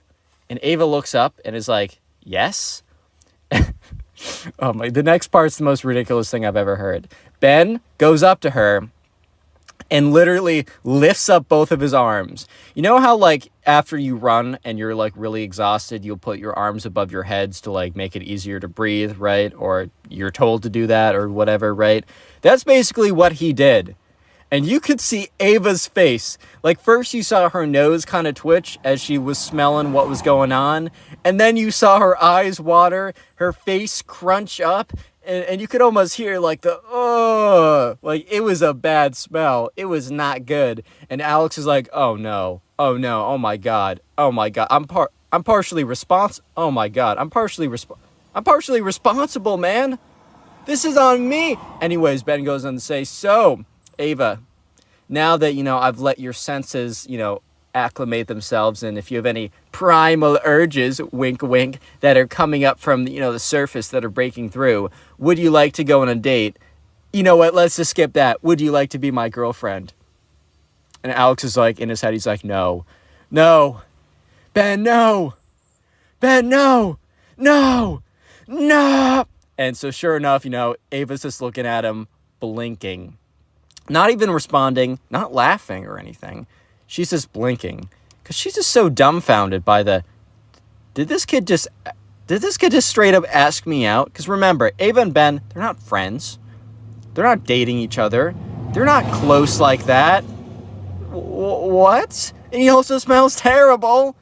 And Ben is like, if you don't know your answer yet, maybe you'll know it in a second. And Ben literally gets closer to her and, like, pushes his armpit in her face. And she's like, ew, get away from me. And kind of pushes him back. He's like, looks over at Alex. And Ben's like, yells over, don't worry, Alex. Don't worry. Give it a second. You'll see, man. You'll see. It's crazy. You're not going to believe it. She's going to fall in love with me. And Ava looks up. Fall in love with you? I don't know who you are. I just know that you're a guy who came over here and is smelling terrible and is pushing his stinky armpits in my face. No, I will not go out with you. And, like, at this point, everybody in the cafeteria has turned their heads. Everybody has turned their heads and is looking at this because it's a scene. It's a spectacle. I mean, Ben is standing up there with his greased out armpits, and Ava, known as the prettiest girl in the class, has just demolished him in front of everyone, spectators of the entire class. At this point, there's an awkward silence because people have stopped speaking. Like, they have stopped speaking because they want to hear what's going on. And Ben is like, I see. Let me know if you change your mind. And Ava's like, no, I will never change my mind. As I said, she's a little extra, right? And Ben just walks over to Alex. And Alex looks at him. He's like, dude, I was trying to come over to tell you not to do it. Like, I'm sorry. This is my fault. Ben's like, bro, this is not your fault. She just needs time to realize. Like, Ben goes on to say that, this is totally part of the plan. He knew that there's a chance that, her, like, primal senses would be stopped by her, like, brain, but it was only a matter of time till, like, they break through. And now that he's, like, broken through to the senses through, like, essencing out the stink or whatever, that, like, eventually, within, like, the next 24 hours, she will come to her senses, maybe privately, maybe not publicly, but they will be dating. And Alex is like, dude, you can't seriously think that. And Ben is like, it's my theory. Like, I know it's to be true. You have your opinions, and I have my facts. I'm sorry, I stole that from Baskets. Greatest show ever. Rip Christine Baskets, bro. Brings a tear to my eye. Anyways, and so sure enough, next day rolls around. It has been 24 hours. And Alex just goes up to Ben. He's like, yo. Ben's like, yeah, what's up? He's like, hey, did she ask you out yet? And he's like, no, it hasn't been 24 hours. Ben looks at his phone, looks at the time. He's like, dude, it's been like 22 hours. And Ben goes on to say, see, you're proving my points. Once again, my facts destroy your opinions. And Alex is like, okay, but I mean, she hasn't asked you out yet. And 2 hours go by. Alex goes up to him and Ben's like, dude, I don't want to talk about it. Alex is like, that's fine, man. Like, you don't have to prove anything to me. Like, I get it. Alex is like, dude, you're good. Don't worry about it. Just please go home and take a shower. And sure enough,